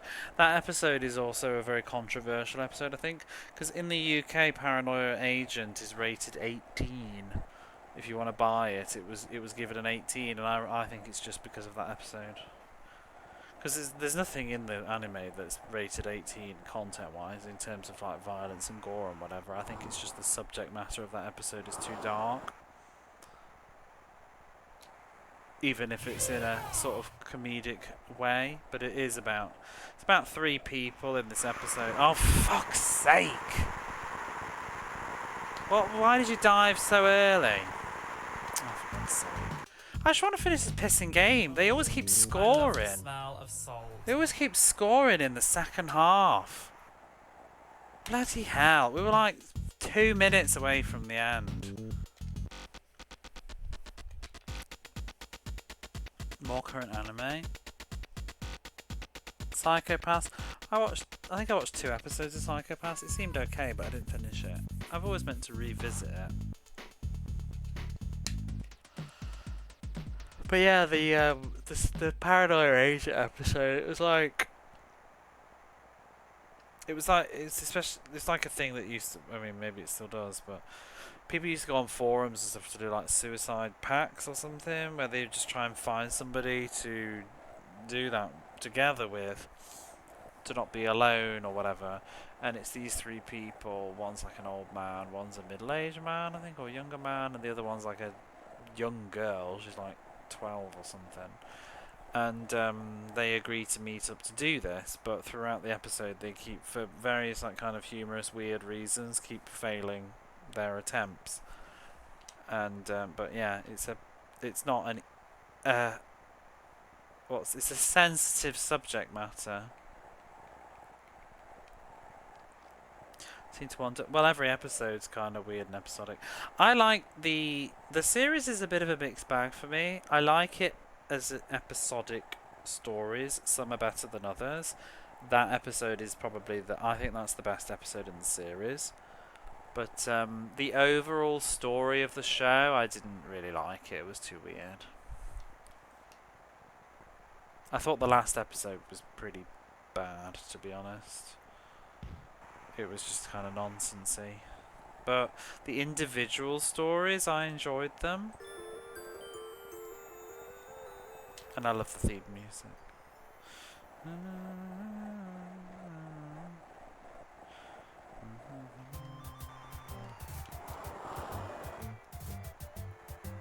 Same with Paprika though. A lot of people tend to like Paprika as one of his favourite movies, best movies. I find it just is a little bit too weird. I love Perfect Blue. And that's another one that's dark. Perfect Blue. Have you ever seen Perfect Blue, Jamesy, and anybody else? But Perfect Blue is a wonderful film. It's just so well done and dark.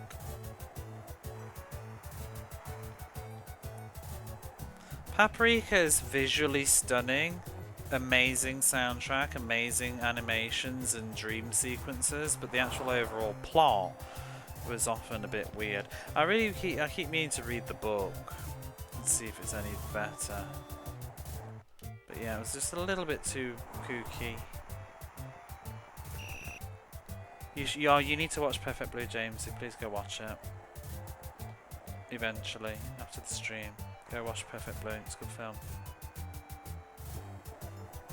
Yes, those three are my favourites.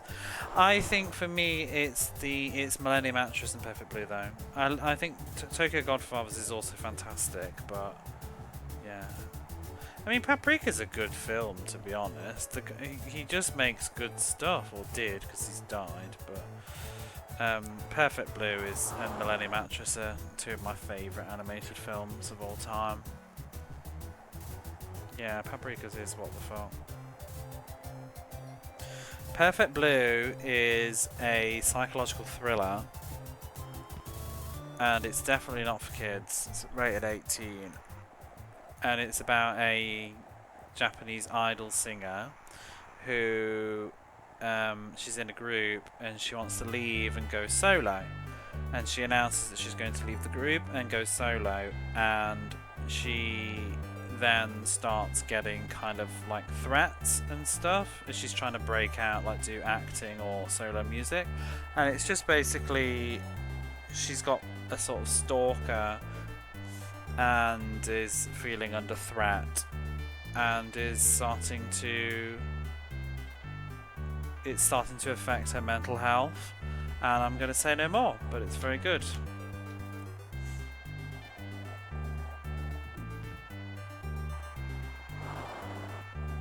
And the soundtrack's really good. It's got some really wonderful moments in that are really well animated, and the use of music in that is really good too. And then Millennium Actress is my other favourite. Millennium Actress is about and this one is totally not dark at all, but it's not for kids. Even though kids could watch Millennium Actress, I just think it would bore them to tears. It's just very, very story driven. It's about, and it's very abstract. It's about most of his films are. It's about an actress who has been around through like the decades, not quite literally a millennium, but yeah. And she's now an old lady and she's living a reclusive life. And these two men, who one of them is a big fan, they're going to go interview her for a documentary, and they sit down in her house and interview her, and she tells her life story to them. But as she's telling the life story, we get to watch it as the audience. We watch her life in flashbacks, but they're all told through her films that she's done throughout the years. So it's quite, sometimes it's a bit weird to watch because the narrative is sort of coherent and follows after each other, but the visuals keep changing constantly. Like she'll walk through a door and now she's in like a different time period and costume and stuff because she's in another movie, but the story is still continuing with the same narrative of her life. And the soundtrack is just incredible. It's such a beautiful film, yeah. Makes me cry.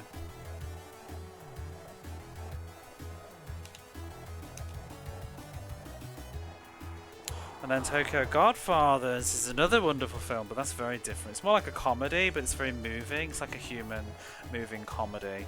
It's on, I haven't seen it in years now, but all I remember is it's Is it New Year's Eve or Christmas? It's set at around that time period, maybe both. And it's about 3 homeless people who are homeless for different circumstances. One is an old, like a grumpy kind of middle-aged man. One is I can't really describe it in a good way, but it's... I don't even know, she's transgender, maybe. I can't remember how the film explicitly identifies, because Japan's always a little bit iffy with gender and stuff, especially in like late 2000s. Because they basically just call her a slur in the film, but...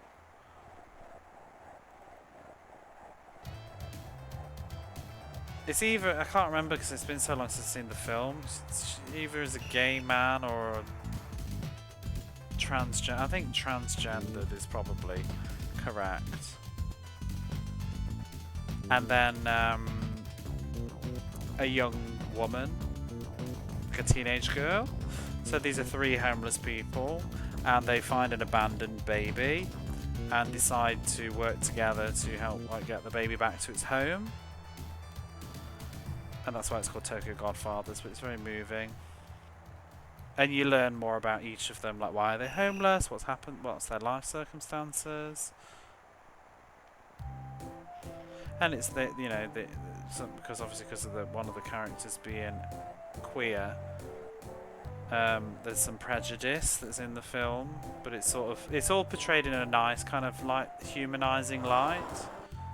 If I remember. I haven't seen the film for about 20 years now, but yeah.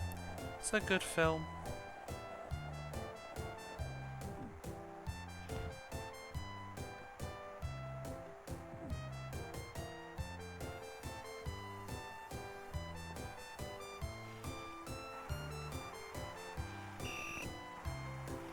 That's Tokyo Godfathers. No, the meaning of the Godfathers quite literally is it's 3 people that take upon themselves to take care of this child that is not theirs, in the sense of a godparent.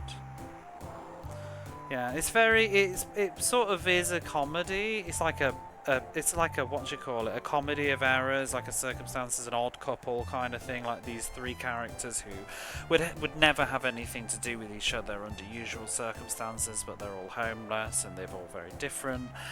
And but as it goes on, it's got a lot of heart and sentimentality and moving, because you know, learning about why they're homeless and stuff it's not a happy story why they're where they are. But a lot of it is comedy as well, with them bumbling around with this baby and stuff. It's a lovely film. Recommend it. But these are all the same director. He did 4 films. The 4th one is Paprika, which is about in a world where it's based on a book. It's about a world where people they've got technology where people can enter each other's dreams and stuff. It's very much like Inception. Inception ripped it off very badly. Especially visually, some of the scenes from it. Inception pinched it. But yeah, and it's like it's about going into dreams and stuff. No, it's not. Obviously Black Swan ripped off Perfect Blue quite a lot. Homage. At least he's honest though with Black Swan. He's not pretending.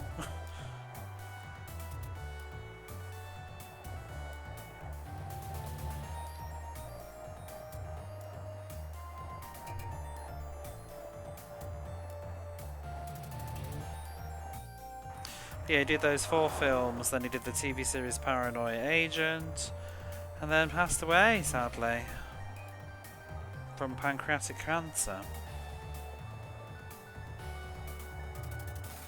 I was in the middle of making another film called The Dreaming Machine. And that's just been cancelled now for good, it seems. There was talk at some point of some other directors who were maybe going to pick it up and finish it, but they've all decided no.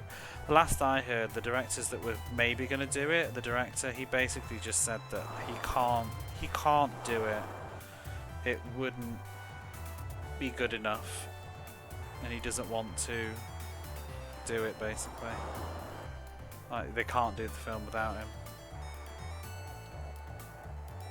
It's a shame though, because it looked really good conceptually. It looked like almost like a kids' film. I still think that Millennium Actress lost out to Spirited Away. I think if because it came out the same year, and I don't resent Spirited Away. I'm not one of those, like, you know, but I think Spirited Away was such a huge animated movie, it totally eclipsed anything else that was coming out that year, and I think Millennium Actress might have actually had more eyes on it had Spirited Away not come out that year.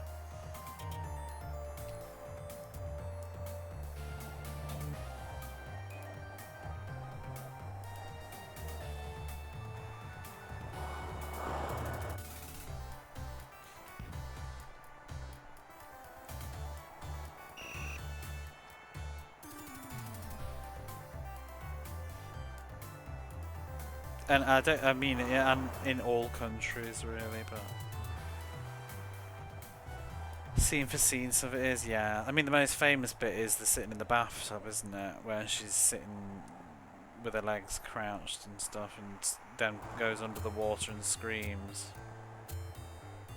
I think, is that right? I can't remember, it's been a while now.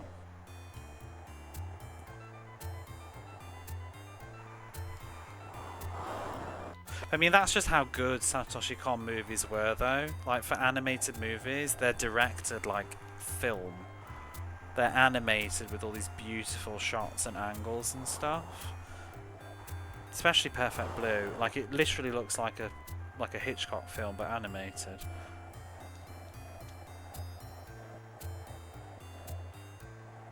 At times.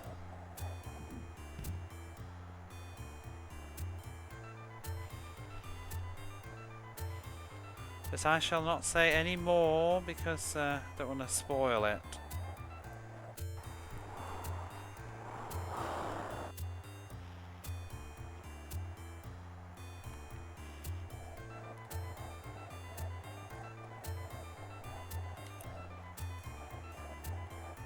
I've always wanted to read the book for Perfect Blue, but it is not available anywhere. Actually, you know what? I've never thought to look in one of my sources, but yeah, it doesn't have a digital release, and it's very rare to find now. And buying it online, it's like about $150 if you want to buy it used. But it was based on a novel. I don't know if the novel is as good though, so I'm hesitant to bother buying it. But I would like to read it because I love the film.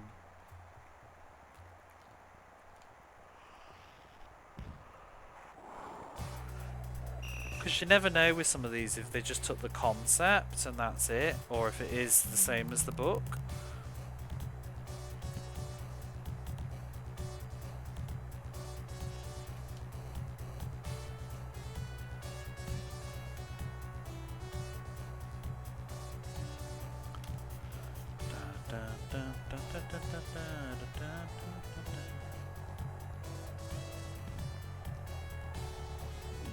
Have I seen Redline? No. Wacky Racers? I used to fucking love Wacky Racers. I mean, I still do, but when I was a kid, I loved Wacky Racers. I used to watch it all the time. Love Penelope Pit Stop.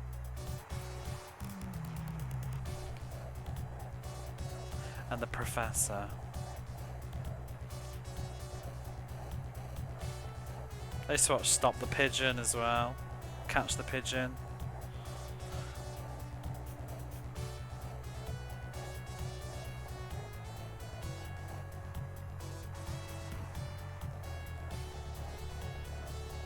Stop the pigeon, stop the pigeon, stop the pigeon now.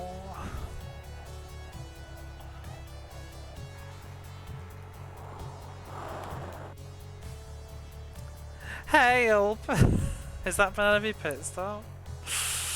And the Anthill Mom. and the Hooded Claw. I had a video of Penelope Pitstop. The perilous pits of Penelope Pitstop. I remember I had a blue video of it and it had like 2 episodes on it, I think, or something. It was one where it had a cliffhanger where she's like tied up and the water's rising and she's going to rise up into this spike that's in the ceiling and it's going to impale her. I used to love it. It was so thrilling and exciting. It had the same energy as the Adam West Batmans, you know, the cliffhangers, like see you next time. Same bat time.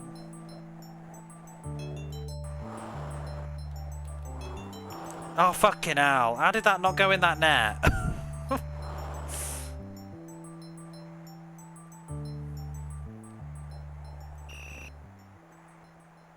Same bat channel. I loved it. I always remember one of the first ones I properly watched were the Adam West ones, because I often used to watch them back to back. Like, most channels just used to show the whole thing rather than episodically, like week by week. But I remember when, I think Channel 4 aired it, and they did it week by week or day by day. So you actually had to wait for the next part. And I remember it was the one where they tie Batman and Robin up in a cup of tea. I think it's the Joker. And, or maybe it was Catwoman. There's a giant teapot, and it's like on a... It's on a... It's on like a billboard. It's a giant teapot, and at a certain time it's going to slowly tip over and pour out its contents. But they've changed its contents, and it's going to be acid or something instead. And they're tied up in the cup of tea, and it's like... Holy acid teacup Batman or whatever it is. I love that episode. Oh, I love Batman.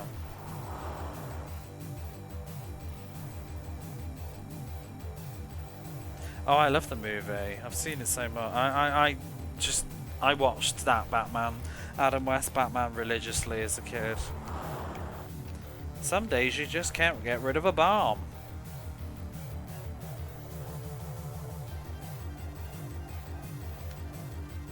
With the bloody rubber shark on his leg. And bat anti-shark repellent. You know, as you do. Yeah, the shark spray. And when he's punching that fucking shark on his leg, it was so good. It's just this pathetic rubber shark and he's punching it. It's such a good film. And Catwoman pretending to be Russian. Like in her alter ego form, and she's just like, da, da. All the time. It's such a good film.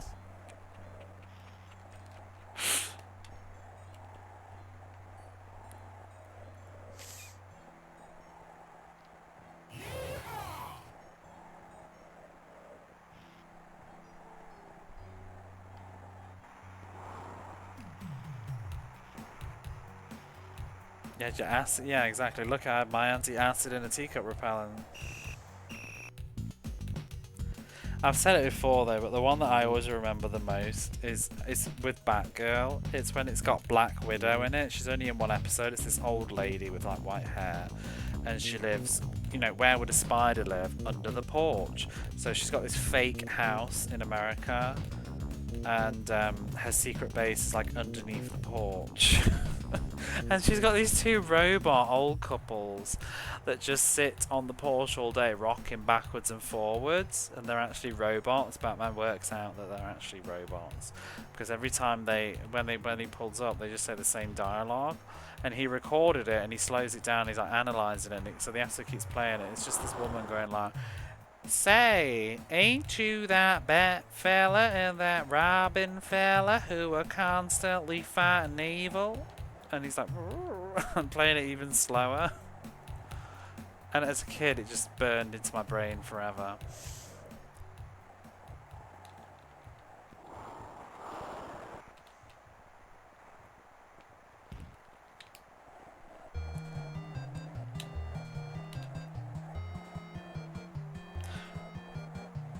I also liked all the silly villains like Vincent Price as Eggman. There was also King Tut. King Tut is an original villain, isn't he, for that show? And King Tut, the actor that plays King Tut, is in Whatever Happened to Baby Jane.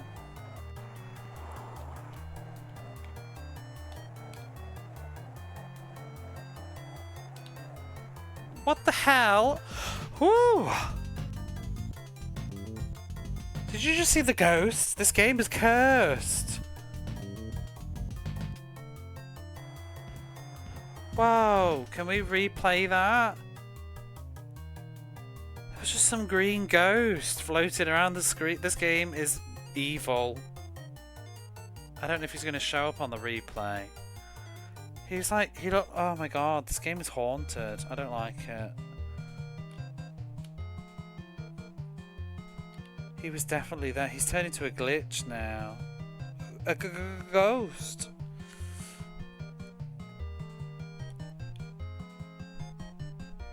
You'll have to, like, check the VOD.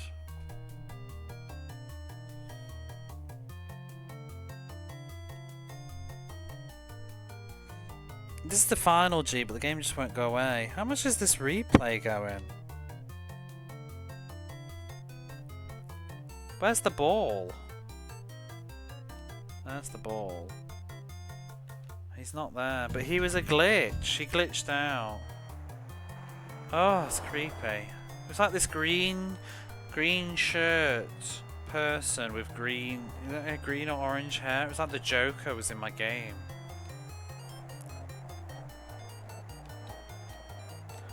He just went across the screen. Ooh.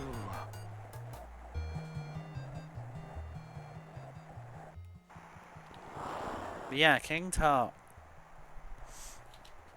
The guest celebrities, yeah, I like Eggman and Olga, the Cossacks. And then who was it? Lord and Lady P something, and they lived in Londinium. There was most of the silly ones were in the Batgirl era, but I enjoyed the Batgirl one too. I like Batgirl.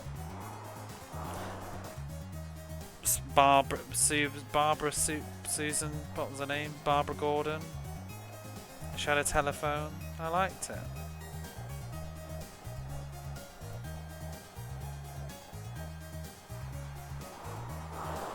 I watched a documentary recently about Cesar Romero that played the Joker, and like how he ended up on the show. Seemed like a lovely guy, and he had a condition that he'd do the Joker, but he wasn't shaving his moustache.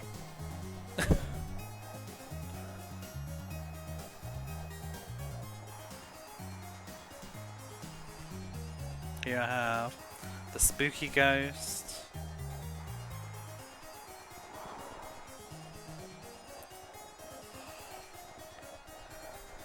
Yeah, he refused to shave it.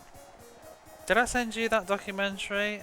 I'm not saying that that's the only reason, you know. I'm just saying, I meant to send it you because I watched it and thought it was really cute, and I thought you'd like the Batman, so you might like it. Just about his life, he just seemed like such a nice person. Shit! Unlike me. Fucking game. Just end! Like, I've breezed through the whole game and the final just won't bugger off. It's like 2 in the morning now. Let me finish you. Pelé. Stash was too famous. It was. You can paste it in the chat if you want.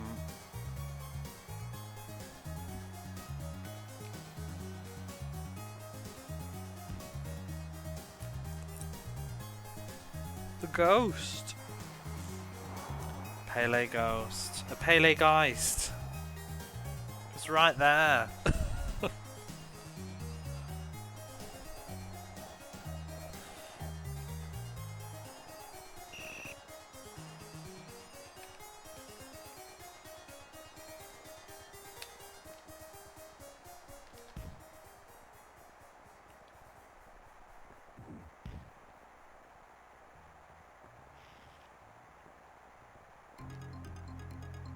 Bing. Do do do do do.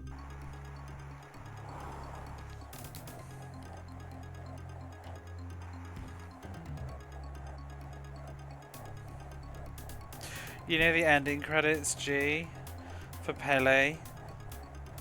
So I actually beat Pelé. At the end, they thank all their moms.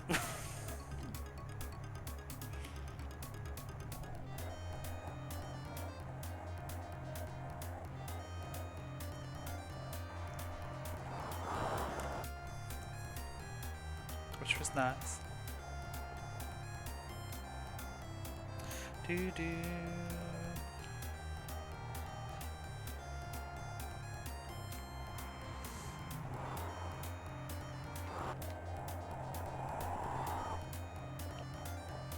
It is creepy, right? Especially because we were just talking about like the Joker. It looks like he just like appeared. I mean, it must just be a glitched out sprite, but it's just creepy.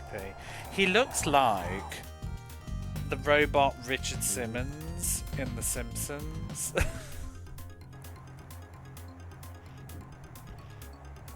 I don't know why. That's where my brain went.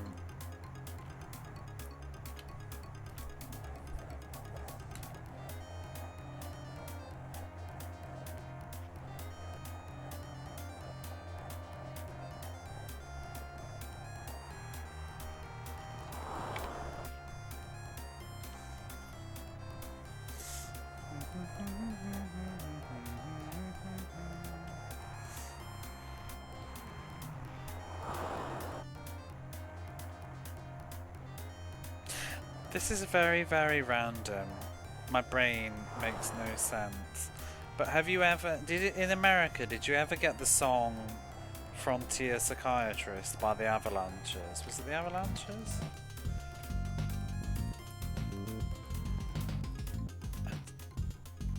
Yeah, Frontier Psychiatrist by the Avalanches.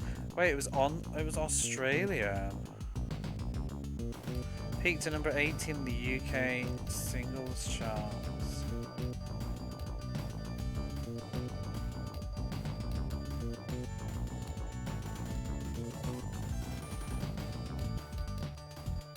That music video.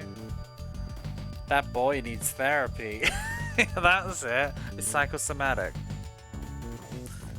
Frontier Psychiatrist. The reason it popped into my head is because of just, you need to look this up, Dreamy. It's called Frontier Psychiatrist. And it's just like a song that's just made up of loads of random quotes of stuff. It's all like old, like, it sounds like 50s voice samples. But the bit that it popped into my head was because Richard Simmons, I was thinking, but there's a bit where it says, and tighten your buttocks, pour juice on your chin. That bit always used to crack me up.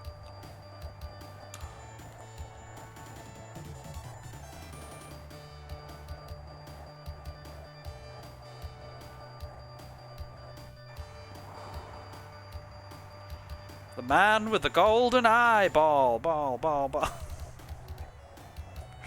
Why is it stored in my brain? Like, this is useless information. Why can I recall that?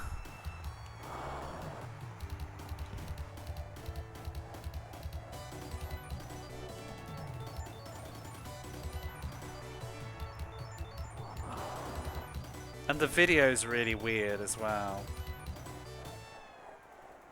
It's just got people repeating the same actions over and over again and miming to the quotes. Oh, the ghosts. That boy needs therapy.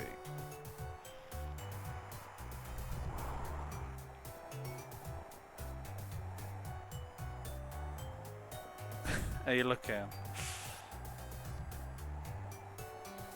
My favourite bit was the tighten your buttocks bit, though. Especially because when she says, pour juice on your chin, and it's just this woman like tipping juice all over herself.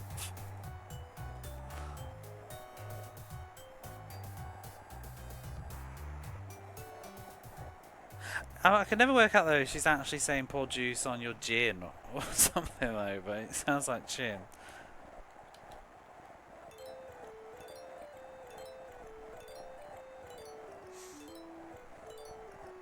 What a weird time, because this would have been post around the same time, you know, we had... Do you remember the sunscreen?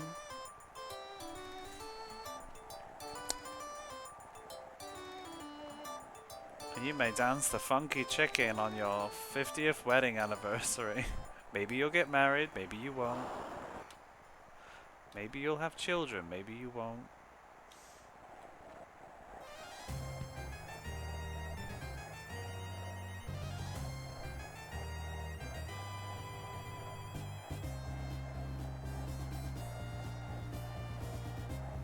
Darren Pelé. If you do have children, try to remember to lock them under the stairs. I don't remember that part. How are you, Red Gambit? Trust me on the sunscreen though. Lock your children under the stairs.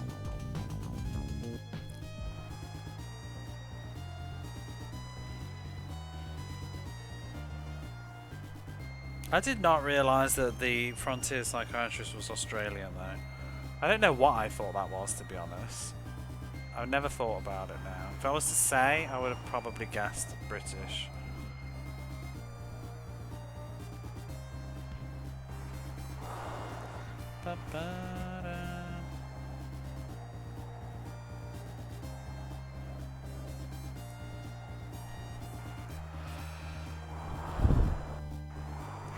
Oh, fuck off, Pelé.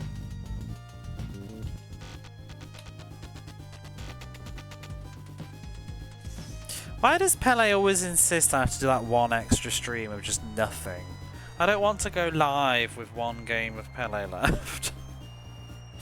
But it's like 2 and I'm tired. He wouldn't listen to me 2 days ago. Do you know what I ended up streaming yesterday? If you weren't here. Oh, lovely.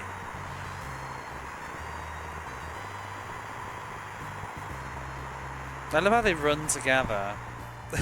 Like a little mob.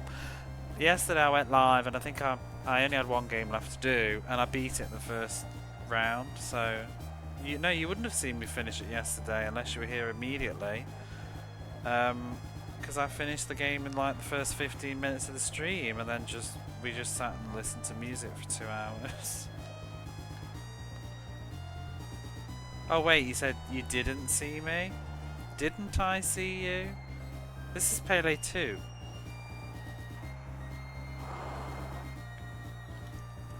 But yeah, I finished Pelé, so I forget who's here and who isn't half the time because I'm live every day. But yeah, after Pelé, we just listened to music for like 2 hours. It was lovely. 2.5 hours.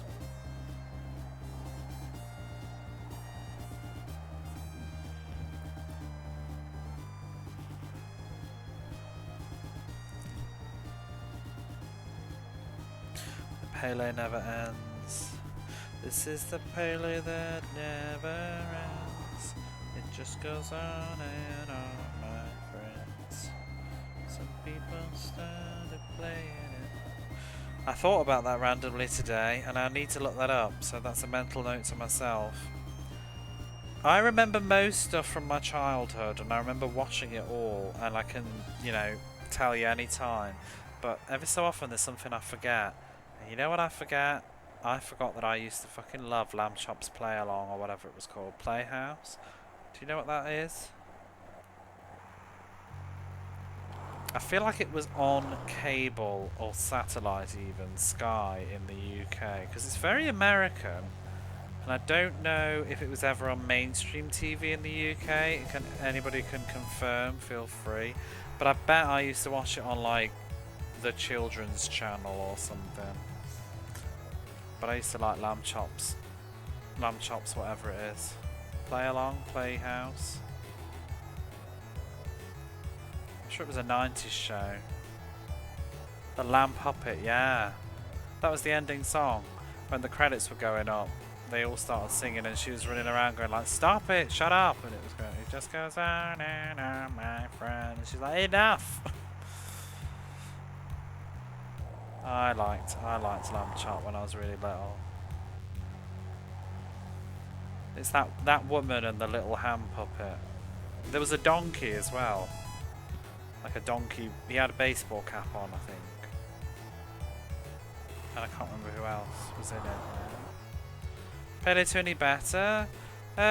Yes. Quite. It is better. It controls better if you change the controls, which you couldn't do in the first one. It also has Pelé headbutting the Sega logo at the start, which is amazing. And it has a lovely crowd animations that are cursed.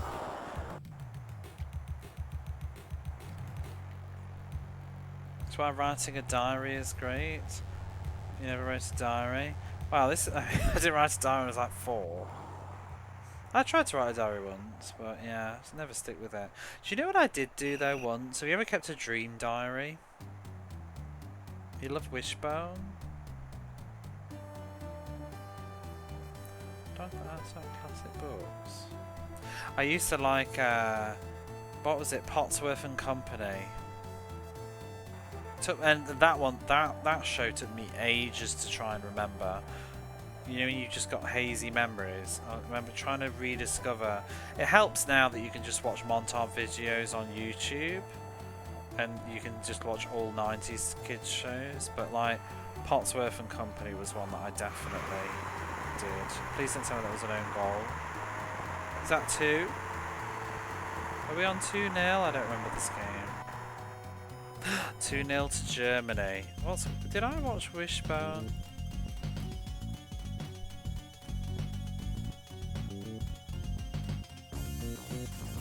This was American? I think I actually do know this. Oh. He looks familiar. Was this on in the UK?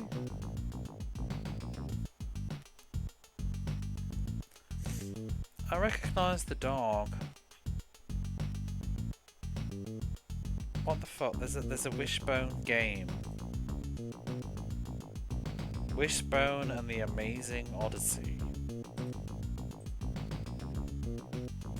Maybe I didn't watch Wishbone. He just looks familiar.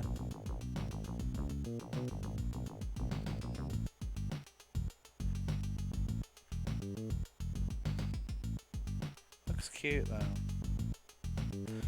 Is he Robin Hood?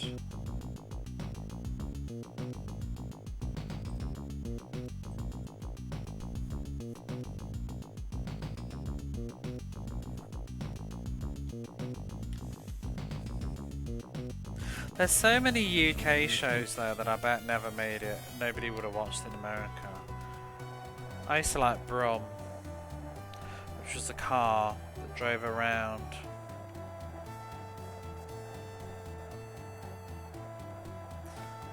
Robin Hood, Robin Hood. Oh, did you see the news about Major Oak? I talked about it at the time, but yeah, Major Oak, Robin Hood's tree has died, so they say. No leaves this year. It's very sad. Obviously, I am very close to Nottingham as a Nottingham person. Robin Hood. It's so weird, Robin Hood, for me though, because Robin Hood is just normal. It's like a totally normal story, and until I got older I didn't realise the significance of that being on the map, like globally. Like the fact that there's a Disney movie made about Nottingham blows my mind. How old was the tree? Oh god. About 1,000 years old or something, I think. It'll come back. Well, they fucked it up. They've killed it by trying to preserve it. They poured like concrete into its branches at one point, I think, to try and keep it sturdier. And they've had it propped up on like cranes and things.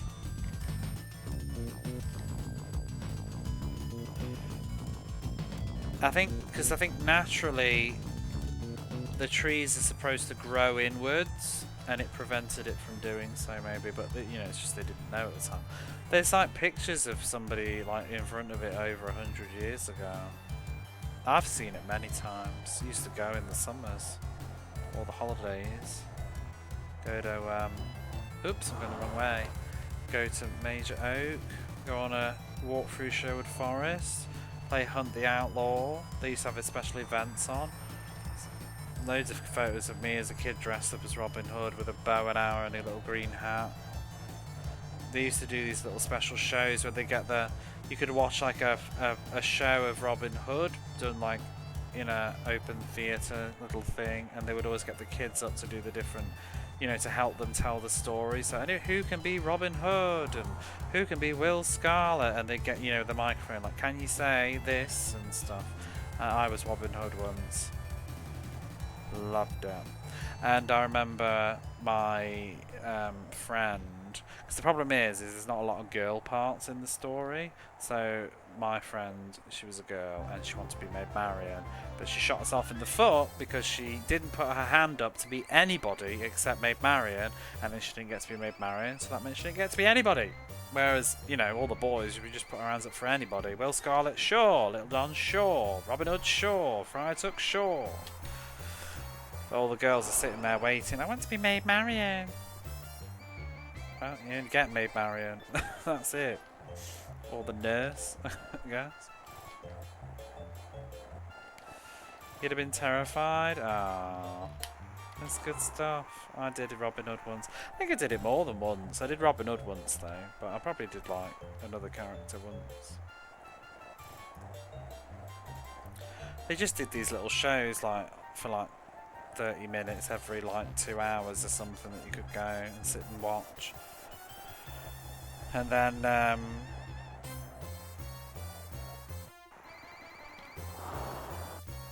you can walk around and see the people actually dressed up, the cast as like Little John and whoever.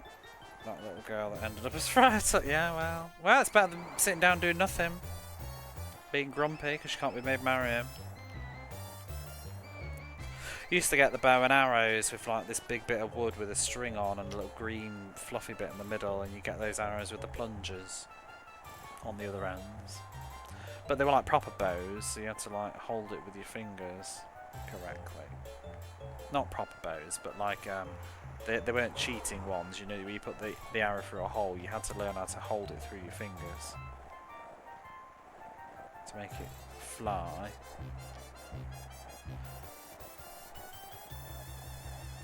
Men in tights. We're men in tights, tights, tights. We roam around the forest looking for fights. I've told the story before, but I think you've not been around for a long time, but I have a funny story with Men in Tights where I watched it in school.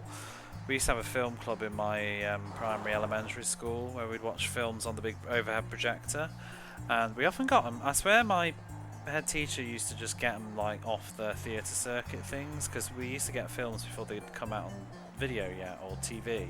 Watched loads of stuff like Jurassic Park, Home Alone 2, Jurassic Park Lost World, because I was in school for the entire duration almost.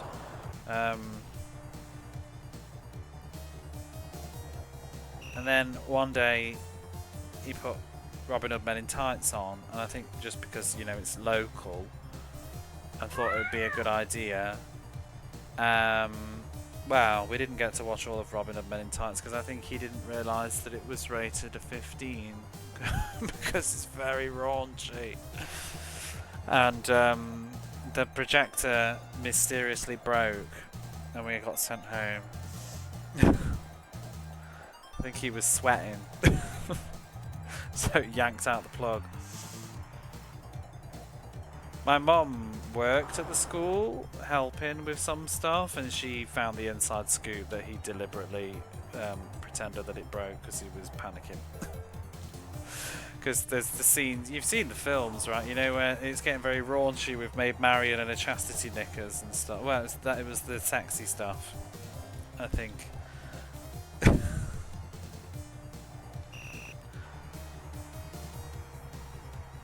Because, you know, you've got a bunch of like kids aged like 6 to 11 or something watching a Mel Brooks movie.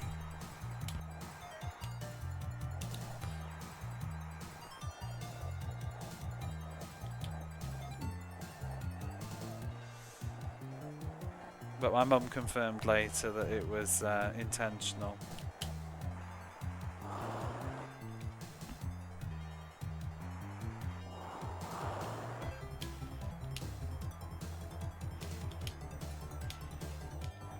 Could explain a lot.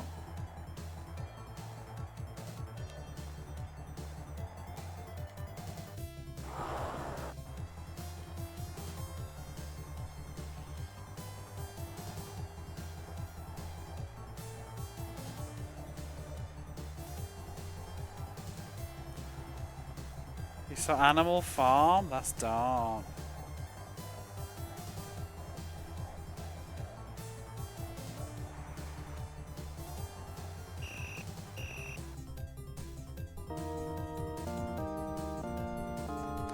Yay!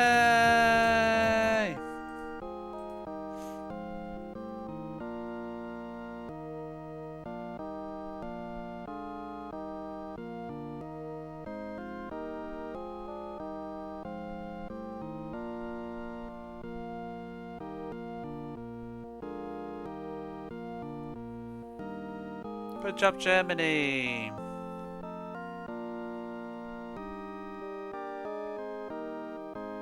What a great car. Gee, Germany! I see what you did there.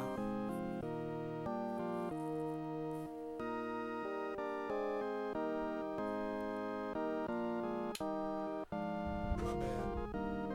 I am. I am the world tournament winner. No, I'm not, because there's... Oh, shit. It wasn't the final. I can't read. I thought... Oh... Oh well, we had a nice intermission. Oh, for fuck's sake. I always do this to myself. I always pretend games are over and then they're not. Just enjoy looking at Pelé's crotch one more time. All right, Dan, you've come a long way. Yeah, now for the I'd save real if I fun. was you. Yeah, I probably should save actually. That's not a bad idea.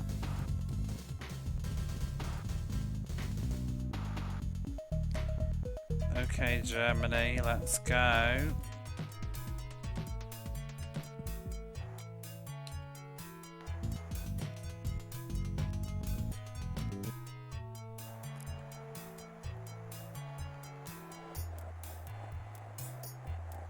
Yeah, we watched loads of good films in school. I watched The Homeward Bound. We watched Look Who's Talking Now, I remember. We watched Andre, Free Willy, Dunstan Checks In. So I think we did like, it was called Film Club. I think it's just because we're just blessed with, I mean, I grew up thinking this was normal. Once I got older, I realised it wasn't normal. I was just lucky to have a really cool head teacher. Obviously he was into film. I think he had like a proper film projector thing and used to put it, you know, you had in the 90s you had the overhead projectors that you pull down to put the song lyrics on for like morning assembly and whatever.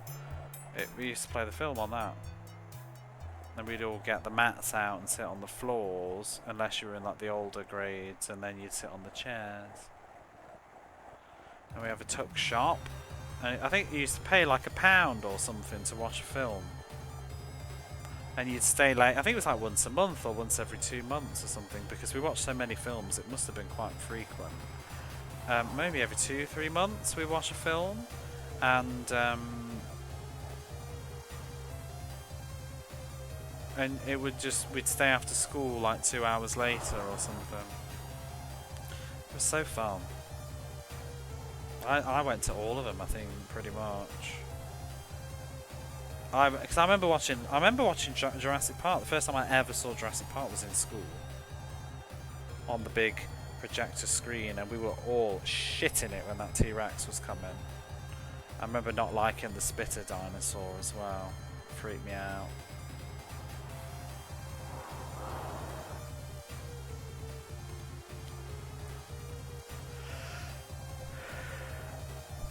You know, we also watched Independence Day.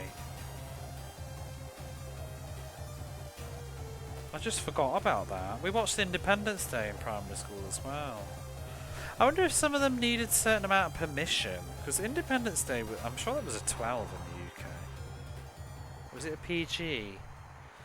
It has a moment or two in it, doesn't it? It's a little bit dark. The Alien. We watched Men in Black as well. God, it must have been every month, because the amount of films that I watched, I was only in school for like 4 years or so. And we watched so many films. We watched Cool Runnings.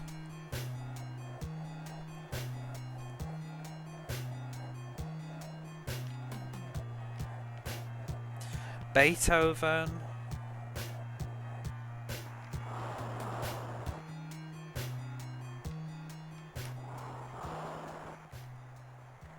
Homebound. Yeah, I watched them all in school on the in the projector. Cinematic experiences with like 200 kids, all laughing, eating sweets, drinking those nasty old Tempe juices that you used to smash the straw into. You know, like the plastic drinks. I guess you would probably have similar in America, like a cheap drink. It's just like flavoured water, really. Just like nasty, sugary water. With like, it'd be a plastic cup with a plastic kind of top over the thing, and you could just puncture it with a straw. Played the bad guy in Beethoven. Yeah. Yeah, he does. And the doctor guy in the first Beethoven is, what's his name, from the Herbie movies. Which I didn't realise until recently, because he looks very different. That freaked me out, that did, because you know I don't like needles, and at the end of Beethoven, when he gets all those injections flying to his chest, I used to hate it. But I'd watch it anyway.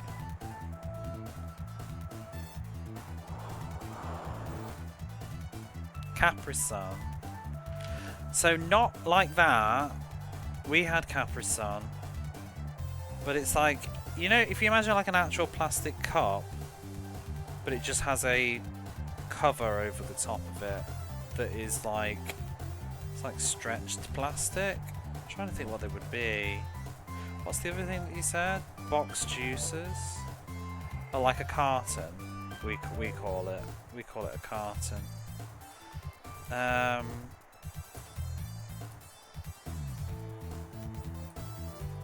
The schools used, oh, like this. I found exactly what I'm talking about. This nasty shit.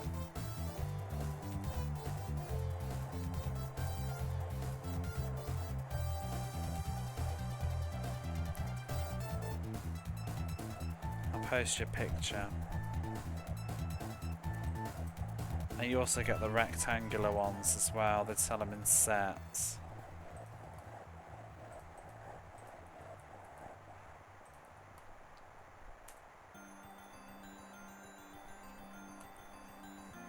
Quenchy cups. I didn't even know what they were called. But yeah, bubblegum flavour. It's fucking nasty as well, really. I wouldn't want to drink it now, but when I was a kid I liked it. And they used to cost like, I swear they used to cost like 10p.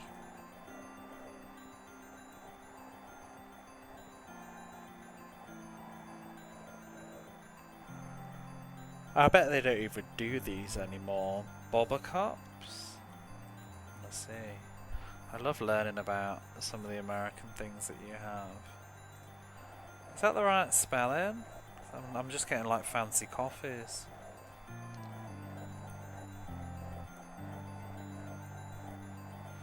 Boba cups for kids.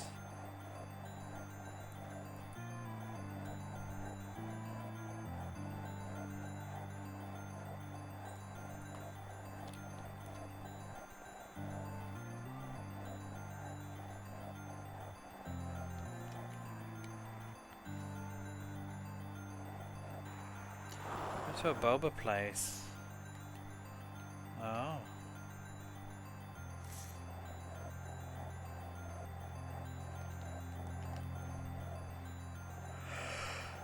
I remember I buy like 2 of them or something. just cause when you're a kid, like, let's go crazy. Like, your dad would give you like £1 for film club, and they're like 10p each. So you could buy like 3 of them, and then like 2 bags of crisps or whatever. Two 10p bags of crisps. You used to get Space Invaders or whatever they were. Tangy Toms. They used those kind of drinks and stuff. They would be in like primary school in like tuck shop. That you get a break time. You could get a drink from the tuck shop.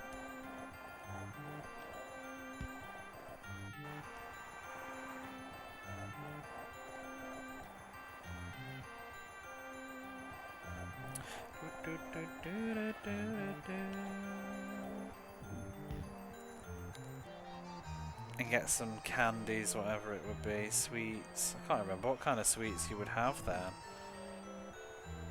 Probably, maybe just like 10p mixes.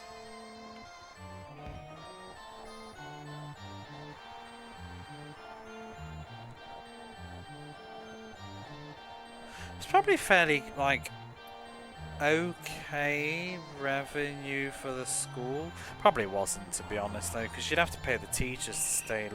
Well, no, I guess the teachers would be staying late anyway, most of them. They probably stayed till 5 anyway after school, so it probably wasn't that big of a deal.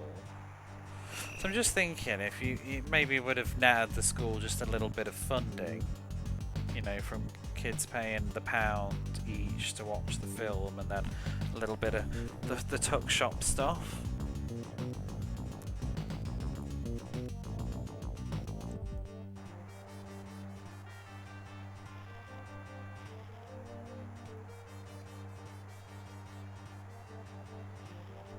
Do you know one of the other coolest things that we did? They don't even do it anymore, apparently. It's just either just changes of policy or health and safety or whatever, I don't know. But when I was in secondary school, so this would be like junior high school, we used to have discos every term, maybe. And but when I was at school, they did a special disco that came. It was a huge event, and it only came around pretty much once every 4 years. So, and you would only be able to do one in your entire time in the school, because even though there were like 5 grades, there was an age restriction. Only, I think the 3rd, 4th and 5th grade could take part, so you would only get to do one in your school life. But we had a... Am I playing up or down? I don't even know, to be honest. I figure it out while I'm walking. Up, I guess. But we had an... Oh no, down. Okay. We had an all-night disco at school. It was, and just thinking about that now, like, it's just crazy. This is for like age, what? 13, 14, maybe 14, 13, 14, 15, 16. We had all-night disco.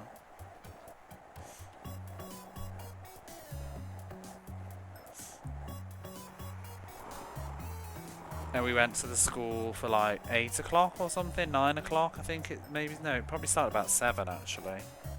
7 o'clock. And we had a disco in the school hall that lasted until 8 AM in the morning. And everybody stayed up all night, all the teachers obviously watching, and all the kids. They don't do it now though. It's been cancelled, whatever it was. But it was such a memorable evening for me. It was so cool. I think I did it when I was in like year 10 or year 11. I attended. So I would have been like 15, 16 when I did it. That was so cool. But you were only allowed to attend if you'd had like good behaviour. So there was like 1 or 2 people in my school year that were banned from going. They couldn't be trusted. because they had not proven that, like, being absent from school, like skipping school and stuff, it was like a punishment. They weren't allowed to go.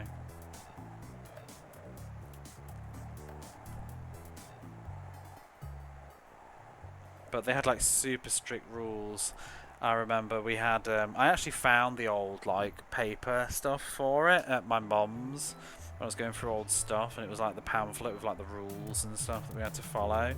They did like little, we were all assigned groups, and you had like rotations, and it was like every hour and a half or something, or your group would have to go and take a 20-minute break in one of the classrooms to like and drink and rehydrate and whatever. And then and there was no choice. You couldn't stay in the dance area even if you wanted to. You had to go and take a break. And nobody was allowed to leave the premises at all for any reason. And you're only allowed to go to the toilet if you got like a pass or something. So people couldn't hang around in the toilets. Everything had to all be in places people could see you. But well, I mean, it was a very, I don't know. Don't you think it's kind of crazy having kids that age, like having an all-night disco? So they were very like health and safety with it. We finished at 8 o'clock in the morning, but you were not allowed to leave without an adult picking you up. Because most usual school discos that we did, you could just go home by yourself because it would finish at 9 and you were allowed to go home. But the all-night disco, you were not allowed to leave the school without someone collecting you. Because, you know, you might be tired and pass out or something. I guess is the risk.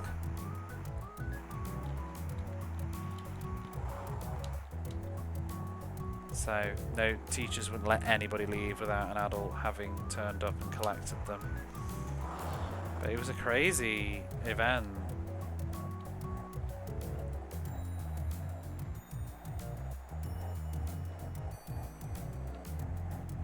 It's sort of like having a mini clubbing night, but in your school.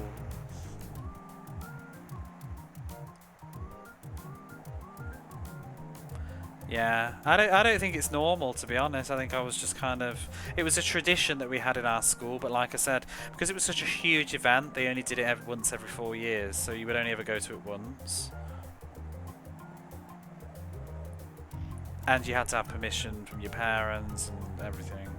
Was a school sleep? That's crazy. We didn't do that. When was that? Like, which school was that? I mean, we did do school. I mean, obviously, we did like trips. Oh shit! Did I just lose? Oh fuck! Fuckity fuck! I hope that didn't save. If it did, I'm going to bed.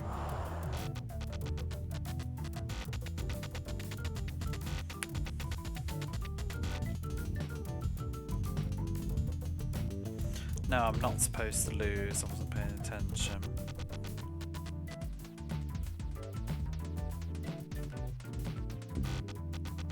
Ooh, we're okay. Elementary school, that's cool.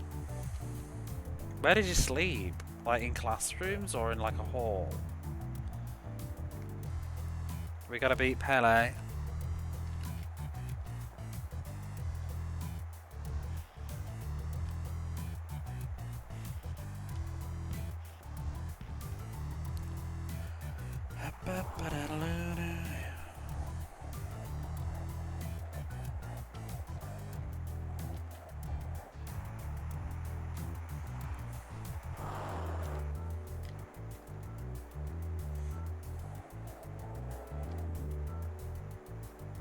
In the gym. We did like trips and stuff. Do you do any sort of excursion in elementary school where you go on like a trip and sleep overnight? We always do one in the final grade. We do what do they call it these days? Not placement. Residential? I think they call it a residential trip. But when we used to go youth hosteling is what it was called when I was younger, and we all went on a trip to like I can't remember where I went. I think it was like the Lake District or something like that. And we stayed in a youth hostel overnight. The whole school, the whole of the 6th grade. And that's for many kids, because it's a big thing kind of in the UK as well. It's for a lot of parents, it's the first time for their child to stay away from home. So and for the child too. So it's kind of a big deal. Not like that for school, but did for Girl Scouts. I remember mine, and I remember I loved it. I remember staying in this room with these other lads, and it was just like, you know, messing about late at night, chatting, and going on the. And we had to do all these walks through like the Lake District countryside and stuff. And I remember that. I can't remember if it was one night or 2 nights. And we all sit and have dinner together. And then their teachers all took us walking all over the place on an excursion.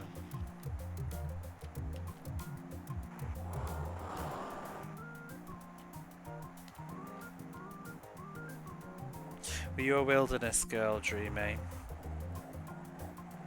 Was shopping your favourite skill?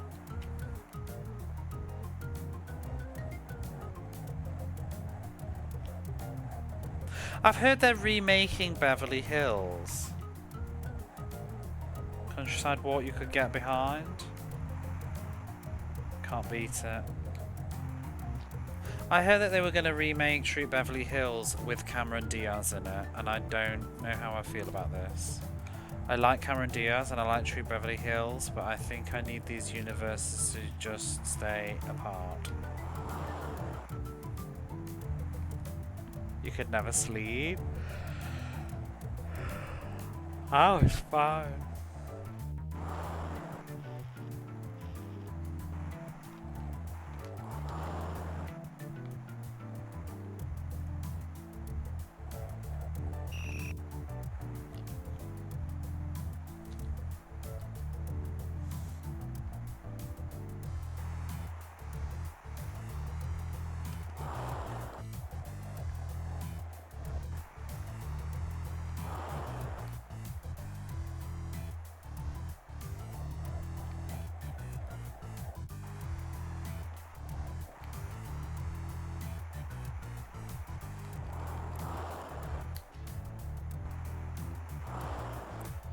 Goalkeeper, like run through it and ran straight after it. It's so much easier to shoot when I'm going up instead of down.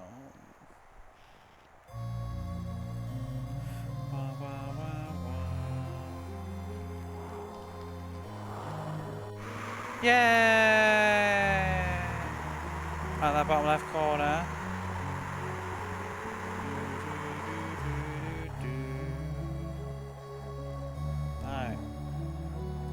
Trouble sleeping. Yeah, I like my in bed.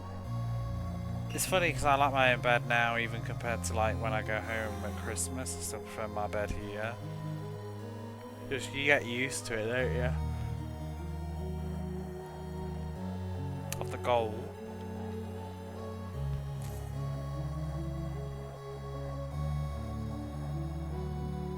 I'm very much looking forward to my bed tonight. I just want to sleep. I really did enjoy last weekend's like marathon stream, but they don't half kick my ass. Because I have to go straight back to work afterwards, and I feel like I haven't truly rested. That last day of the marathon, I didn't sleep very well at all, but I just got up anyway, because it's like I've got work tomorrow. Can't sleep all afternoon.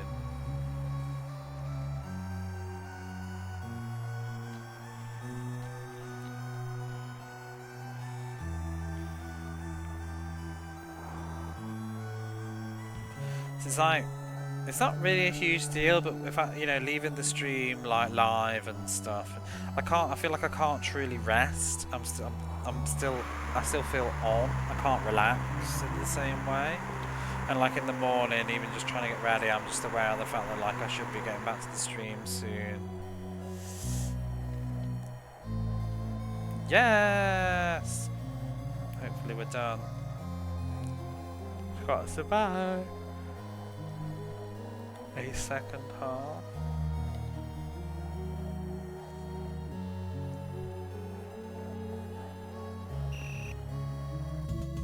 Yes.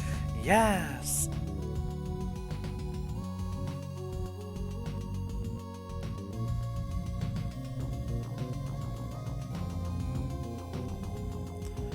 Oh! Have you seen what Brand's posted in the Discord? Oh, that's so good.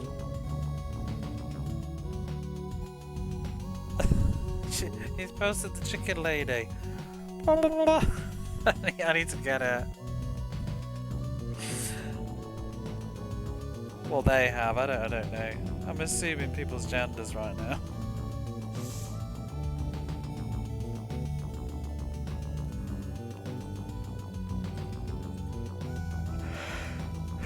Cheering, yeah. I'm just gonna get this chicken lady. You never realised it was from Dynamite Heady? Yes! How long you been here, Barface? Literally pops up every time you do it.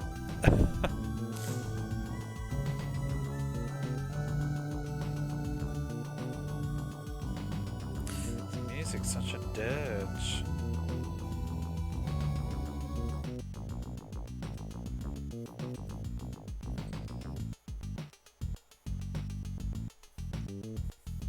Discord's being slow on my phone.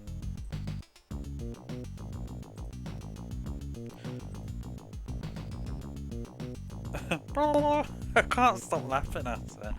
What is that all about? It's the fact that she opens her mouth as well. What is she actually doing?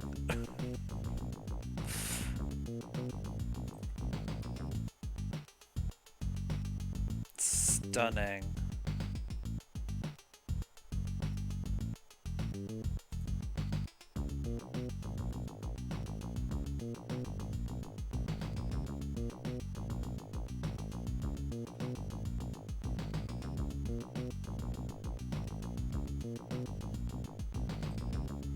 Right, she should be there in the chat box now.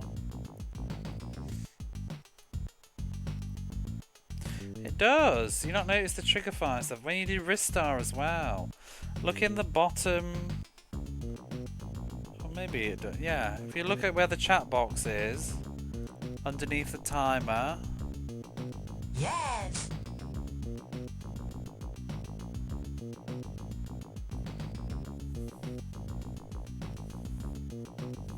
He always pops up every time.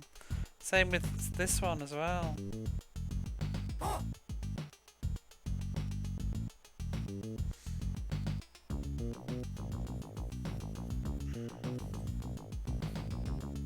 And now we have Chicken Lady.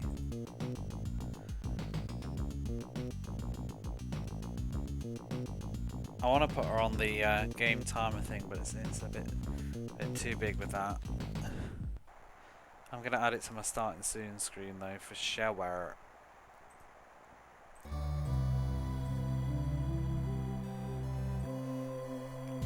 Can I add it here?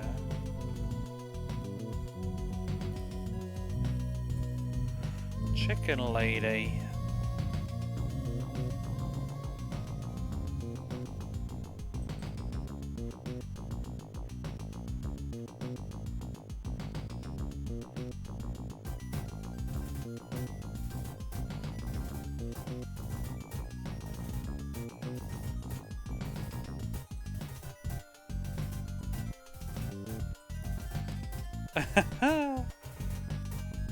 Oh my god, she's got blue eyes, it's so cursed, look at that. It's too good.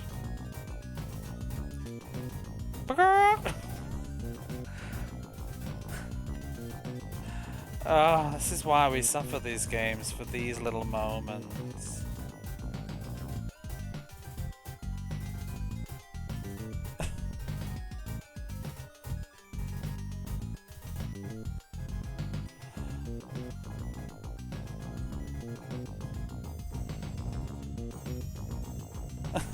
What the hell? It is so cursed. She's got a lot to say. This is the final. We're almost done. Second half. Second hurt.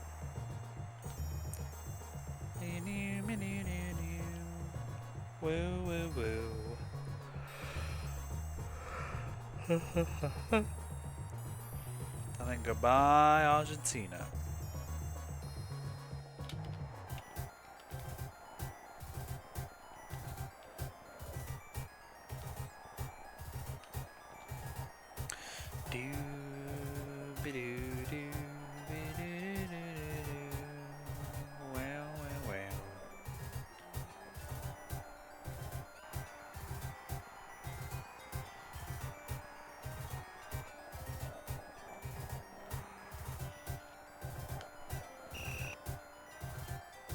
Ready to say goodbye to Pelé for it's forever. There's no more Pelé. This is it.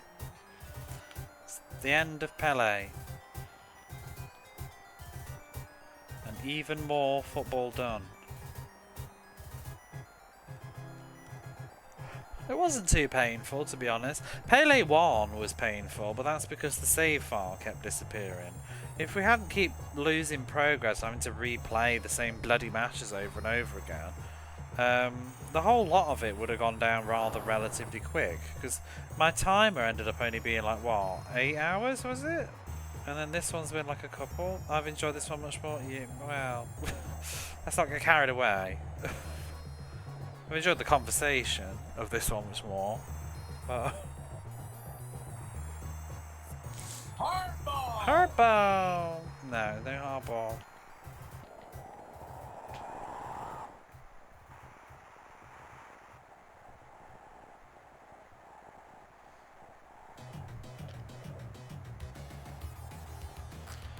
Do do do do do do.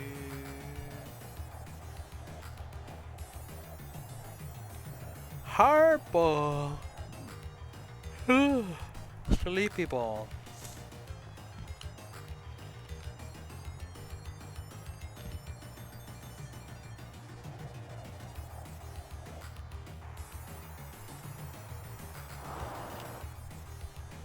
Two. 3 minutes left. Do do do do. Do do do do. Whoops, there goes my ball. Oh my.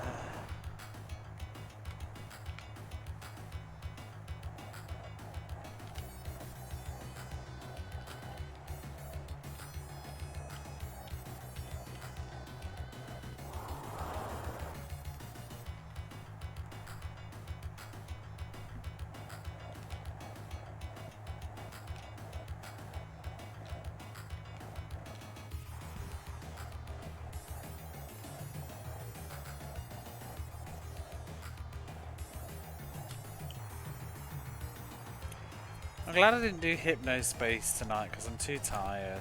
I wouldn't be able to get focused into it, but hopefully I'm going to have some good sleeps tomorrow night. And then we'll go live with something. I don't know whether I might try Mega Drive game first or not, and then we'll wind down into some Hypnospace Outlaw in the late night.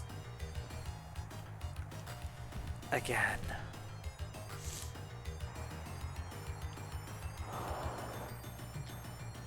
Oops.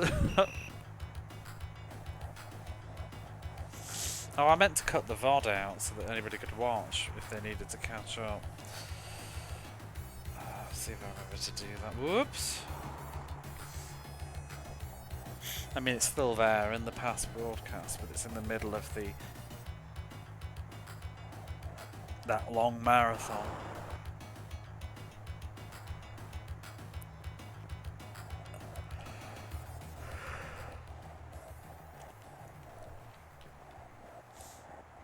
Doodle-doo.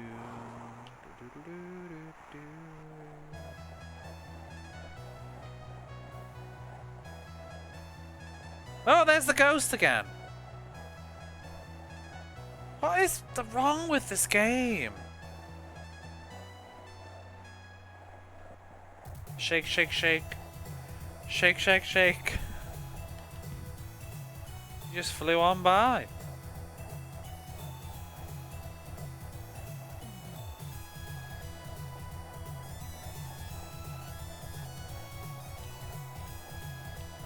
Creepy ghost. I wonder if it's intentional. Call the ghost, but call the police! Something strange in your Pelé game. Who are you gonna call? Goal? Oh, wait, what? Who? Oh, that was me! Yay! 3-0, woo! It's not even September, no!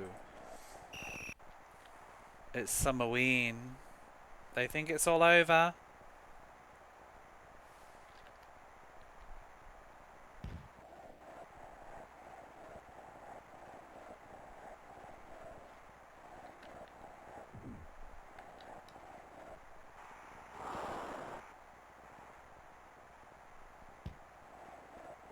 Called Bismarck.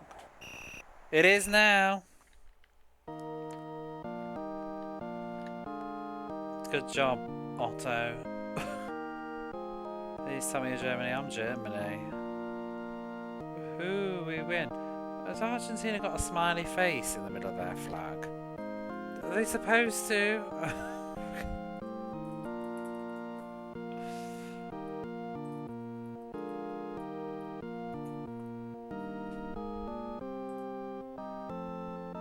I don't... Oh, no, they are.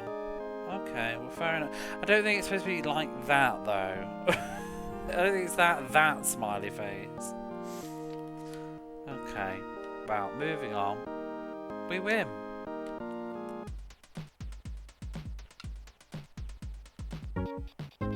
Germany wins the cup! Woo! Why is everybody naked?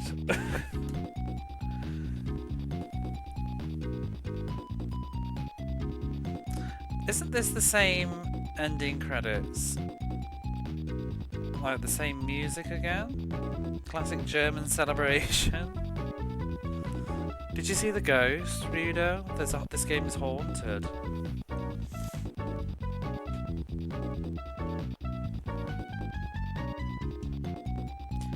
Okay. Just press start. Even here it tells you what to do. Oh, fuck. That's it. That's all you got. That's rubbish. Wow. Pelé 1 had a better ending credit than that. Well, we're done. Let's watch the credits that I skipped then, shall we? Thank you. Here we are. GG. No. Raymond Chung. Why is everybody obsessed with their signatures in this game? Front end. Artist. Sean Thompson's signature's not so nice. Ooh, Paul's got a nice signature. Ooh, that Paul as well. Joanne, where's your signature? She didn't want the fraud. Ken Wong. Fast Eddie Swap. Crocus the dog. Aww. Slade Anderson. That's a good name. Pete Pavich. Oh, and goodbye. Okay, right, well, we're done. Wasn't that lovely? Pelé 2 is over. You found the ghost clips. It just happened again, like a few moments ago. It's creepy. It's happened twice now. The second time was even better because I didn't pause it. He just literally just breezed across the screen.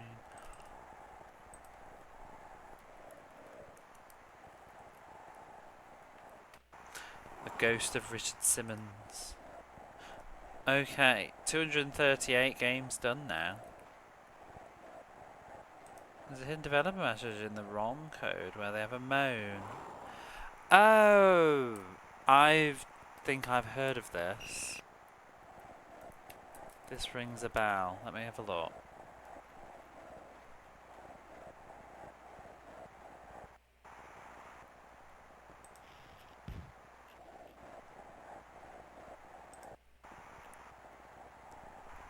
I wonder why that wasn't on the other thing.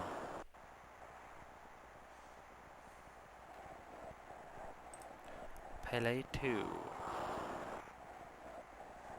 Oh, there's a sound test. Let's have a look. B, A, right, down, A, C, up, start. Maybe it's not at this screen. There's unused music.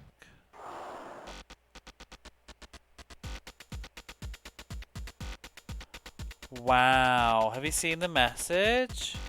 Apparently there's a secret message in the game, like was just said by Bram. And the message says, don't like the game, blame the following people who let everyone else down. Alan Price, Paul Wilkinson. The following people busted their butts to try to create a good project. Sean Thompson, Niraj Avade, Darren Shebeck. There, it's off my chest and I feel a bit better now. Darren S. Yeah, I want to check the credits again. Who was Darren S? They ain't mad though.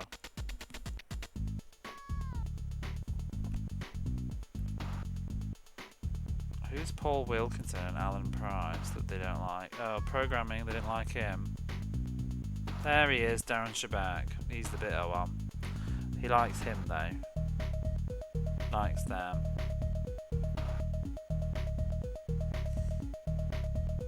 Doesn't like Paul Wilkinson. Wow. I wonder what they did that let him down.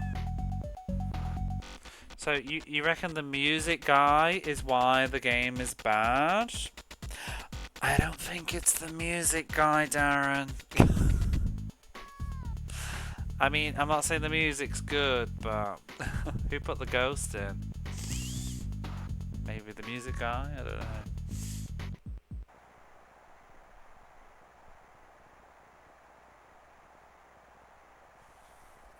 I'd love to actually know the real stories though. Sometimes they do that though, isn't it? And they must be like, oh my god, these days, like we never thought anybody would work this out.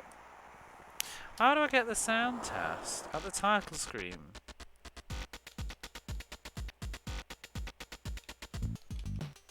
I can't do it because C always activates this. I want to hear the unused music at the title screen.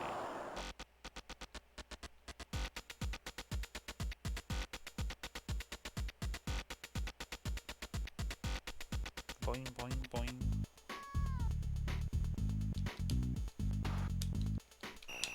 There it is. Half time. No, it's GG. We saw the ghost again. It was even longer this time.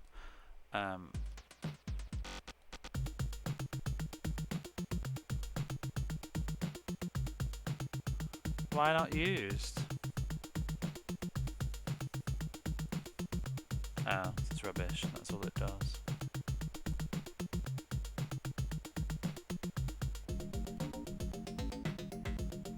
Not sure what map projection this is. This is the world.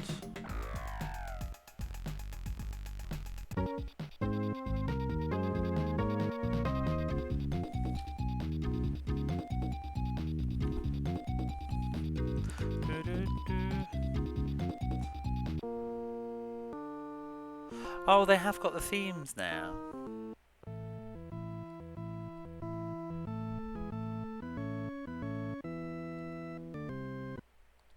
We can hear.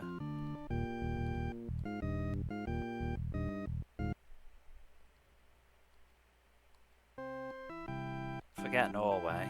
Let's hear. Oh, what? Wait, what? They've got England and Scotland in there, despite them not being in it. Maybe they made the music before they decided who was going to be in it or not. Like with the results. Let's have a moment.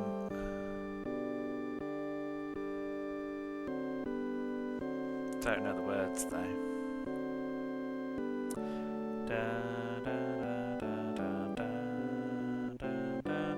God save the Queen at this time. Oh, that's all.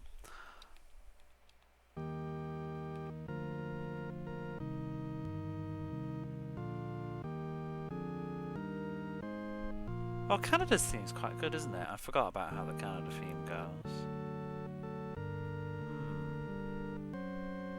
Exhibition matches? Ah, that would make sense.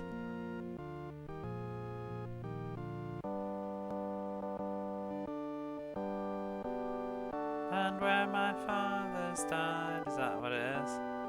Stiff stabs my heart, I know. Are you ready for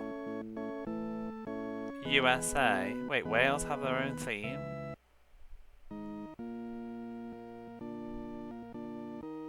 Stupid question, but is the Wales national anthem God Save the Queen, like everybody else?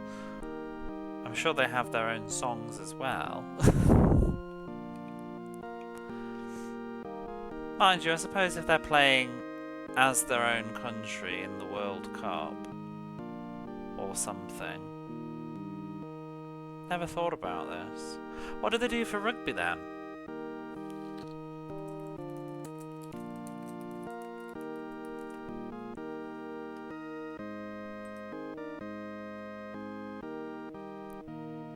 Hen, I can't read Welsh. Williard fi Nadhow.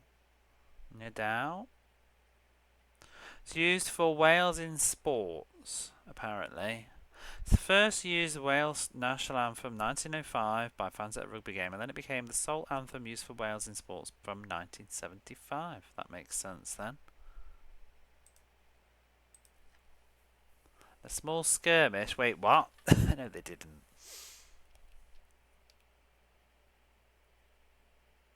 If I can recite the entire... Would you like me to? Click, click, click. No, I don't know what I do. Oh, say, can you see by the lights, by the lights, da da blah. No, I can't. I thought I could, but I can't. No. By the dawn's early light, what so proudly we hailed at the twilight's last gleaming.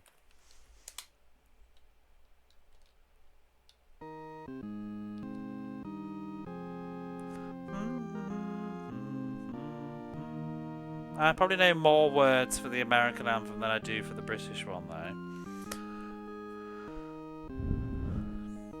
That's...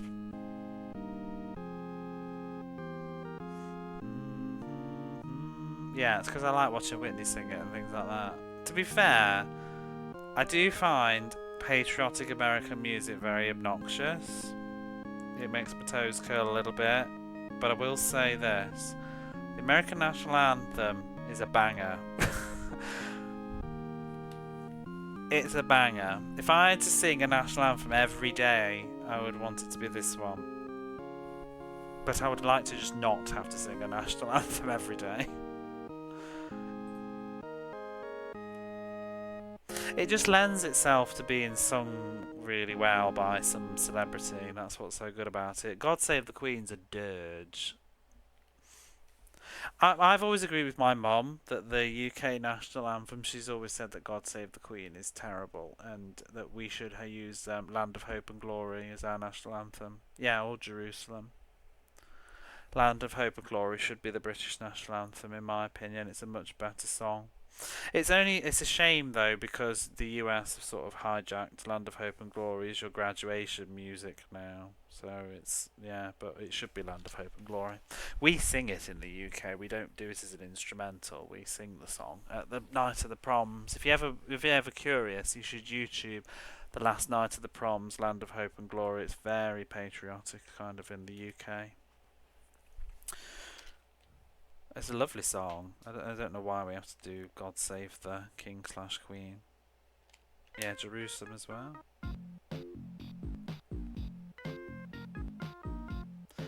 Sounds like Beavis and Butthead, this.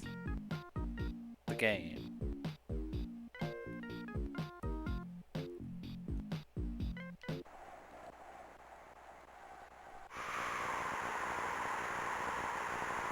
Yay!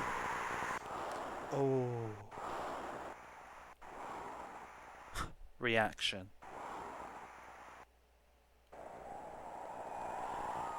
It does, doesn't it? In fact, I'm going to play it. It's the hospital music in Beavis and Butthead. Isn't it?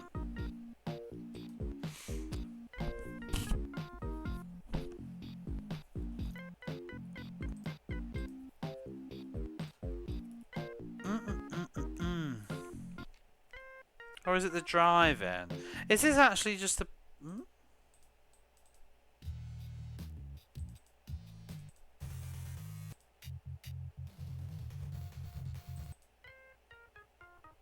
There it is.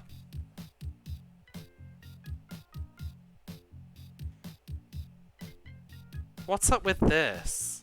Is it just the same composer and he just recycled it, perhaps? It's Burger World.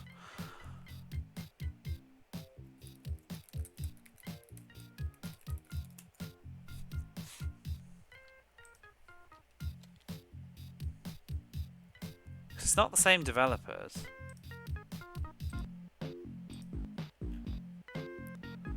Radical Entertainment. Oh no, it is! Team Radical.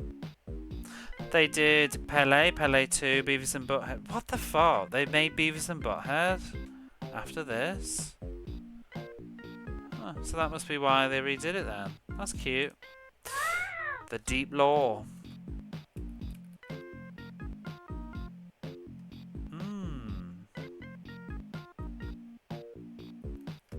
Do do do do do do. You're literally playing back. Let's play them together, shall we?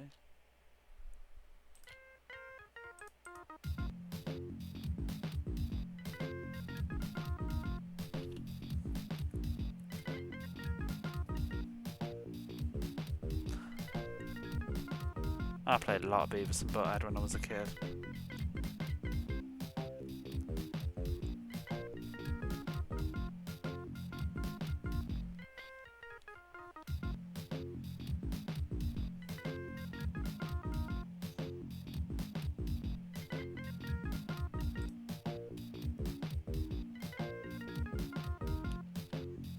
Wouldn't be the first time a piece of music has been recycled though, by the same composer.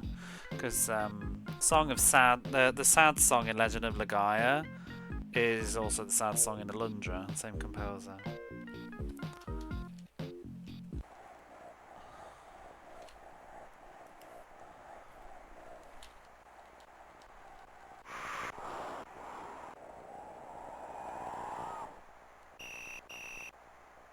Crowd din.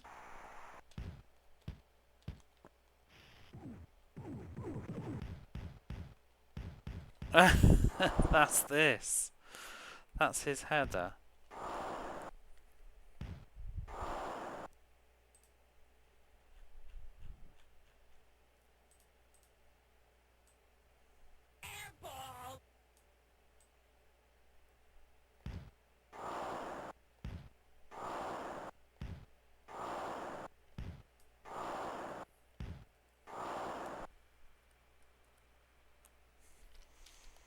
Well, that was cute. That was Pelé. Let's, you love finding multiple music in games you think they're sneaky with? Yeah. Let's go to the spreadsheet.